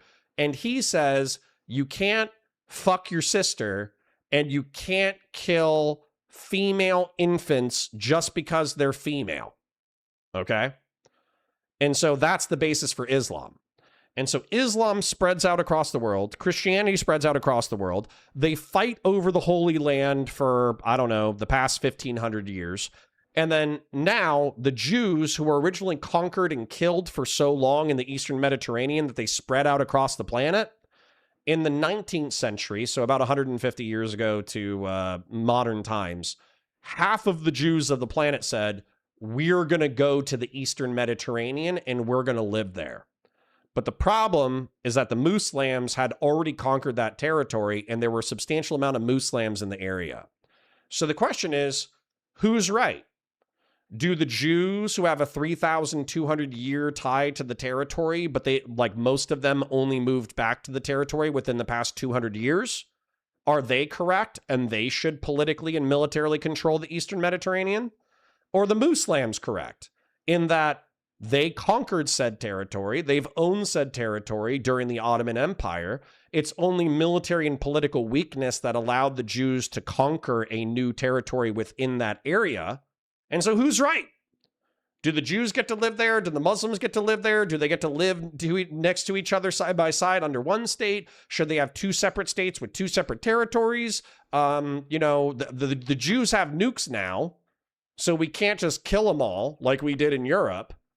If we try to kill them all, then they're going to nuke all of us. So what do now? What do now? And then we have this guy. I hope that was an adequate explanation explaining the three-way battle between Christians, Muslims, and Jews over the Eastern Mediterranean. But now we have this Turkish guy, which is a little peninsula north of that region. And he came to America in order to say, America bad, America should kill itself, Israel bad, Israel should kill itself, and communism is good. So, now we're split culturally. Do we support the Jews or do we support the Muslims? Do we support communism or do we support capitalism? That's the fight. Moving on. To what he Well, all right, let's hang on and unpack that, because he said a couple key things there. One is that, like, Rupert Murdoch has put him in the crosshairs, and this is really not how it works, right? Rupert Murdoch is, of course, one of the owners of Fox News and that whole empire.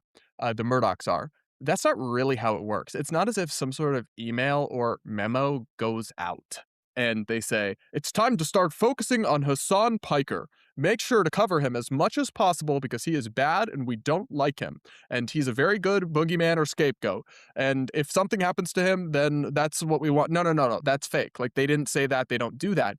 The way that it plays out is just that when they cover him, it gets eyeballs, and then they respond to that by covering him more and more, and he keeps doing crazier and crazier stuff, and he's what they're trying to do on Fox News is like right-wing media, right? So they're trying to constantly make the Democrats look bad and Republicans generally look good. And he has made himself an extremely useful and frankly perfect example to use over and over again, and then he's surprised that they're using him over and over again? I don't get it. It's like, that's not how this works. If you go and create this situation for yourself, you can't really complain that then they're doing it. And I'm sorry, but there's nothing about doing a news segment on someone and pointing out their inflammatory rhetoric, their violent radicalism, like the crazy stuff they've said and done, and unless you actually take that additional step and advocate for some sort of vigilante violence, you're not just like implicitly saying like, oh, someone should hurt him. Just by covering him and pointing out how extreme and toxic he is, doesn't do that. That's fair game. That's fair critique. The same way that when MS Now or CNN did segments about like how scary or dangerous Tucker Carlson was, how radical he was, or they did the same about like a Ben Shapiro back in the day, that's not them therefore saying someone should kill him. It's like, unless they actually go that additional level, which the hilarious irony here is the ones that the people who are saying someone should do it is mostly progressive people online talking about killing Trump. Right? So he's mostly hallucinating this. At least to the extent that I've seen, I've overwhelmingly seen people criticizing him, sometimes even in ways that are not fair. Like, I've seen some conservative commentators like Scott Jennings take a clip out of context of Hassan to suggest that he wants to like lynch black people or something. And the clip is totally out of context. And in its actual context, he is mocking someone who's talking about going back to the before times or something. He's like very clearly not advocating for lynching black people. And as much as I think Hassan does believe in violent revolution, he doesn't believe in doing that. That doesn't even make sense with his ideology. So it's like some of the attacks and critiques on him aren't always fair. I think a lot of them are, but some of them might not be. But that doesn't mean anybody's calling for his murder just by pointing out these critiques or doing these packages. He's trying to essentially declare criticism of him that often just includes playing him speaking and letting his words stand for themselves. He's trying to reframe that as like violence or inciting violence against him. It is not. Anyway, we'll keep going. What he deems as a threat against him. That's despite repeatedly making horrific threats against all sorts of Americans in this country. Conservative activist Laura Loomer posted this weekend, quote, one of these days, Hassan Piker is going to talk bleep to the wrong person, and then I'm going to make that person. Dude, they're getting unbelievably shameless. I mean, this is no longer just like a slander smear operation. They're just actively highlighting people putting a hit out on me. Well, hang on. There's a lot to say about this. One is, of course, it's fair for Fox to cover this because Laura Loomer making that statement, she's a very high-profile right-wing figure, And she made that statement, which then Hassan responded to, and it's an incendiary statement. So it's completely fair for them to report on this statement being made. Now, the underlying statement by Laura Loomer saying that one of these days Hassan's going to talk crap to the wrong person, and then she says, and I'm going to start a GoFundMe for that person or something to that effect. Two things can be true at the same time. That is not literally putting a hit out on someone. It doesn't quite rise to that level. But the quick question. Are the Jews Harkonnen coded or the Harkonnen Jew coded? Oh my God. I don't know, man. Frank Herbert, is it Frank Herbert? Who wrote the Dune series? Who wrote the Dune series? So I only know part of the lore. Apparently, Frank Herbert was working for some newspaper, and he was actually sent to study like the movement of the sands in the desert or something. And then basically he became enraptured by not only the sands, but also by the cultures that had developed among the sands. And so he wrote Dune as a allegory for struggles for power and the problems of messianic prophecy and the manipulations of politicians and false prophecy and fate. And he tried to, capture that all in a fantastical universe. So I have no idea.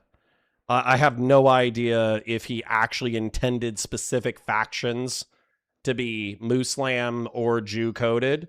I do think the Fremen, weirdly enough, like I think that the Harkonnen and the Empire and all that kind of stuff, those 100% could be colonial powers for sure.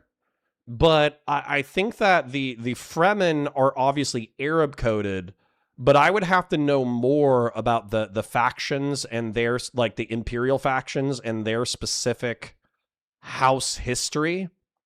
It's Harkonnen. Okay, whatever. The Harkonnen.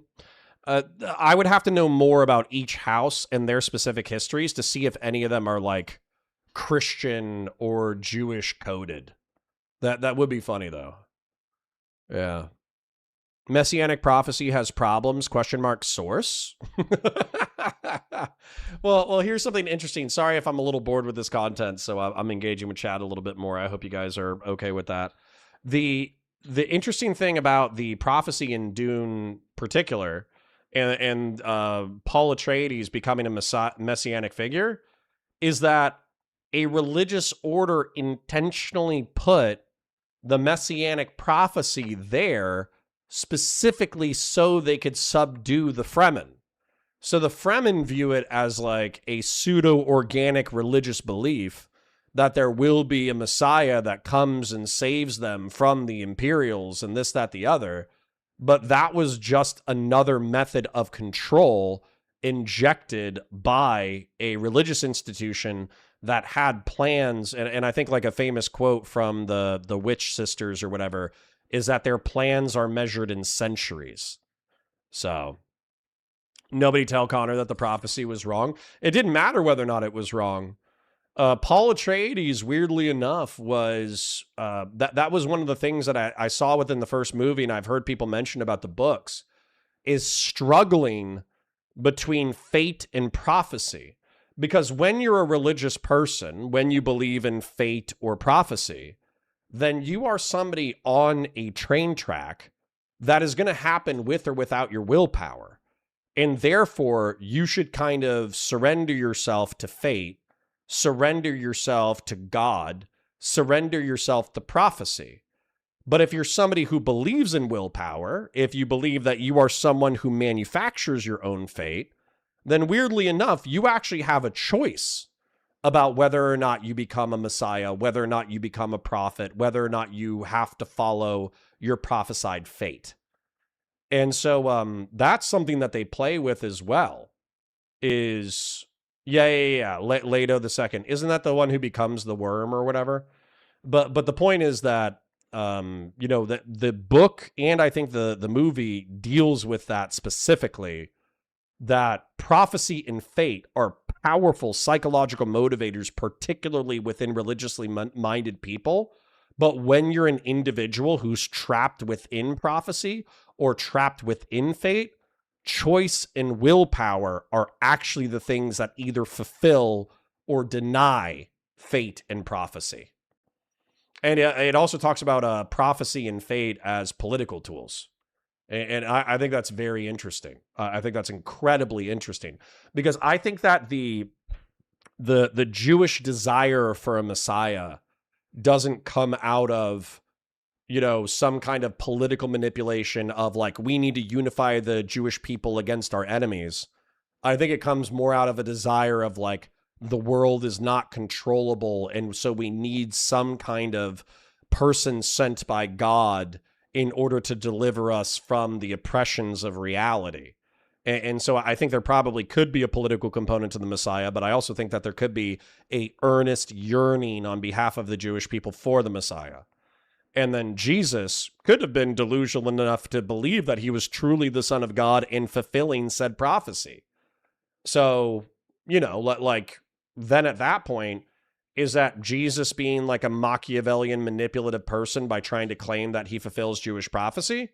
Or is he genuinely delusional enough to believe that he is a prophetic fulfillment of the covenant between God and humanity? Right? And all of that, I think, is really, really, really interesting. Very interesting. So, didn't Javier Bardem retire from movies because of the Gazan genocide? I don't know. Didn't I see him in Dune 3 trailers 2 seconds ago? All right. Anyways, let's continue. Second thing is that is a reckless and dangerous thing to say in our time of political violence. That is incendiary, it is inflammatory, and it does rile people up and potentially encourage somebody to be a vigilante or take matters into their own hands. And so I think what Laura Loomer said is horrible. I think it's despicable. I think it's contemptible. But what I will say is Hassan literally is on his stream saying over and over again that he thinks a senator should be killed. Like he has watched footage of literal terror attacks on his stream. I don't know if he's repeatedly said that he wants senators to be killed. I think he has tweeted out that gun picture, and that's a death threat enough. Small correction there, Brad. Stream and encouraged them. It's like, it doesn't matter. Two wrongs don't make a right. So it's like what Laura Loomer did is still wrong, but it's like maybe Hassan could realize that incendiary and violent rhetoric and ratcheting stuff up and calling on people, like Hassan's clip where he's like, kill them, kill the landlords. Maybe we all should stop talking like that, whether it's a right-wing blowhard like Laura Loomer or a left-wing blowhard like Hassan Piker. So it's like, he's not necessarily wrong to be bothered by that particular statement, but he can't then use it to delegitimize all this media coverage and criticism of him because, 99% of it is not, crossing that line, even if Laura Loomer's statement, I think, does. And then he should have some introspection, because otherwise this just comes off as incredibly, insanely hypocritical for him to, of all people, suddenly be complaining about unhinged or violent political rhetoric. It's like, if you Google that and say, like, give me an example from the left and the right, one of each, of a major figure who often uses violent rhetoric, like whatever chatbot you put that in, Grok, ChatGPT, whatever, is probably going to come up with Hassan Piker for the left-wing example. So there's just something like very... You're asking what books you should read? Anything by Dan Abnett. Gaunt's Ghost is phenomenal. The first 3 books of the Horus Heresy series are phenomenal. His Alpha Legion book is very, very, very, very, very good. I don't know if he did Flight of the Eisenstein. The Flight of the Eisenstein made me cry multiple times. Who wrote Flight of the Eisenstein? James Swallow. James Swallow, holy shit. So I guess anything by Dan Abnett and anything by James Swallow. Flight of the Eisenstein, not unironically, it was truly one of the best books I've ever read. Which is funny, because I tried to read it without the first 3 Horus Heresy books, and I had no idea what the fuck was going on. and then I read the first 3 Horus Heresy books, and Flight of the Eisenstein has so much payoff in it. So much payoff on it. It is so good. Yeah. Another guy had me read the beginning of Soul Hunter from the Night Lords trilogy. That's supposed to be pretty good. A lot. You have to be into 40K before you do that kind of stuff. But a lot of people cite the Soul Hunter trilogy as something that made them massive fans of the Night Lords as a faction. So, yeah. Eisenhorn is the best starting point for newbies, in my opinion. Okay. Eisenhorn was good, but what pissed me off about it is that the first book is called Xenos, and then it's a chaos-tainted alien race. It's not whether or not it was written well, it was written great. And then also the transition from the first book to the second book, spoilers, they removed some of my favorite characters. Like the characters that I had just come to love in the series. They said, oh yeah, 30 years went by and this character's no longer with us. And I'm like, motherfucker. I just spent 50 pages falling in love with this character and you killed him and replaced him, you butt-fucking sons of bitches? It's very upsetting to me. Connor, can you step in and call Corey a R slur for me? Yeah, Corey, can you chill out? Can Josh Kosh and Corey, can you guys take a lap? Just relax. I get it. Pace yourselves, by the way. Can I just say pace yourselves? Josh Kosh has been abrasive in a way that normally I would have like insta-banned. He's like, you're a dipshit, fuck you, right? And normally I would have been like, fuck you, see ya. But if as a chatter, you are capable of inspiring interesting conversation, then I'm cool with that. I actually like that. So what I would say is, Corey Peltzman, while you are my favorite as a resident cogger, pace your Josh Kosh hatred, okay? Like have some hatred today, but also have some hatred left over for tomorrow, and the next day, and the next day, and the next day, because we have opened up the floodgates, okay? Yeah. All right. Anyways, play nice, kids. Play nice. Very hypocritical about him without acknowledging and really recanting and repenting for what he's done with his own rhetoric, suddenly crying foul here. Okay. That is crazy. And what's even crazier is the fact that Neera Tanden is literally quote retweeting this person. If you cared about Medicare fraud or Medicaid fraud, you would Rick Scott. Yeah, kill them. Kill those motherfuckers. Murder those motherfuckers in the street. Let the streets soak in their red capitalist blood. Didn't he go to war and like literally lose his eye because some mujahideen, a brave soldier, his eye hole with their? Isn't that how he lost his dumb eye? America deserved 9/11, dude. I'm saying it. So Hassan is complaining about violent rhetoric that he says conservatives are saying about him, and he's lumping in just, a lot of media criticism. But then he just rolls on in the Fox News segment where they show a montage of him being insanely violent in his rhetoric, and he chuckles at it. It's like the lessons really are not being learned here. Brad, I'll do you one extra. Okay? Look at this back left thing. That's a newspaper from 9/12/2001. This guy quite famously said that America deserved 9/11, and inside shot of his screenshot is a newspaper from 9/12/2001 showing the 9/11 terror attacks. This would be like me moving to Lebanon, becoming a popular political streamer, saying that the Muslim Lebanese deserved the Sabra and Shatila massacre, and then me having a newspaper about the Sabra and Shatila massacre in the background of my stream. That is truly vile. Like, I know B for Brian and Doobie and all you motherfuckers, you like to talk about how much you love Hassan in order to piss me the fuck off. But if I actually did that, like if I moved to a Middle Eastern and North African country and then became popular in said country and then started talking shit about a massacre of their civilians, that's identical to what Hassan Piker is doing. And he fucking sucks. He fucking sucks. At all. To the point of where it's diabolical to then just keep complaining about violent rhetoric. This man has audacity. You have to give Hassan Piker that. He has audacity. Gosh. We'll keep going. So this is moving beyond the smear territory and moving into someone should do something about Hassan Piker territory, just fomenting so much hatred with the hopes that, someone who's watching Fox News tries to, take violent action against me directly or my family. The level of slander. Bill Maher didn't praise 9/11, and I hate that you even try to sneak that shit by me, someone somewhere. Are you able-bodied? Are you of sound mind? That's fucking crazy pants. What Bill Maher said, and for that, he got his show canceled. He said, "We're the cowards lobbing cruise missiles from thousands of miles away. Say what you want about the fucking jihadist terrorists. They died or they committed suicide in order to do their terrorist attack. They're not cowards." That's what he said. And descriptively, he is correct.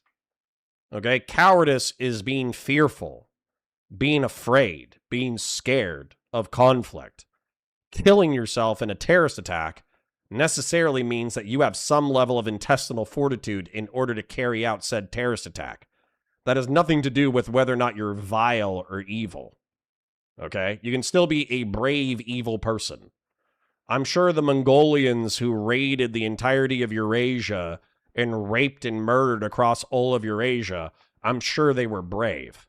I'm also sure they were pieces of shit. Smears as an America hater, as a terrorist, as the arch terrorist, Islamist. Sorry. There's two things that we have to unpack here. One, he's saying that they're basically saying someone should do it about me. And it's like, okay, well, the only person that you've identified here that could even reasonably be suggested to maybe have done that somewhat is Laura Loomer. And I agree, she went too far and she should not do that. And nobody should do that. But most of the media coverage about Hassan is not at all hinting at someone needs to do it and get him. And again, Hassan has literally hinted at and done winks to the somebody should do it meme that's pervasive about progressives wanting someone to kill the president and or Elon Musk. So it's like, of all people, you're going to complain about that now when it's not even really happening all that much to you. I mean, there's examples, I'm sure, of people saying someone should harm Hassan, and I condemn that unequivocally. I don't want any harm to come to him, but I do want him to wake up and smell the coffee and be like, I know you're fucking with me, but what do you mean those civilians were collateral damage? The attack was on American economics, and the intent was baiting them into a never-ending war to bankrupt the country, blow back like Gaza, right? Ha ha ha ha ha ha. Ha ha ha ha ha ha. Ha ha ha ha ha ha. Very funny. Very funny. See, and by the way, Doobie, if Osama bin Laden had specifically targeted the Congress, the White House, and the Congress, White House, and the Pentagon, then I actually would have. I think I would evaluate them as being more moral. I would still want them killed. I would still want them hunted down. But if they had exclusively targeted members of government, and if they had exclusively targeted members of the military, I would view that as a more moral action than hitting the Twin Towers. So, Anyways. Okay, crap. I've really been feeding this beast for a long time of this ugly, unhinged rhetoric. This is really bad. This is out of control. We all need to tone this down and roll it back. He's not doing that. He's just playing the victim over and over again. It's maddening. And then he's like, they're scapegoating me and slandering me as an America hater. Dude, you're literally on record saying that you have no love for America and you have no patriotism for America. So is a slander in the room for us? And then he's like, they call me a terrorism supporter. You literally have endorsed and encouraged designated terror groups on your stream. And you've sort of recanted, then now you troll about it. Your America deserved 9/11 comments. But it's okay, I'm sorry, but you can't have ever said America deserved 9/11 and then at any point in your life. Man, Who needs snarkers when you have community members like this? I love this comment, though. I think this is so funny. Listen to this. Don't worry, Connor. You'll never be popular in a Middle Eastern country. You're barely popular here. Oh, and the Harkonnens are Russian-coded. The Fremen are Buddha Islamic wanderers. Thanks, old school. Oh, my God. Life ever again if people say, oh, he's, a terrorist supporter or sympathizer, be like, I'm being slandered. You're not. You're really not. Anyway, we'll roll the last bit of this here. This jihadist that wants death and destruction for all Americans, that wants to murder Americans left and right. I think one of the worst aspects of this is how lonely it is here. I'll be honest. I have my community. I have this movement broadly, but like everyone is obviously busy with their own thing. But it does suck that there are very few, like, candidates, politicians. They love what we have to bring to the table. They love the fundraisers. They love the rallies. But see, this is where I think this is so fucking cringe. Okay, Doobie, I truly find this cringe. And I get it. I'm letting Doobie bait me into talking about geopolitics. But guess what? We're a political channel. This channel survives off of super chats. Engaging with my audience is how I make my money. So if Doobie is in the chat and he's giving me money and he's making criticisms that I think are stupid as fuck, then I'm going to engage with them.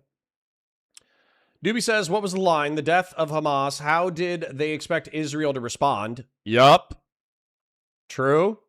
So the death is on the U.S. How do they expect the people we've been fucking over and killing to respond? Right? Question mark? No. So Osama bin Laden had a variety of reasons for his casus belli, and one of them was kafirs, non-believers defending Saudi Arabia during the Iran-Iraq war instead of the Mujahideen. That, to me, that is not a valid reason to kill American civilians. Oh, you defended a Muslim majority nation during an armed conflict? But it realistically should have been Muslims, and because you guys are a bunch of, like, secular sodomites with MTV raps and naked women, you deserve to be killed? No. Fuck you, Osama bin Laden. And then another thing was the American 7th Fleet providing cover for Israel in order to withdraw from Lebanon. But as we saw in the fucking GDF anti-Zionist video that you recommended to us, we saw that Ronald Reagan was on the phone arguing with the Prime Minister of Israel to get him to stop killing civilians in Lebanon. And that specifically, the American peacekeeping force that was deployed to Lebanon was a peacekeeping force invited in by the Lebanese government in order to try to calm down ethno-religious slaughters in Lebanon during the Lebanese Civil War. So do you think Americans running around gunning down fucking Lebanese civilians is constitutionally and morally different than a peacekeeping force invited in by the government in a country during civil war? Do you think American attempts to pressure Israel politically to stop killing so many goddamn fucking civilians in the Lebanese civil war is actually them endorsing Israeli actions, or do words not mean anything? Do you think the United States defending Saudi Arabia when they were worried about Iranian incursion is the same as, like, slaughtering Saudis? It's fucking stupid. Osama bin Laden was a vile sack of shit. He can take his geopolitical grievances and he can shove them up his fucking ass. Anyways, when you realize how young Britney Spears was when she became a sex icon, Connor might be more on Osama bin Laden's side than he realizes. I know, she was 16. Then they carried out massacres. What American massacres did they carry out in Saudi Arabia, Doobie? What massacres did the United States carry out in Lebanon? Tell me. I would fucking love it. Tell me. What massacres did we commit in Afghanistan? Didn't we literally support the brave Mujahideen, the brave soldiers who fucked Dan, whatever eye patch guy's name's eye hole out? Didn't we support them with Stinger missiles in their struggle for freedom against the Soviet Union? Why the fuck are we being punished for that? It's because we allow sodomy. It's because we allow sex. It's because we let our women get naked. It's because we have strip clubs. It's because we drink alcohol. It's because we don't believe in God with the fervency that Muslims do. So I'm kind of annoyed. I know you're probably partially fucking with me, but I think there's probably a part of you who believes this. But I'm fucking annoyed. Because you act like Osama bin Laden didn't literally include homosexuality as part of his motivation for attacking the United States. Oh, the Israelis and the Lebanese. Well, I'm not fucking Israeli or Lebanese, was I? And Ronald Reagan, as your video fucking pointed out, was actually pressuring the Israeli government to withdraw and stop the massacres. What movie was dedicated to the brave mujahideen of Afghanistan? Rambo. Rambo. It does kind of suck at times, and same with media. Media loves giving me coverage, but there's no pushback against this shit. No one is pretending our hands are clean, Doobie. But there is a less clean and a more clean. And we disagree on what's more clean and less clean. Until it's going to be, far too late to push back at all. And even then, I'm not so certain. Like, I'll be honest. I feel like if someone assassinated me, I don't think the Democratic Party would, there'd probably be plenty of Democrats who'd be throwing a party.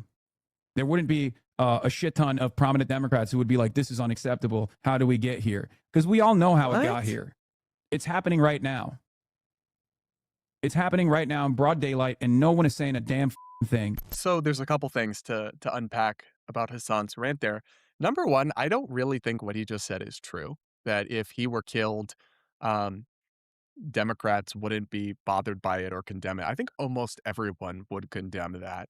And frankly, the fact that even when Charlie Kirk was killed, most mainstream elected Democrats and even most mainstream media personalities unreservedly condemned it for the horrific attack of terror that it was. And it's like they hated Charlie Kirk a lot more than they dislike Hassan Piker. It's like he really does just victimize himself to the nth degree. And I think almost everyone would really be bothered by it. I think there'd probably be some right-wing blowhards who would cheer it in some way or not be at all sympathetic about it. And I would disagree with them because I think it's really never the answer. And I condemn it just unreservedly. But the other piece of this I think he's just like, okay, boo-hoo, poor little Hassan, the multimillionaire. That's the other thing. He's like, it's so lonely. Oh, it must, I don't know. Do you want me to get my tiny violin out for you, Hassan? It's so lonely and you just have the hardest life with your multi-million-dollar mansion. Diminished Darknut says, make the OnlyFans, but have part of your content being yelling at your audience shirtless. The imperialist cries out as he strikes you. God, I hate you so fucking... You know what, Doobie? You and I need to do a one-on-one. I know you said that we need to do a one-on-one. We need to do a one-on-one because I need to actually press you on this fucking shit. It's like 90% of the people killed in the Middle East and North Africa have been by jihadist organizations, and you're pissed that America supports governments that fight jihadist organizations.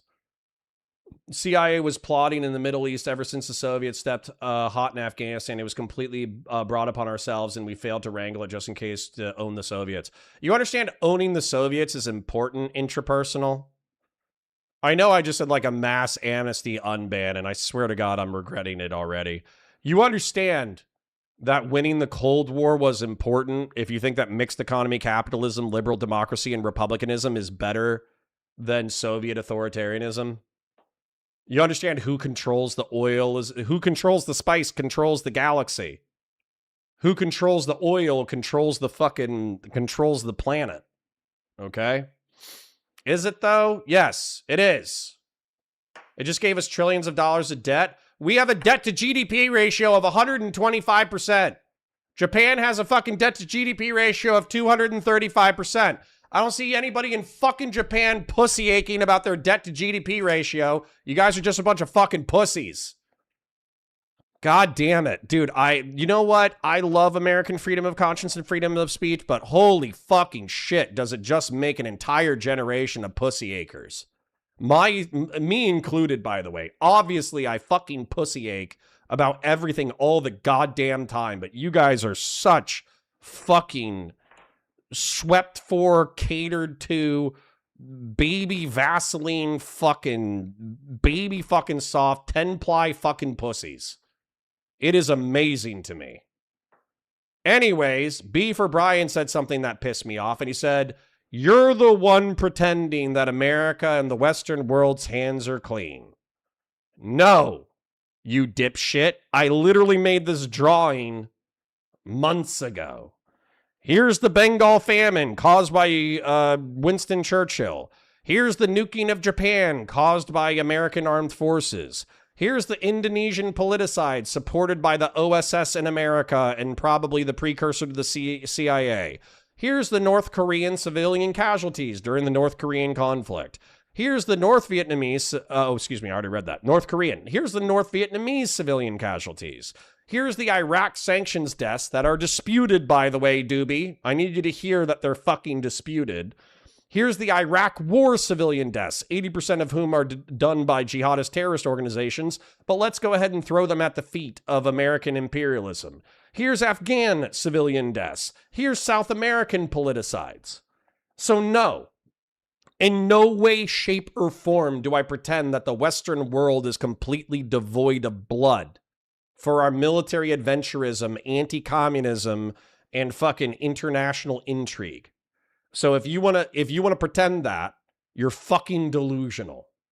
So take your Connor pretends that America is completely innocent, uwu and kawaii, and take that fucking opinion and stick it straight up your fucking ass. Matter of fact, take that opinion, write it onto a fucking piece of paper, ball it up, grab a little bit of baby soft Vaseline, which I already know you have because your fucking hands are completely uncalloused, rub it on the rim of your butthole, take the papered version of your opinion, and then stick that up your ass. Okay? Yeah, so approximately 6 to 7 million? Correct. America, over the past century, has killed approximately 6 to 7 million people, okay? Your millions and millions of dollars, all your streamer friends in your LA bubble, constantly media outlets writing these glossy, glowing profiles of you. It's like, first off, he shouldn't have to. We should live in a world where this isn't necessary, but Hassan has every resource and all the money in the world that he needs to hire security to keep him and his family safe. And it's very unfortunate and shouldn't be the case that even has to be done. But like someone like Ben Shapiro has had to do that for, I don't know, more than 10 years. Candace Owens, all these people. It's like, unfortunately, this shouldn't be the case, but it comes with the territory that if you get big enough, you do have to do that kind of thing. You're also making so many millions of dollars that typically you can't afford to do so. But still, it's not okay. I don't think it's fine. I'm not justifying. I'm just saying he does have the resources to deal with that. And then it's like the only extent to which he is lonely is because he has isolated so many people and so many normal, like he has just shat on Democrats and the establishment and the media for years. And yet still, like a lot of media outlets do these fawning profiles because they thirst for him, and some candidates on the further left. Josh Kosh says, Cotter, can you mediate this? Times of Israel posted an article reporting that Yesh Din, a human rights organization, got a FOIA request and handed it over to TOI, who I don't know who that is, exclusively for that. Oh, Times of Israel, got it. For them to validate and report on. Corey claims that because Yesh Din is an untrustworthy source, we should not trust the reporting that 1% of West Bank soldier complaints led to charges. Listen, I'll just tell you as a former cop, 99% of law enforcement complaints are not going to lead to charges, right? So if we know that law enforcement, like what, I bet it's like less than 1%. Google. What percentage of police complaints lead to criminal charges? I almost guarantee you it's like less than 1%. Exact national statistics tracking the precise percentage of civilian police complaints that result in criminal charges do not exist because U.S. police departments are fragmented and do not report on these metrics uniformly. However, available data shows that only 2 to 14% of complaints are formally sustained or ruled in favor of civilians, and a vastly smaller fraction, typically less than 3%, result in an officer facing criminal charges.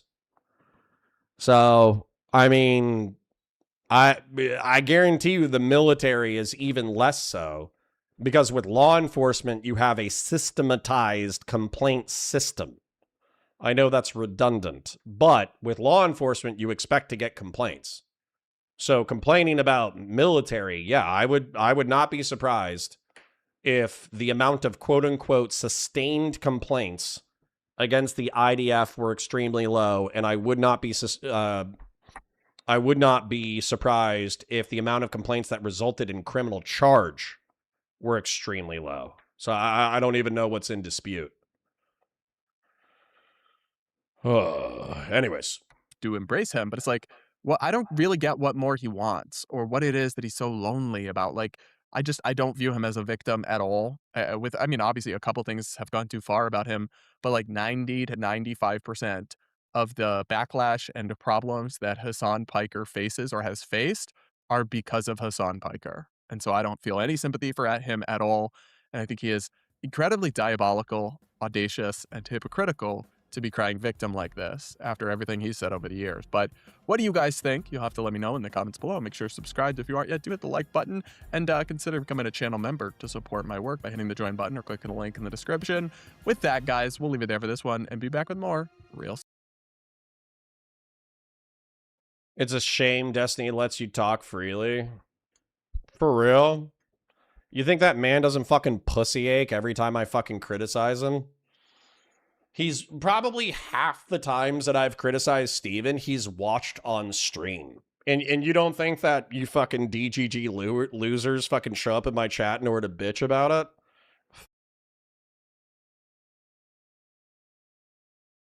it? Fuck out of here. And guess what? This is it. This is it, chat. Fucking all the old coggers who wanted us to return to the old cog. Nope. We're gonna have oh, okay. You were talking shit about Alishness. Okay, that's funny.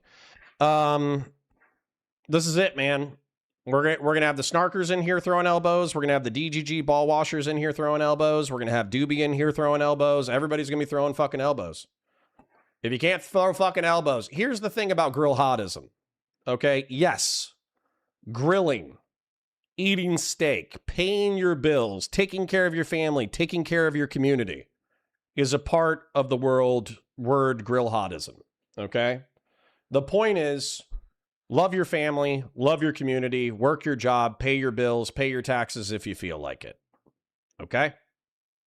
However, the second part of grill hotism is hodism, jihadism, holy struggle. And if you are so baby fucking soft that you cannot struggle and you cannot throw elbows and you cannot deal with snarkers and counter snarkers, and you can't deal with doobie and doobie devils, and you can't deal with people, well, I don't want to deal with people who jack off to kids. People who jack off to kids are the one kind of person that we can easily discriminate against, okay? Matter of fact, that should be what unifies us. People who jack off to kids are people, or hold on. Who was it? It was Demon King Drago. He wanted me to be more specific.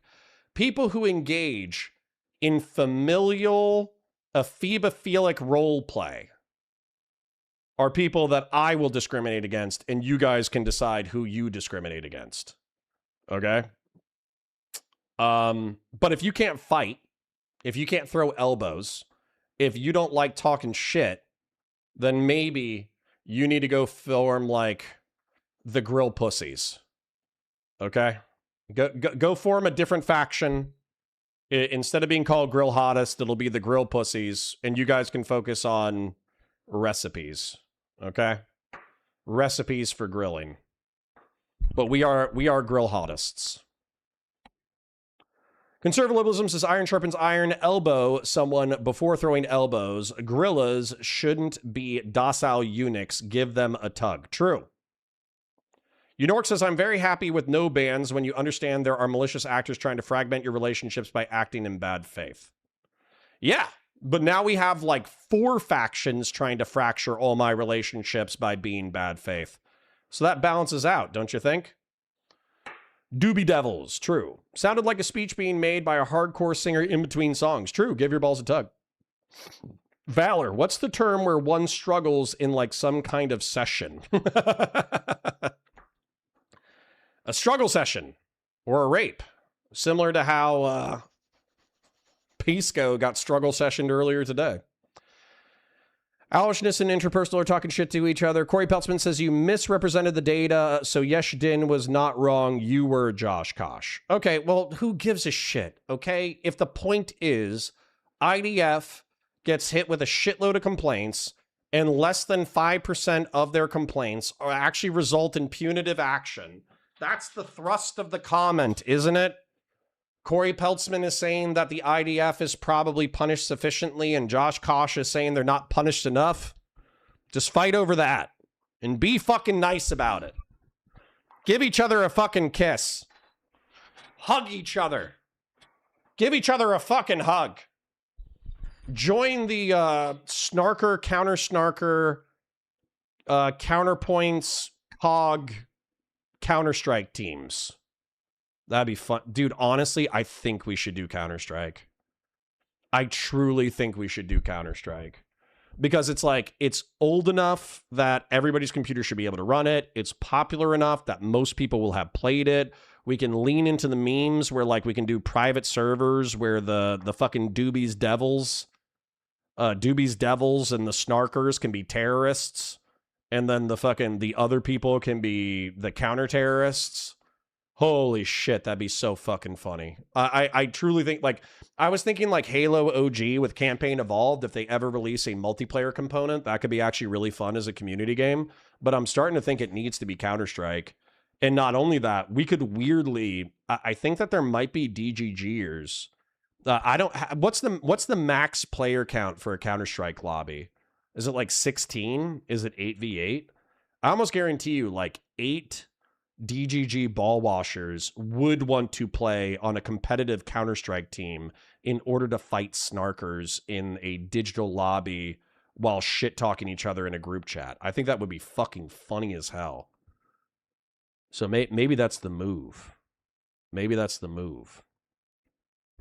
Yeah, Paul says, I think we took enough psychic damage today, chat. Yep, we did. We earned our keep today. All right, anyways, go to patreon.com/counterpoints if you want to support me on a monthly basis, but let me go ahead and support all the people who supported financially today. Doobie doobie doobie. Doobie doobie doobie doobie doobie doobie doobie doobie doobie doobie doobie doobie doobie doobie doobie doobie doobie. Old school, diminished dark nut. Old school, grassroots. Old school, doobie doobie doobie. Grassroots, Shapingro, and Jeb Kush.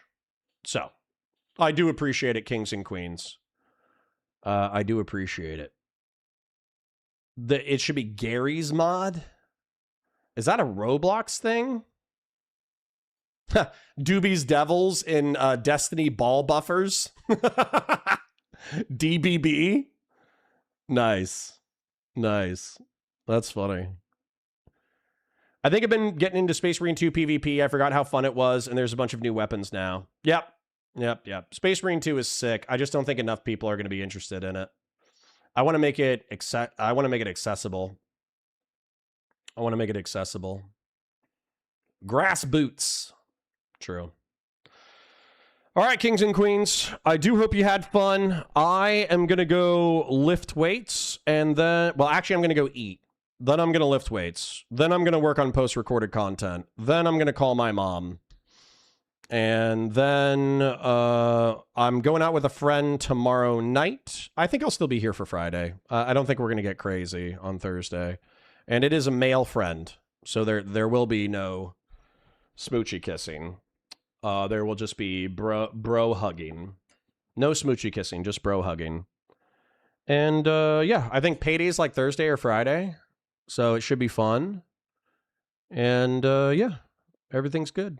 Everything's Gucci. Gary's mod is a Half-Life 2 mod that is a sandbox mode where you do goofy shit. That sounds cool. Hi, well, actually, should I be saying hi to Jen Winkler, or should we be pretending that she's dead? I don't know what's funnier. Hi, Jen Winkler. I'm not going to pretend that you're dead. You're too nice for that. Solidus Snakey says, I'm a real ninja, not AI. And I'm going to say I'm a real Nilla, not AI. Jeb Kush did the funniest fucking thing the other day. It was, we were doing the Prime Kai Reverie Roundtable. You guys might have heard me talk about this or whatever. but I DM'd him because Prime Kai had a bunch of no-shows. So it was just me, Bam, Riddell, and Prime.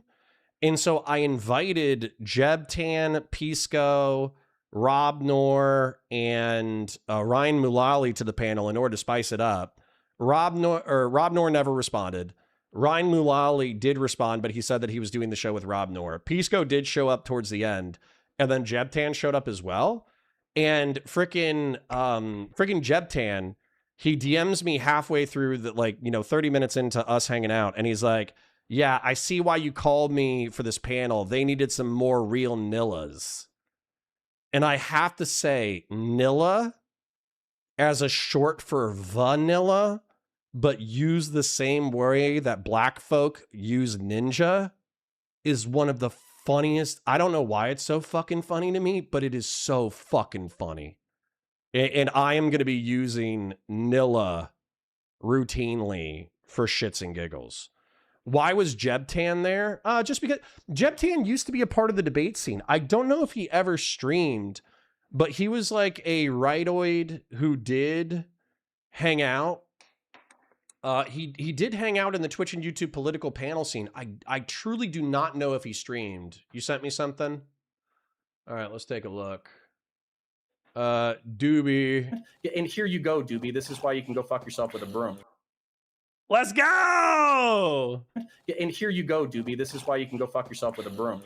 Let's go! Bro, what is that? Like a 5 or 6 year old clip? That is awesome. I wish I had a soundboard. Yeah, and here you go, Doobie. This is why you can go fuck yourself with a broom. Dude, what did I say that in summer of 2020? Oh my God. That is crazy pants. Nice. Nice. All right. Nice. Dude, I need to get a soundboard.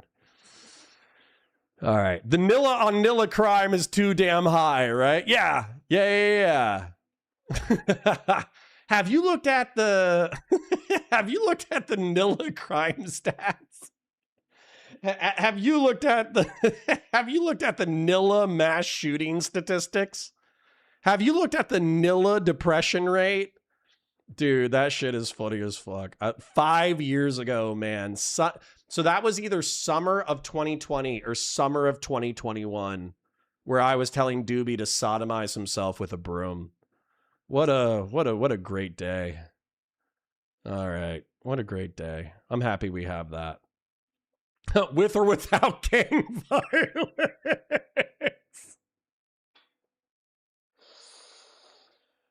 Listen, man, can you guys just understand that part of the reason why I think there's a God is because a conservative dude who helped prop up a pedophilic administration talked about gun violence 2 seconds before being shot in the fucking neck? Like, the irony